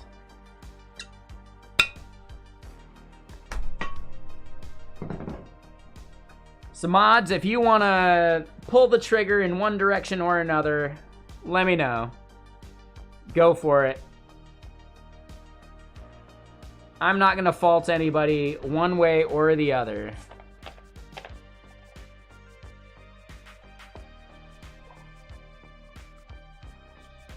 Radiant, I'm kind of a jerk. I call people out when they say some bullshit. The person asking to be unbanned right now, the comment they were banned for was made in 4/17/2022. Their comment was, "Where the white girls at?" Instant ban. Super easy. And they're only just now trying to get unbanned.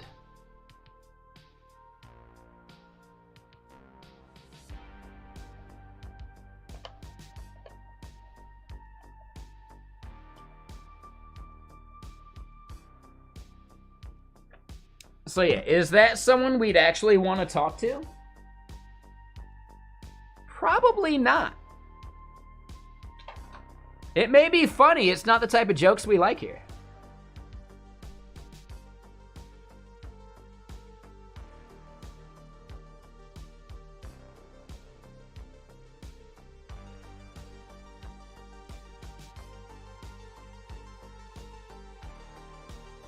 So Nalco, yes, the entry-level market is kind of shitty right now.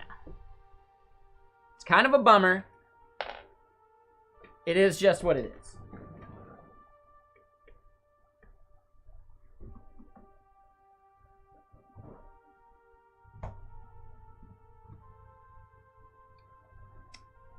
So, biggest thing I can tell you there, Nalco, is learn PHP, learn WordPress, learn Magento. There are a lot of jobs working on those things, and a lot of people that take the memes for face value are going to completely ignore PHP. Meanwhile, there are massive amounts of jobs out there for it. Is it going to get you the 100K salary immediately? Probably not. Nobody gets a 100K salary automatically for free with little effort, like statistically speaking. Instead, you take a shit job for less than that, add it to your resume, and your second job pays you what you're looking for.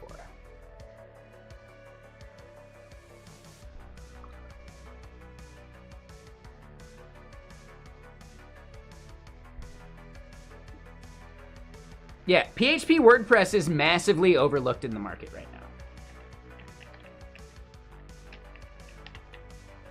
It's not going to be great money, but it's still better than waiting tables.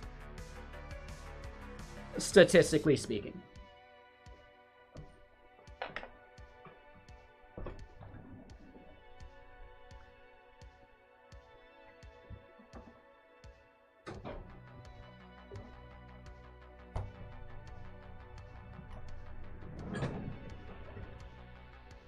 Me? No, I would not work anywhere as an intern. If you were asking me specifically. No. Hell no.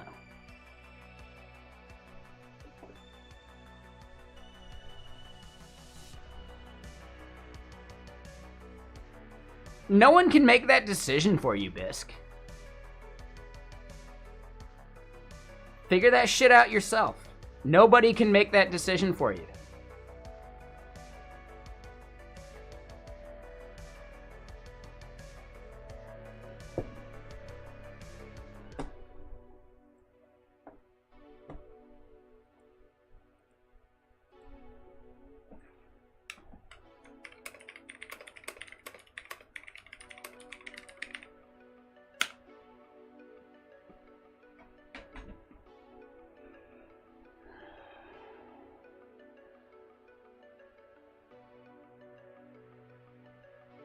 Again, like, none of that shit matters towards high frequency trading or whatever, right? Like, dude, like, Bisc, come on, man. Be a big boy and make a decision based upon what you think you should do. Nobody's gonna do that for you. You should never expect anybody to do that for you.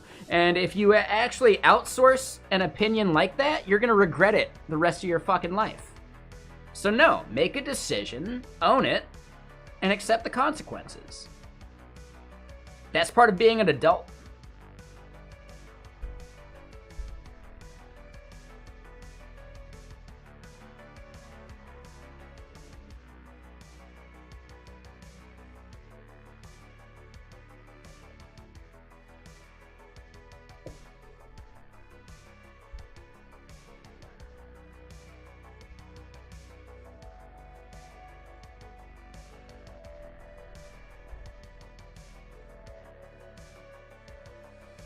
Seriously, Bisc, you're at a moment that we all call decision paralysis. The only way to get through decision paralysis is to just make a decision, not poll every single human being you see about it over that decision. They're not you. They don't have your context. Don't listen to what they say. Only you have all the information available to you to make that decision. Figure it out. No, instead, Nalco, here's a good option. Flip a coin, and without even caring about what the result is, think about the one that you're hoping for. That's the answer you want. Just pick that one. Don't even worry about when the coin lands. Simply flip the coin and think about which one you're hoping for. Boom. Decision made.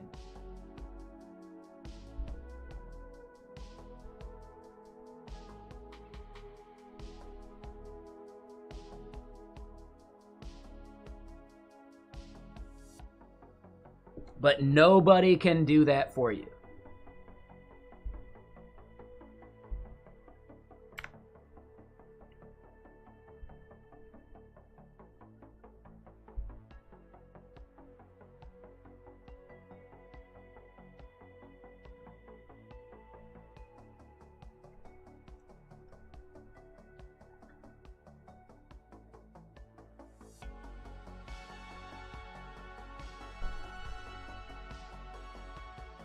Yep.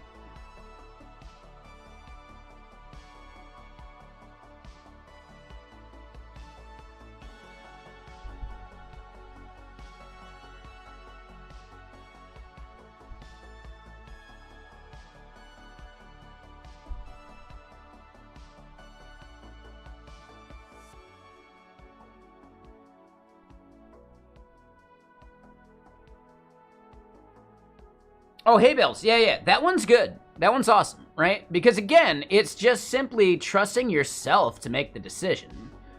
That's what you need. But it still allows you the chance of, like, figuring it out. But at the end of the day, if you're not hoping for one or the other, the question's moot and just pick one.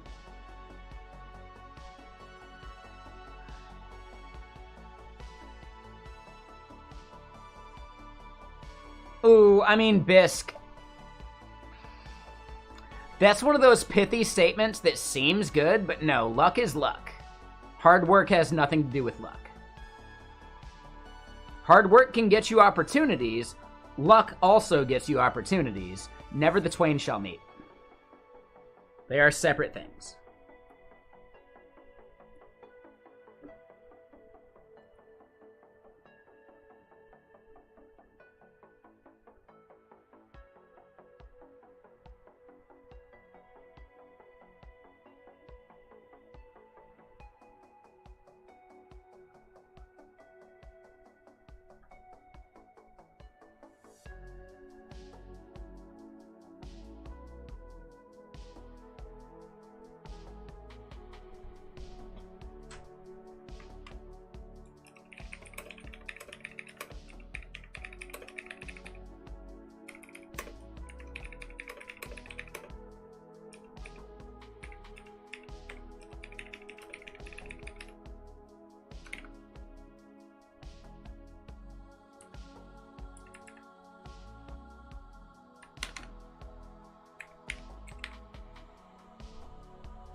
Sorry, I just commented on DM Mulroy's tweet here.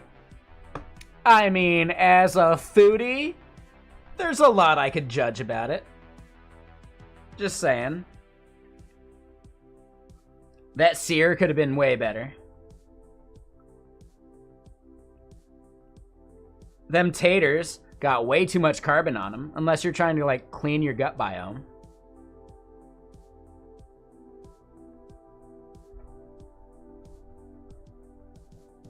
The asparagus, like the bacon wrapped asparagus, that looks amazing.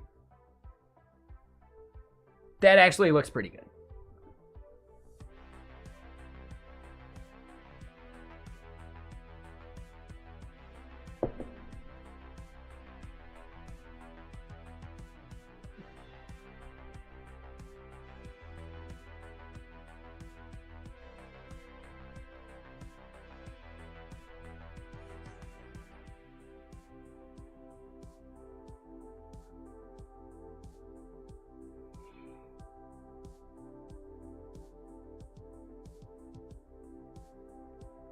No, so Box Dirty, I disagree with the whole hard work equals luck thing.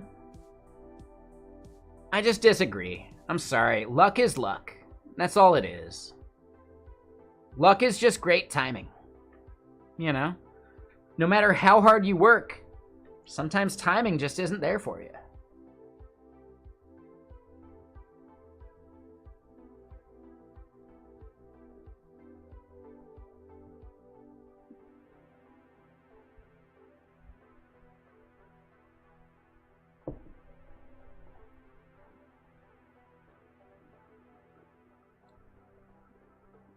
Oh, I mean, I get that Box Dirty, but I can also recognize times I didn't work that hard. And I just got lucky. That shit has happened a lot to me, okay? It's like, I don't know, man. Meh. There's a very, like, subtle nuance there. There are certain things you may end up doing that don't feel like work, so you don't feel like you worked for it.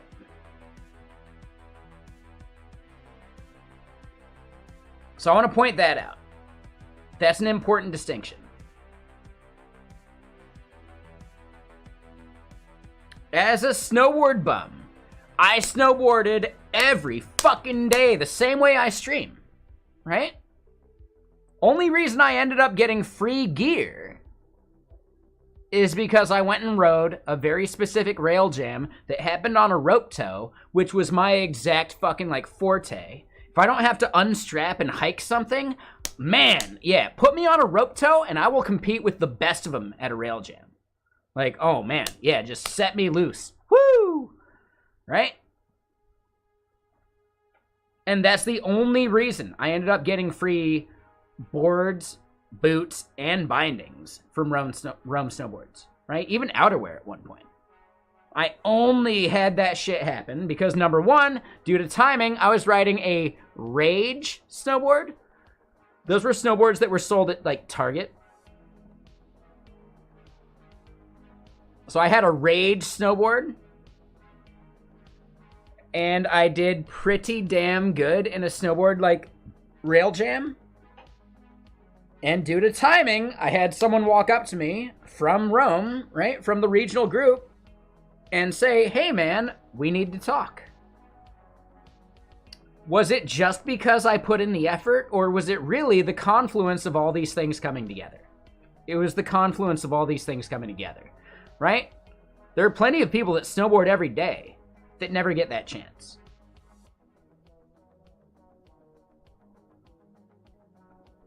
So I think that's an important thing to recognize.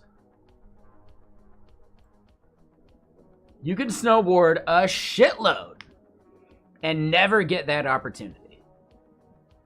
No matter how good you are, how much time you put in, etc., it's down to just the chance of the moment and being someone that they want to talk to, right? So yeah, I got super fucking lucky. And I got free gear for it. Heyo. I'm stoked on it. But does it mean I deserved it? No. Does it mean I worked my ass off and that hard work paid off? Barely. I was in the right place at the right time.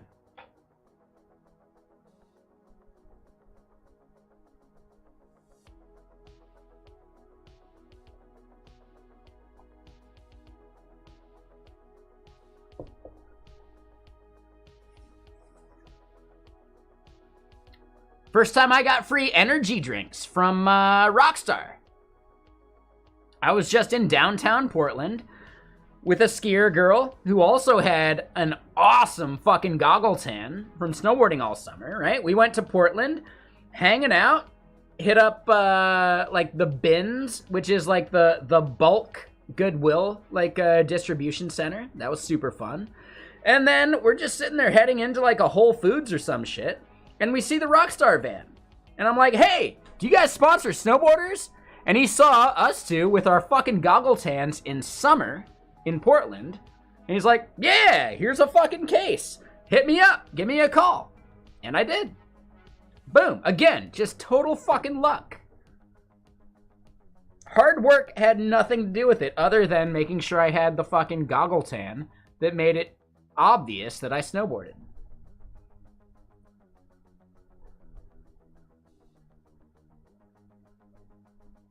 Again, luck is one of the biggest factors of everything in the world.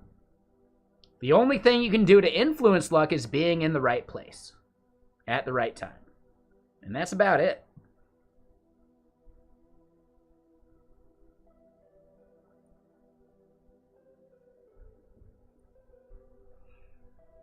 Seriously, that's it.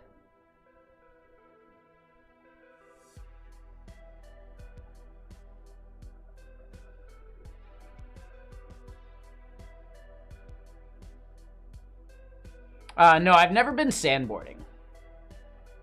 I wouldn't mind it. It'd be kind of fun. But it doesn't give the same way that snow does, you know? So I think it'd be tougher.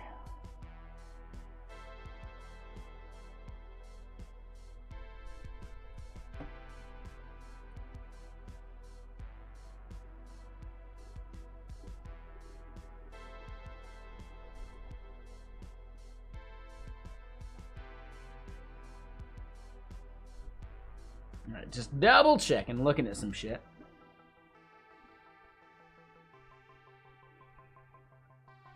As far as like blown snow, yeah, sure. Yeah, I don't give a shit. Especially if I got like, you know, free tickets or some bullshit to do it. Hell yeah.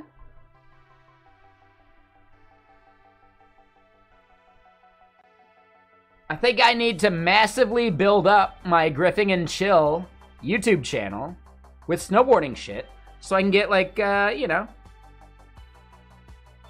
free snowboarding shit, right? Yeah, that sounds great, doesn't it? Yeah, let's do that.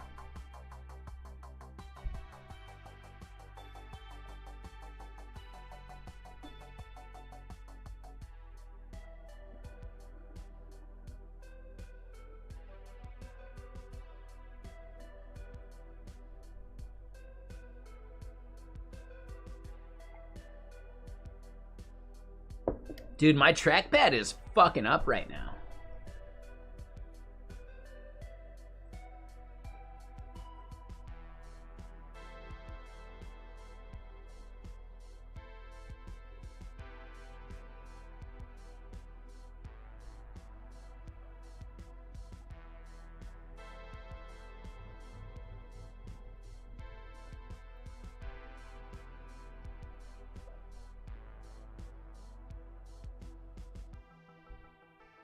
Oh, come on, trackpad. You're not that dead. I just replaced your batteries the other day. Come on, man.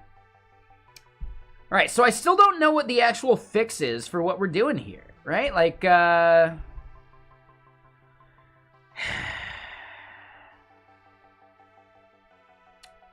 line 80 in the workspace is an issue right now. We got to fix that. Oh. We'll do that again because we fixed that and saved it, right? Yeah.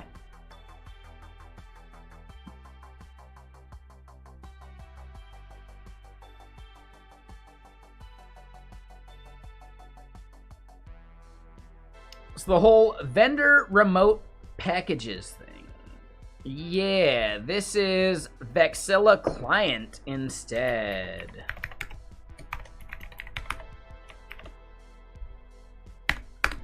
And then I think we're good. I think I finally understood it just a little bit, but nope, never mind. They hate it. Ah, they fucking hate it.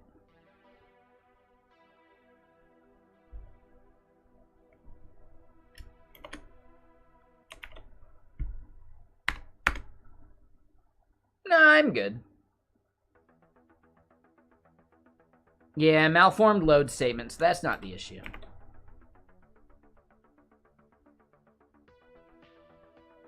Yeah, I'm sorry, Bisque. Like, nah, man.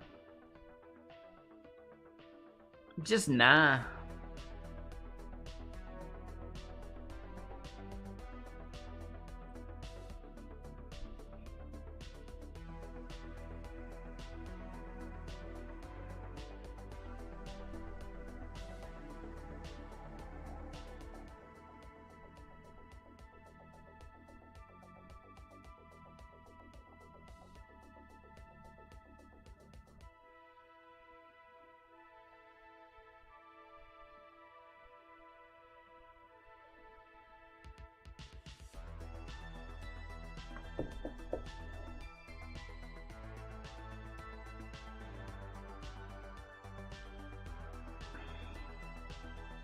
Yeah, I don't think ChatGPT actually solves this problem.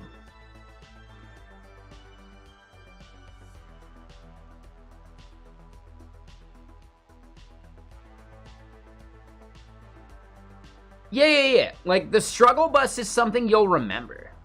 Absolutely. And yeah, like, ChatGPT probably has no fucking idea how to write, like, Bazel scripts. Like, I'm good on it. Like, no thanks. That said, maybe Cody or Copilot might have some good insights based upon the stuff we have in our repo. Yes, I applied to SourceGraph because I think I could actually... I think I'd be a good person to help build out Cody. As a skeptic, I'm one of the best people to evaluate it.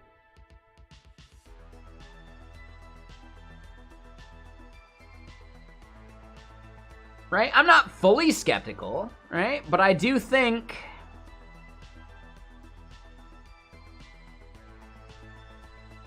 it's worth evaluating from a skeptical perspective, no matter what, because the people you're trying to sell it to are the skeptics. Right? From people I've talked to, I don't want to name them specifically, but yeah, they actually mentioned that, you know, they talked to SourceGraph, and they are not a diehard AI person, so, like, they weren't a good fit. I actually think that makes a better fit. A skeptic preaching your AI tool and realizing value from it is actually more useful, right? Because their story is more applicable to the audience that you're trying to convert. People that are sold on AI, fuck it, that's easy, right? You just pick either Copilot or Cody, you're done, right? Coin flip, easy, right? Instead, the market that is worth grabbing is the market that is not convinced. That is where SourceGraph and Cody need to be focusing their advertising. Yeah, you don't like Copilot and ChatGPT? Well, yeah, Cody could totally fill that in via blank, blank, and blank. I don't fucking know. I can't advertise it for you yet because I don't fucking know. I'm not using it. I haven't used it yet. I will. If they get back to me and say, hey, let's do a fucking interview, well, shit. I guess I'll use Cody and see what I think about it. It's open source, you know?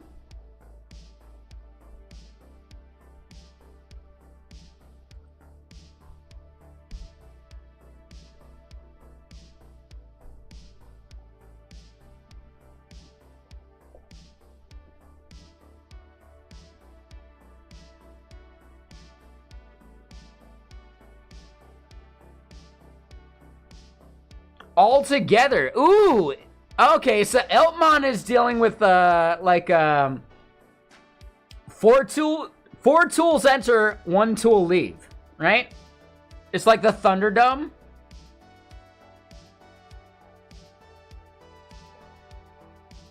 Right? Eltmon is like a total like editor Thunderdome.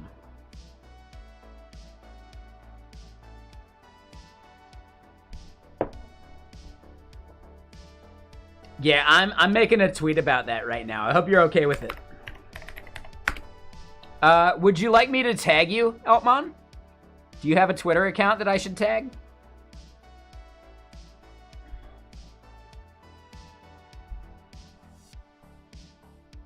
All right, well, that's on you, man.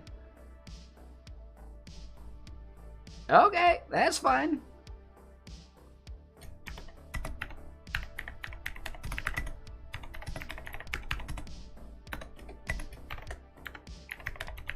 Is it okay if I shout you out? Or would you like to keep that out of there too? Up to you. Just let me know.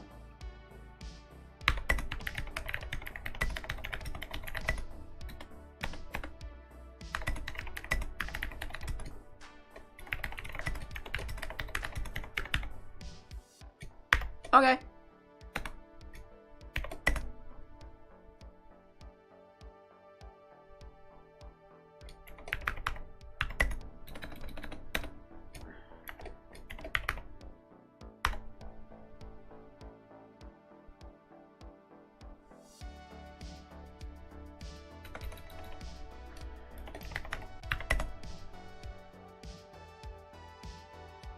Meetup JS. Do you mean Seattle JS? Because you should hang out at Seattle JS. It's happening next week on Wednesday.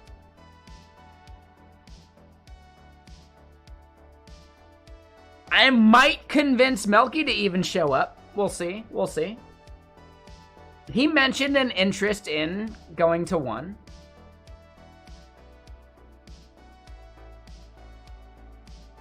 I'm not guaranteeing he'll be there. I'm not his agent. I can't do that. But yeah, right? You said Cody, Copilot,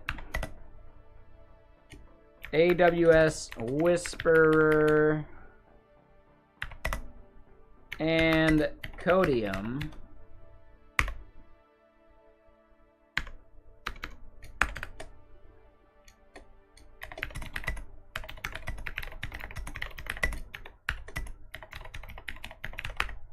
To me, that sounds like AI Thunderdome.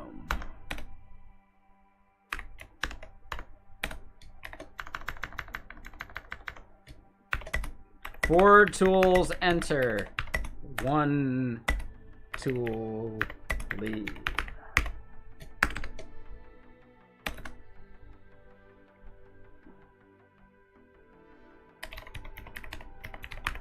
This is a good tweet. I'm proud of this one.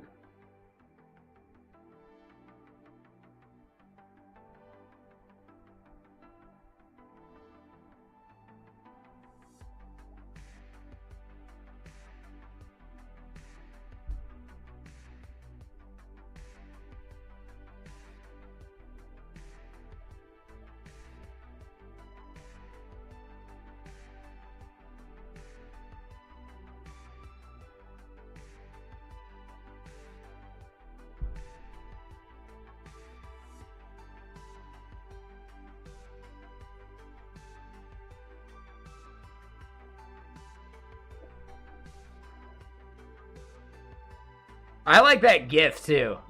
I almost want to like my own tweet. Is that gauche? Is that a bad idea? Will y'all look down on me for doing so? How about this? I'll just show my tweet and hope y'all like it instead. How about that one? Right? We good? Less gauche than me liking my own tweet.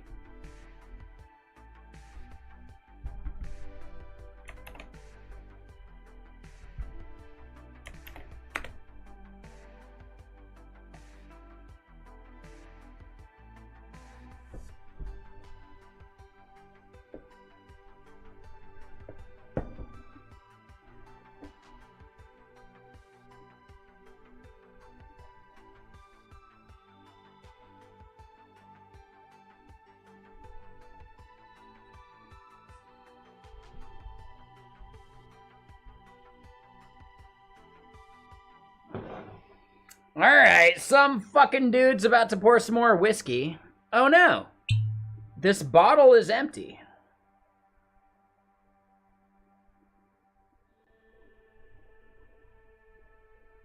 None of this animal goes to waste. Alright, let me go grab the other bottle.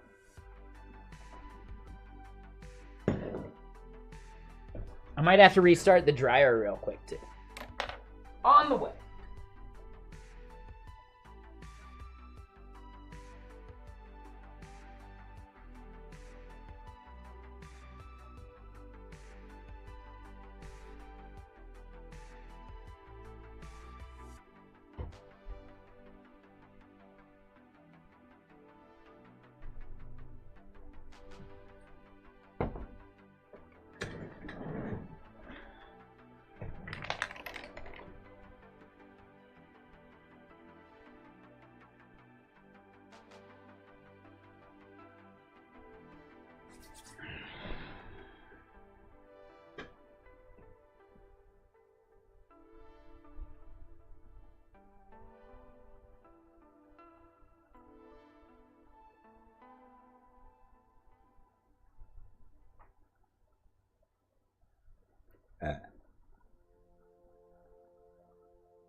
Oh, hey! Hi, Whiskey. And yes, at some point, I will lower my amount of whiskey content. We're currently in, hey, I got laid off within the past week mode.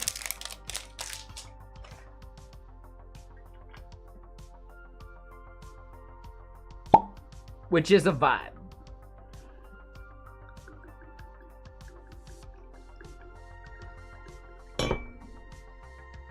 I don't bring this vibe to the job. Keep that in mind.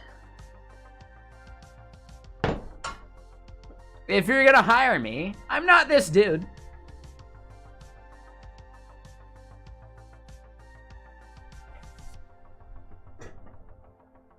All right, hold on. I need Coca-Cola. Oh, I should have used the restroom too. Hold on. Yeah, I'm back on the market again. Brian something or other that used to work with you, Brian Eddy or whatever, he works at a company called Shippo. That seems really cool. I'd like to hit him up. But I don't think they're looking for my expertise right now. They're looking for back-end focused people. Oh yeah, no worries, no stress. I appreciate it. I don't want to burn any bridges though either. Like, I really don't like using references at this point. I would, because I got rent to pay. But I'd prefer not to, if that makes sense. But I think you and I both know Brian Eddy, right? Super awesome, chill dude. Like, really cool dude.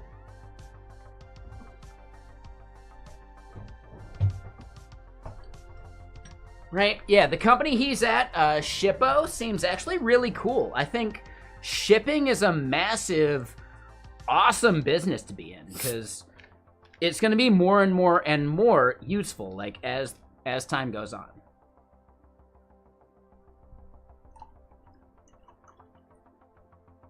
They're looking for back-end people right now.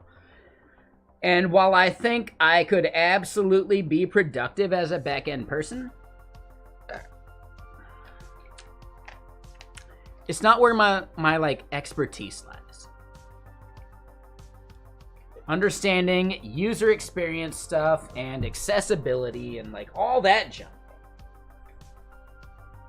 That is really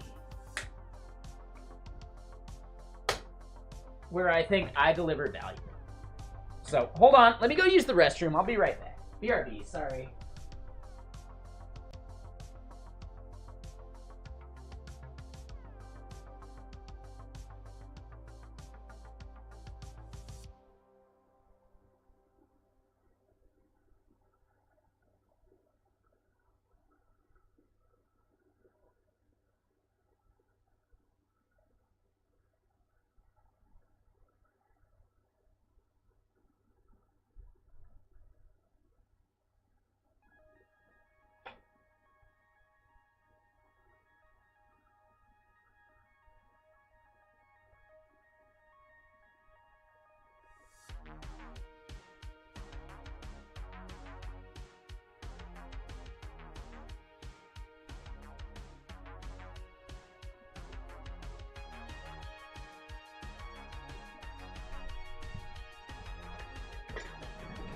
All right, here we go. I'm back. I'm back.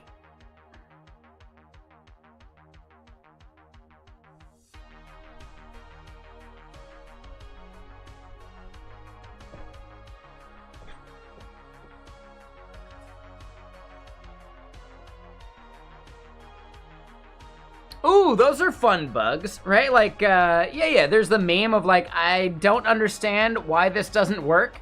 And then there's, like, the even worse problem of, I don't understand why this actually works.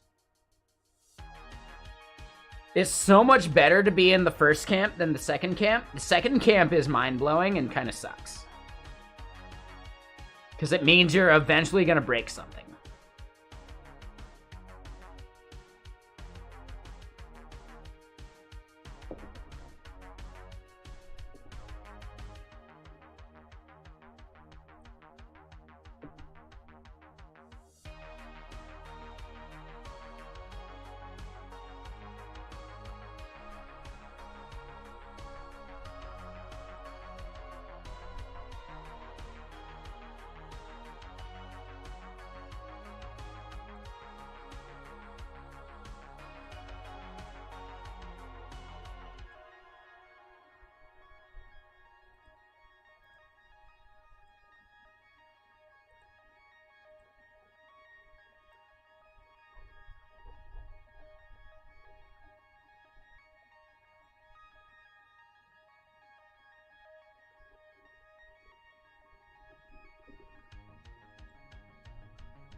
Yeah, better check them unit tests. For sure.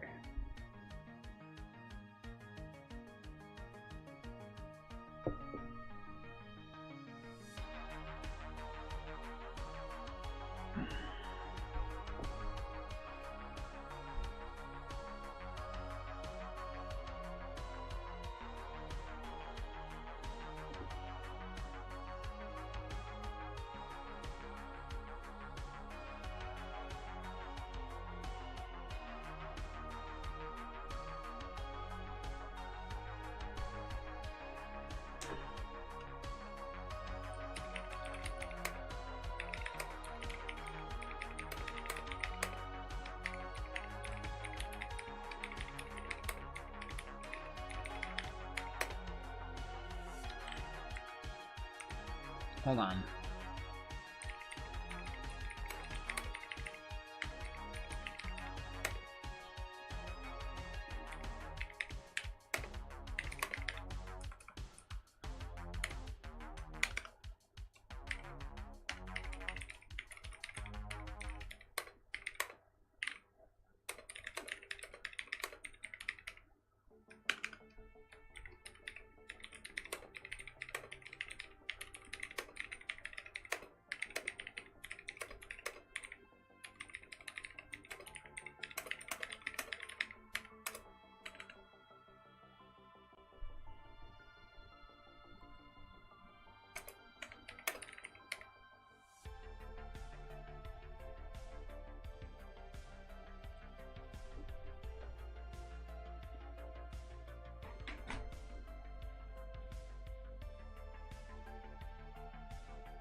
Alright, so, yeah. How's everyone doing out there?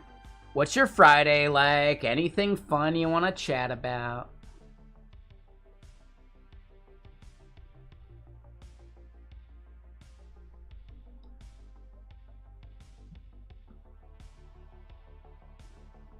What do y'all think? Should we listen in on Code and Life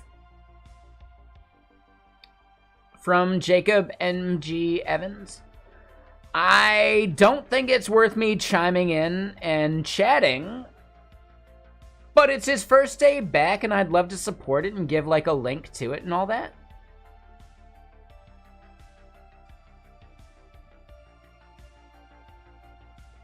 I'm not sure he'd be bummed on it or not. I have no idea.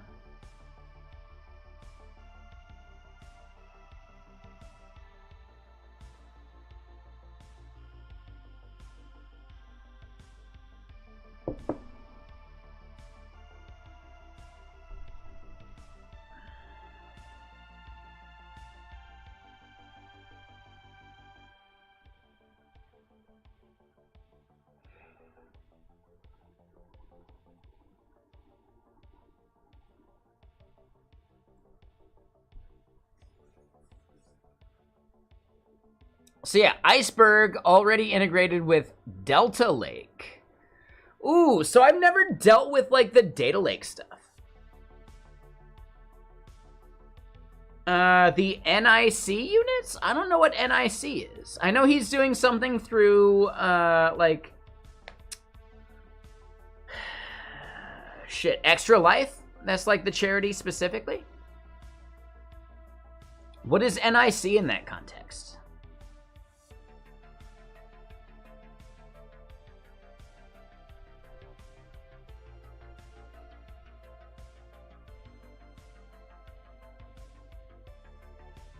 Oh, it's like the infant care or something like that? Okay. No, that's fucking awesome. Yeah, that's a really cool thing.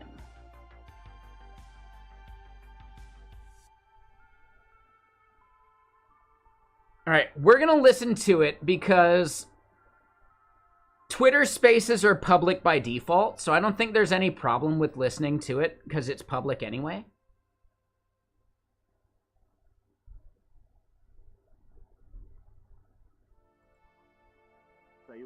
Right, the CSS, and also client-side JavaScript.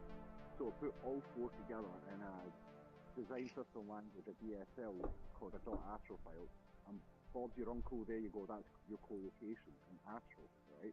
Which is, off the top of it, simple, you could get that, anybody could take that away, right? And that is it. But with the structure of the app directory, right, to have like what you're talking primitives, these layout primitives, right, these page primitives. Now, unless you're familiar where that this is a page, it is statically rendered because, you know, it's like everything in there unless you stipulate like a user. Let's turn the music down even more. Statically rendered, so it's presumed to be a server-side component. And then you have all these, you know, it's like what I'm talking about, mental contortions. You know, it's like you're having to do gymnastics back again in order to follow React land, you know, the rules of React land. And that is stuff that I just don't like. Yeah, so I mean the thing is though is that's not React land, that's Next.js, right? So yeah, sorry, my bad. Sorry, my bad. You're right. Yeah, Next.js. Yeah, because I anything that you can do in React, you can still do in Next.js because that's obviously what they're using. It's fucking duh. But like, I won't argue that there is a lot of like primitives and ways that they make you do things. That like you have there's some a learning curve for sure. It's not at all an argument from me, but like if I go to Astro, you know, I have to learn fucking shit there too. Like I don't know front matter. You know, fuck me, man. Like I tried to help somebody one time and I had to learn front matter in like in a night. It sucked. I mean I helped them, but and I learned a lot about front matter. I don't want to know any of it. Yeah, so like yeah, I think that there's like a lot of like these like little gotcha learning curves. Yeah, in any of these meta frameworks that you go to. It's just the kind of the state of things. But even if let's say we weren't using these meta frameworks, and I went to go use, you know, vanilla front matter is not an Astro thing. With like say just Vite, right?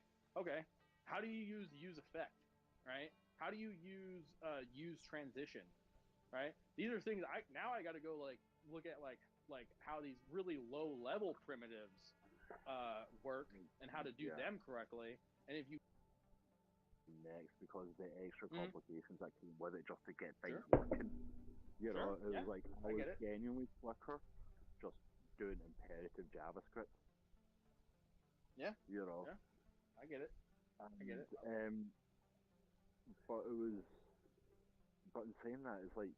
I need to chime in about the Astro like front matter thing. I'm having to use, right? We're having to go a lot quicker, so I'm having to leverage a lot more of the ecosystem, and you can't beat it, right? Hands down, the React ecosystem is second to none. Yeah, I mean, we try. What can I I'm say? kind of jealous about that, you know, when it comes to like, yeah, yeah, and in a sense, I'm kind of jealous about it because it's like I look at other open source projects, you know, and I'm thinking it's like I promise me have a that hard this time solid hearing parity in this code, guy's like voice. if there was, imagine if solid had a parity in the ecosystem, right, as it did with React, and that's what I keep thinking. Yeah. What's up, Chris? Hey, how's it going? I just wanted to chime in on like the front matter thing. Like that's actually Oh, a markdown specific thing, right? Like it's not an Astro thing. It's not anything specific to other than just markdown, right? Front matter is a markdown specific thing, and you can take it with you from framework to framework. how does Astro handle the sharing data between front matter and say like the logic that you have? So a lot of that is like remark based as far as the Okay. library they're consuming under the hood. And that's Yeah. the same thing you'd experience with like Gatsby and any other markdown based like consuming library. Sure. Now, is that like bespoke knowledge, or is that something that I should just know as a JavaScript engineer?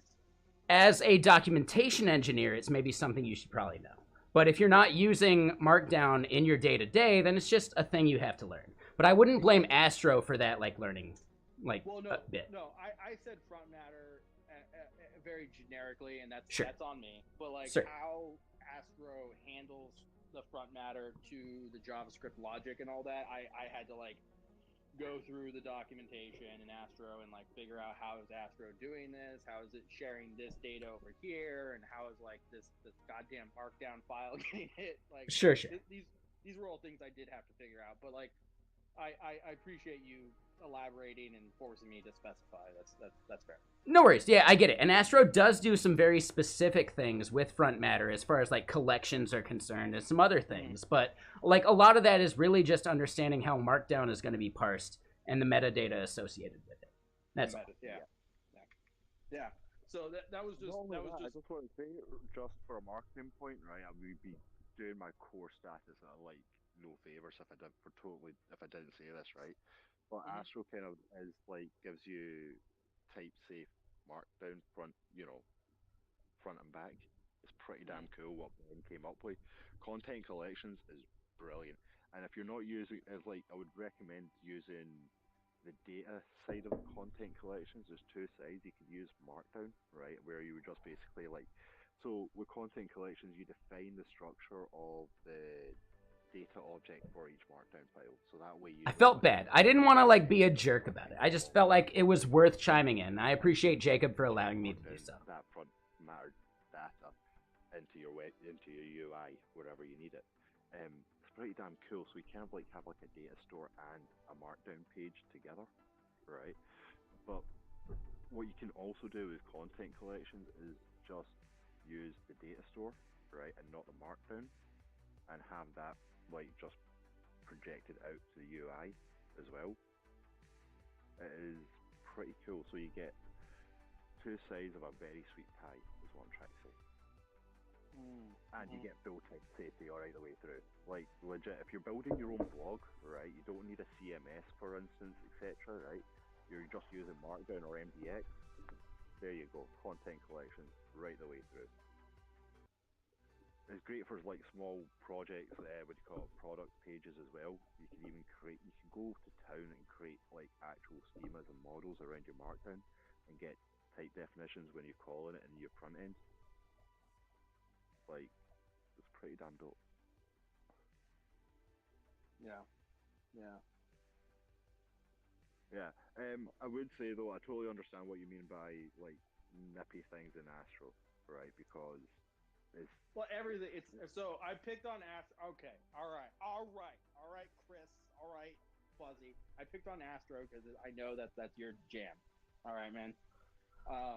It's I don't have a problem with Astro or any of the things Astro's doing. Obviously, okay, I love Astro. Fred's a buddy.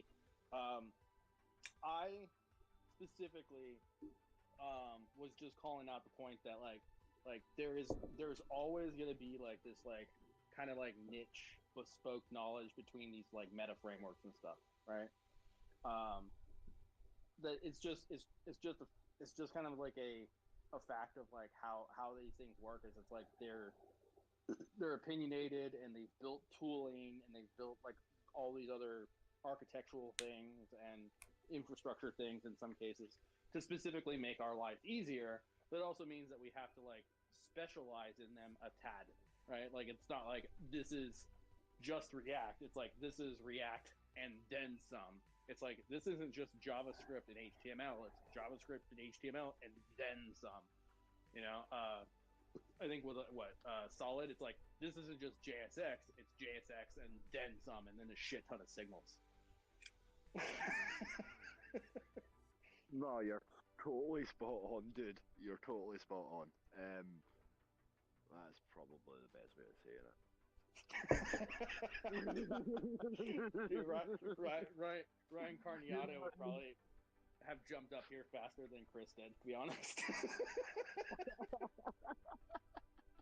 Actually, I was watching his stream tonight, right, and he had two guys over from NativeScript, right, and I just want to basically give it a shout out, right, to those who don't watch Ryan's streams. He does it like every often on a Friday night, and they're brilliant. But they basically managed to get solid.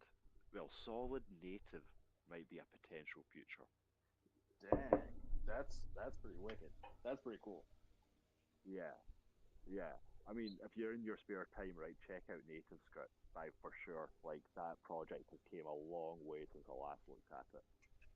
So just as an example, like Vue Native is built on top of React Native, Svelte Native is built on top of NativeScript. Like all of these things are actually building blocks for every other framework to build on top of, which is really cool. Yeah, 100%. Very much so. Yeah, I highly suggest, by the way, if anybody's deciding that I'm gonna go build a CLI, and they're like, oh wow, there's this package called Ink, and it uses React for CLIs. Don't unless it's like a very small CLI, very small project. Do not go down that rabbit hole.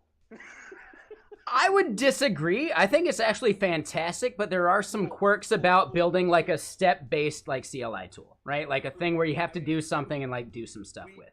Me and Sunil did that with the Cloudflare Workers CLI, and like not even a year and a half later, we're pulling out all the React stuff because it was preventing us from being able to do a lot of improvements to like the infrastructure, so that we can like have like better authentication and better support for like other Cloudflare products. I get that. I think an important thing to recognize is that Ink doesn't even advertise it as React Ink anymore. It's just Ink. So like they're trying to separate themselves from React specifically at this point, which is kind of cool. What's their like they're still using React DOM though, aren't they? I'm not positive of that. I just know that they're like their branding and marketing is separate. Not the React DOM. They were using the React Vue, right? Yeah, so I think they are actually trying to aim for just consuming like the JSX like natively like every other tool kind of does, right? Nice. So I think they're trying to separate from React at this point. I don't know for sure, but like from what I've seen as far as their branding is, they're trying to remove React from the library itself. Okay. That's definitely the right direction for them to go. I can't give them shit anymore. So fair enough, yeah. Chris is just up here tonight to just fucking put me in my place. I'm not trying to be that way. I'm just trying to be like an extra voice. That's all. I'm sorry. No, I appreciate it because the thing was, right, it was like I had the impression, right, up until when you informed me, was like that Ink was just a React wrapper around CLI. That's fucking what it was, dude. Honestly, it was a bad idea to even begin with, right? But if there's the direction that they're going in, right, is trying to make a better declarative way of writing CLI tools, I'm all for that. Yeah. Like, holy, yeah, for sure, for real. I mean, I keep saying it, it's like there needs to be a renaissance. You know, there's a renaissance happening in the web right now. You know, and us web developers know that, we feel that, right? But it's like, we feel it in our tools that they need to be really brought up to times. You know, it's like, and this is just a good use case. This is just a good point towards that direction. I know, Oh dude. yeah. I feel a wee bit. Yeah. No, CLI tooling and ecosystem needs a lot of love. It's it's definitely, there's like some good stuff out there, and don't get me wrong, the people that are working on stuff are busting their asses, but like, yeah, it's, especially if you like are specifically wanting to do a CLI in say like TypeScript, there's just so few options. I know. It's like this poor shame is, right? It's like you're always going to get pushback from the Linux community, especially on the server side of things, because truth is, if you're looking at the server terminal in production, something's wrong, right? And you shouldn't be looking at emojis and all this stuff. And in a lot of cases, it's like you can't even put emojis in Git commits for the simple fact that they don't render in certain terminals. Yeah. And Chris, by the way, I'm just ribbing you, dude. You're 1,000% okay. Like, don't feel bad. No, I took no offense at all, so no worries. Good. Appreciate you. Thank you. Good. Yeah. If I didn't like you, then it would be different. I would just basically be like, cool. Thanks for your opinion. Oh, dude, do you remember that world-renowned AI specialist that we had on a wee while back? Yeah. Yeah, I was legit, right? I was thinking about that a wee while ago, and I swear to God, I actually thought Jacob didn't like me. I thought that for a long time. Yeah. I'm a jerk. I'm an unlikable person in some cases, Like, so he just you know, like, rage I wouldn't quit fault and him for it. blocked me. It was hilarious. Oh, professionals, eh? So I kind of wanted to chime in real quick about what you were saying. Like, I think the biggest thing that we're missing in the JavaScript TypeScript community is really like Go releaser and Go downloader, right? If you were to release a CLI tool in the Go ecosystem, there are tools to help you release like cross-platform CLI tools that can be downloaded with a single bash script, etc. And boom, like installable and awesome. And we just don't have that yet, really, with JavaScript TypeScript. Like, there's Vercel package, but it only does so much, right? That's only about bundling. Yeah, Sorry, go ahead. I was literally going to call out that, like, when we were looking at, like, how could we make it just work on any platform? Like, Vercel package is one of them, but the problem is Vercel package isn't really meant for creating like a small mobile binary like that. And so you kind of ended up with like a pretty chunky, like a pretty chunky output. Chunky. Yeah, I mean, you end up having to like our pipeline just basically created all these different binaries, and that was just like a thing that we had to. It was just like maintenance overhead. It was just a thing we had to do. Yeah. And yeah, like, I actually went... Oh, I'm sorry. Go ahead. I didn't want to cut you off. My bad. No. You go first, mate. You keep your train of thought. Okay, so all I was going to say is I actually put in the effort to try and rewrite an install bash script kind of thing where you'd like, you know, curl it and install it kind of thing. And I started writing that myself before I realized that like Go releaser and Go downloader solved that for me. So, and keep in mind that you can actually use Go releaser and Go downloader in other languages. You can actually make a Rust CLI tool that gets like released via Go releaser and Go downloader. I think there's a little bit extra you would have to do for like JavaScript TypeScript, but it's still actually kind of cool.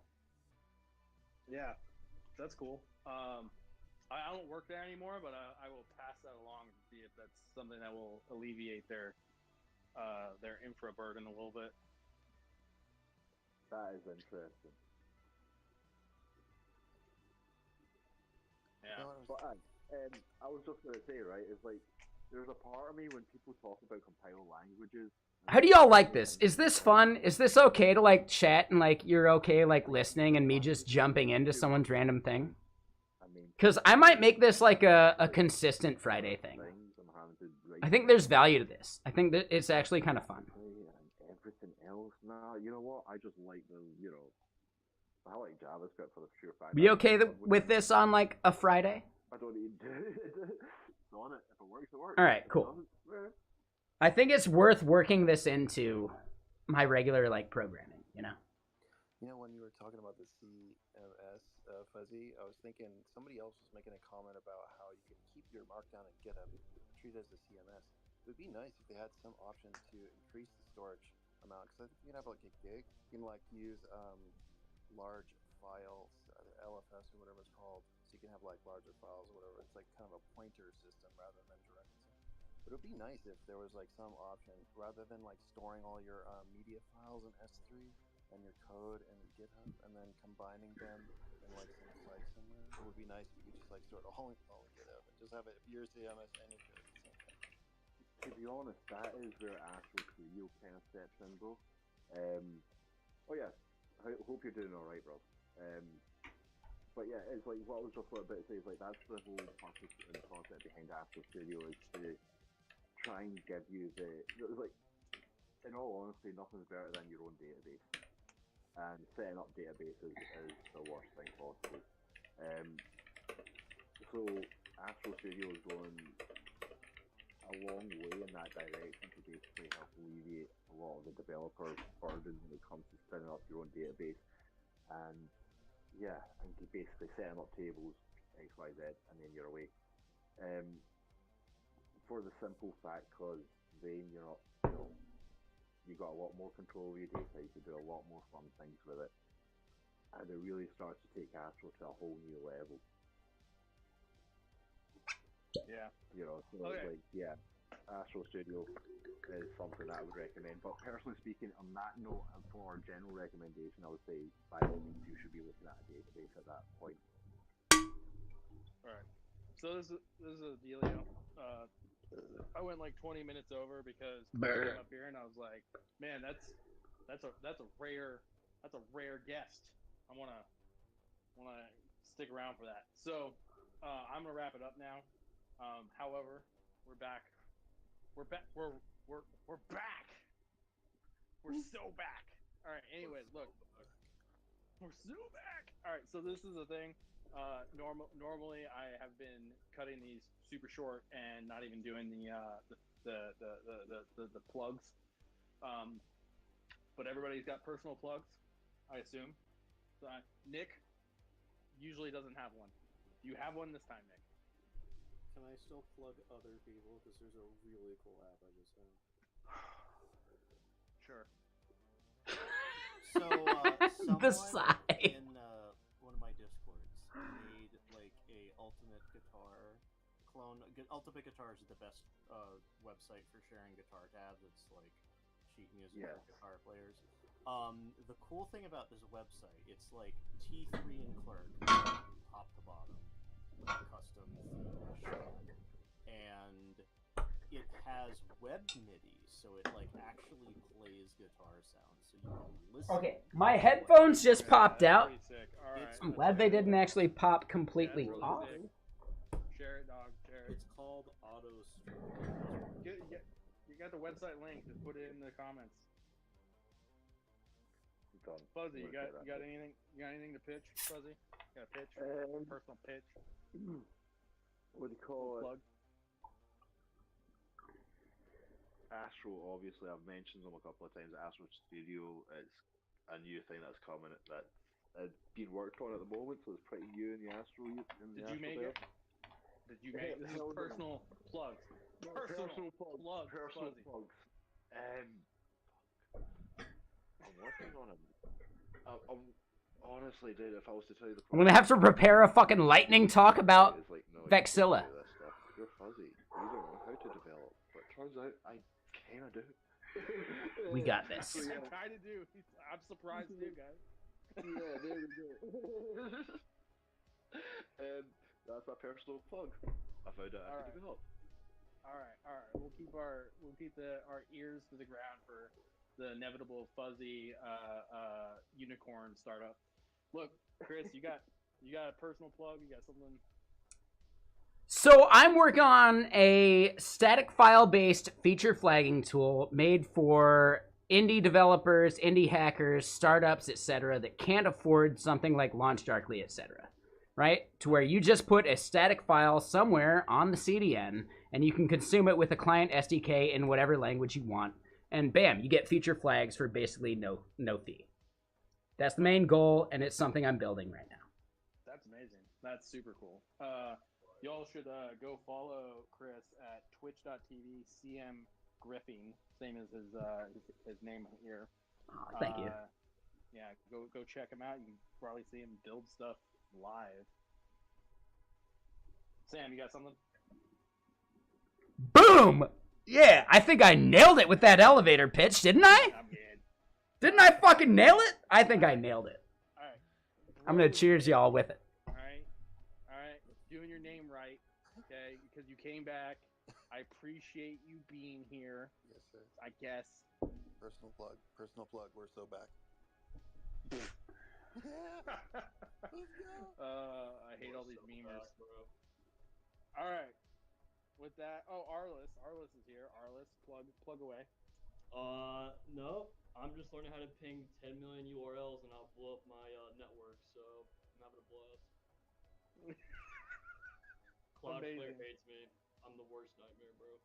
I'm not. Oh, we found out where the DDoS is coming from. All right. Yeah, look, he was throwing like 100 million packets, bro. It's alright. Anyway. Oh man. Why did you just put front matter up here? What is this? Oh, that's the documentation for. You're right, I forgot the name. /. They're gonna have to follow me for it. Astro's thing also allows you to write JavaScript. This is You're right, I forgot to mention the name. Yeah, Shit, I'm the worst marketer. This is a Ruby tool, is it not? Isn't this a Ruby tool? Yes. This is a fucking Ruby tool. I hate you. Jekyll invented front matter, so. I hate you. You put Ruby content inside of my space. All right, everybody. With that, we're gonna say good night, and I will see you next week. All right. Have a great weekend. Stay safe, and if you do anything that I would do, don't get caught. All right. Bye. Bye. Awesome space. Yeah. I appreciate Jacob letting me join. That was awesome. The fact that he said he stayed longer because I joined is kind of insane to me. Like, in a good way.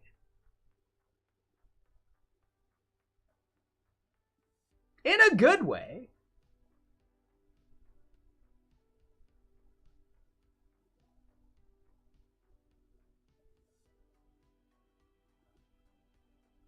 In a good way. But yeah, we're on a Friday night. That was like a really good fun thing to join into. I don't want to be jumping on that without permission too much. I feel like every once in a while is forgivable. If I did it every fucking Friday, I'd want to make sure I had permission to do so. But it's a public thing. They're advertising to the void with their space, right? Anyone can listen and like hang out. So I don't think I'm exposing anything that wasn't intended to be public anyway, right? And again, Jacob's a super cool dude. I actually was going to be content to just listen until there was a moment that I had to jump in. And it was about front matter.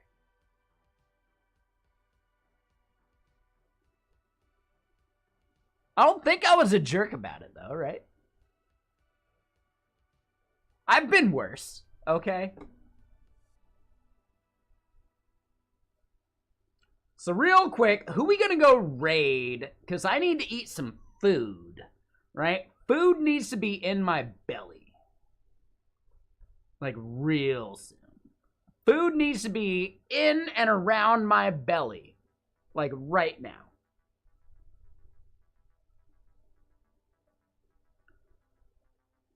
So here's the thing. We could go raid Prime, who's killing it and deserves it, and he's amazing. That's a very good option. It's Friday night, though. And I think anyone that wants to watch Prime knows where that stream is, and please go watch it. He's doing it for a very good cause. He's done a lot for that cause, which is awesome as well.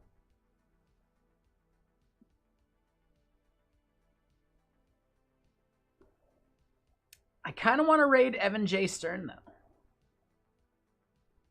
Evan J. Stern sitting at 49 people. Whereas Prime's at like 2K plus and totally deserves it, right? But like, Evan J. Stern deserves more as well, right?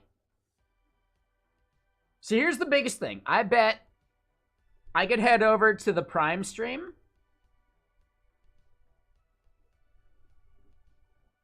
and at least, like, you know, give a sub and shout it out, right? Oh, he's on gaming time now, too. All right, so here's the biggest thing. We're going to go raid Evan J. Stern. We're going to hang out with him. I'm going to go game and hopefully play some stuff with some people.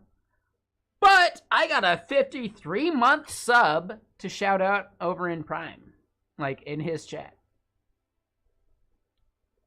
Now, I don't even have Fortnite, so I couldn't even join him. So, like, I'm not worried about not being part of that crew. Is that Warren buffering with glasses that I see in the corner there?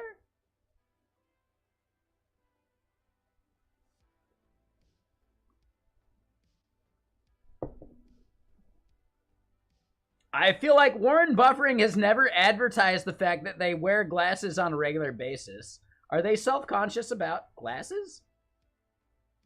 I think black glasses would be offended by that.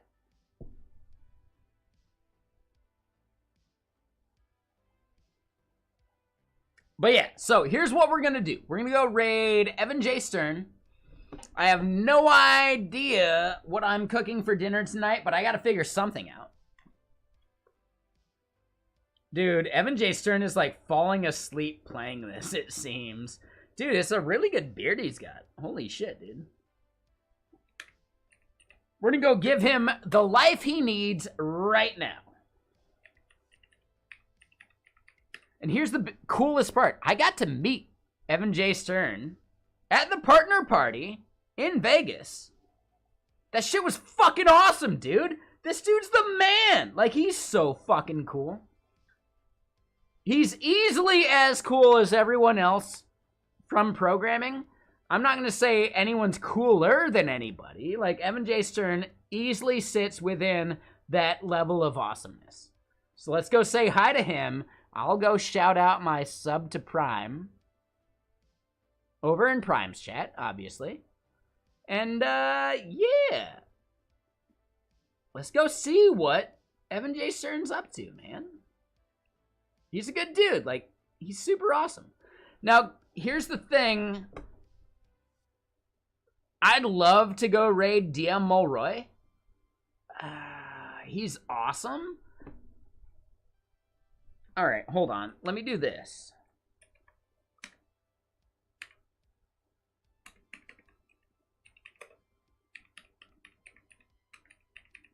If you're looking for programming content right now, DM Mulroy is probably the move.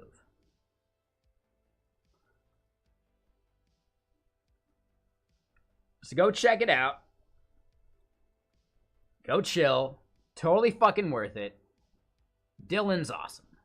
The fact that he is spending multiple nights trying to teach this pleb about OCaml, that's awesome. Like, DM Mulroy is awesome. Like, please, go check out his stream if you haven't seen it before. Click that link, give him a follow, etc. That said, we're going to go raid into Evan J. Stern's stream. And yeah, he's on follower or sub-only mode. I think it's just follower. Like, yeah, give him a follow. Come on. I bet he's seen a bunch of trolls, which is why he's got the follower-only thing on. You should definitely follow Evan. For sure. Like, super chill dude. Super fun. We gotta convince him to do like a group playthrough of something at some point. That'd be really fun. But this dude's awesome. Like, man, just such a chill dude. Super fucking cool. He is Roldy from Letterkenny, right? Stuart! Now, Letterkenny is finishing up this year. I'm looking forward to a fucking Roldy spinoff. Come on, Netflix, make it happen. Yeah, probably not, but whatever. We can at least hope. We can dream. So I'm going to go raid Evan J. Stern. I'll be over on gaming here in about 5 to 10 minutes. I'm going to go shout out my sub over on the Primogen, because he's awesome, right? And, yeah, I'll see some of y'all over in gaming for like a full stack League of Legends game.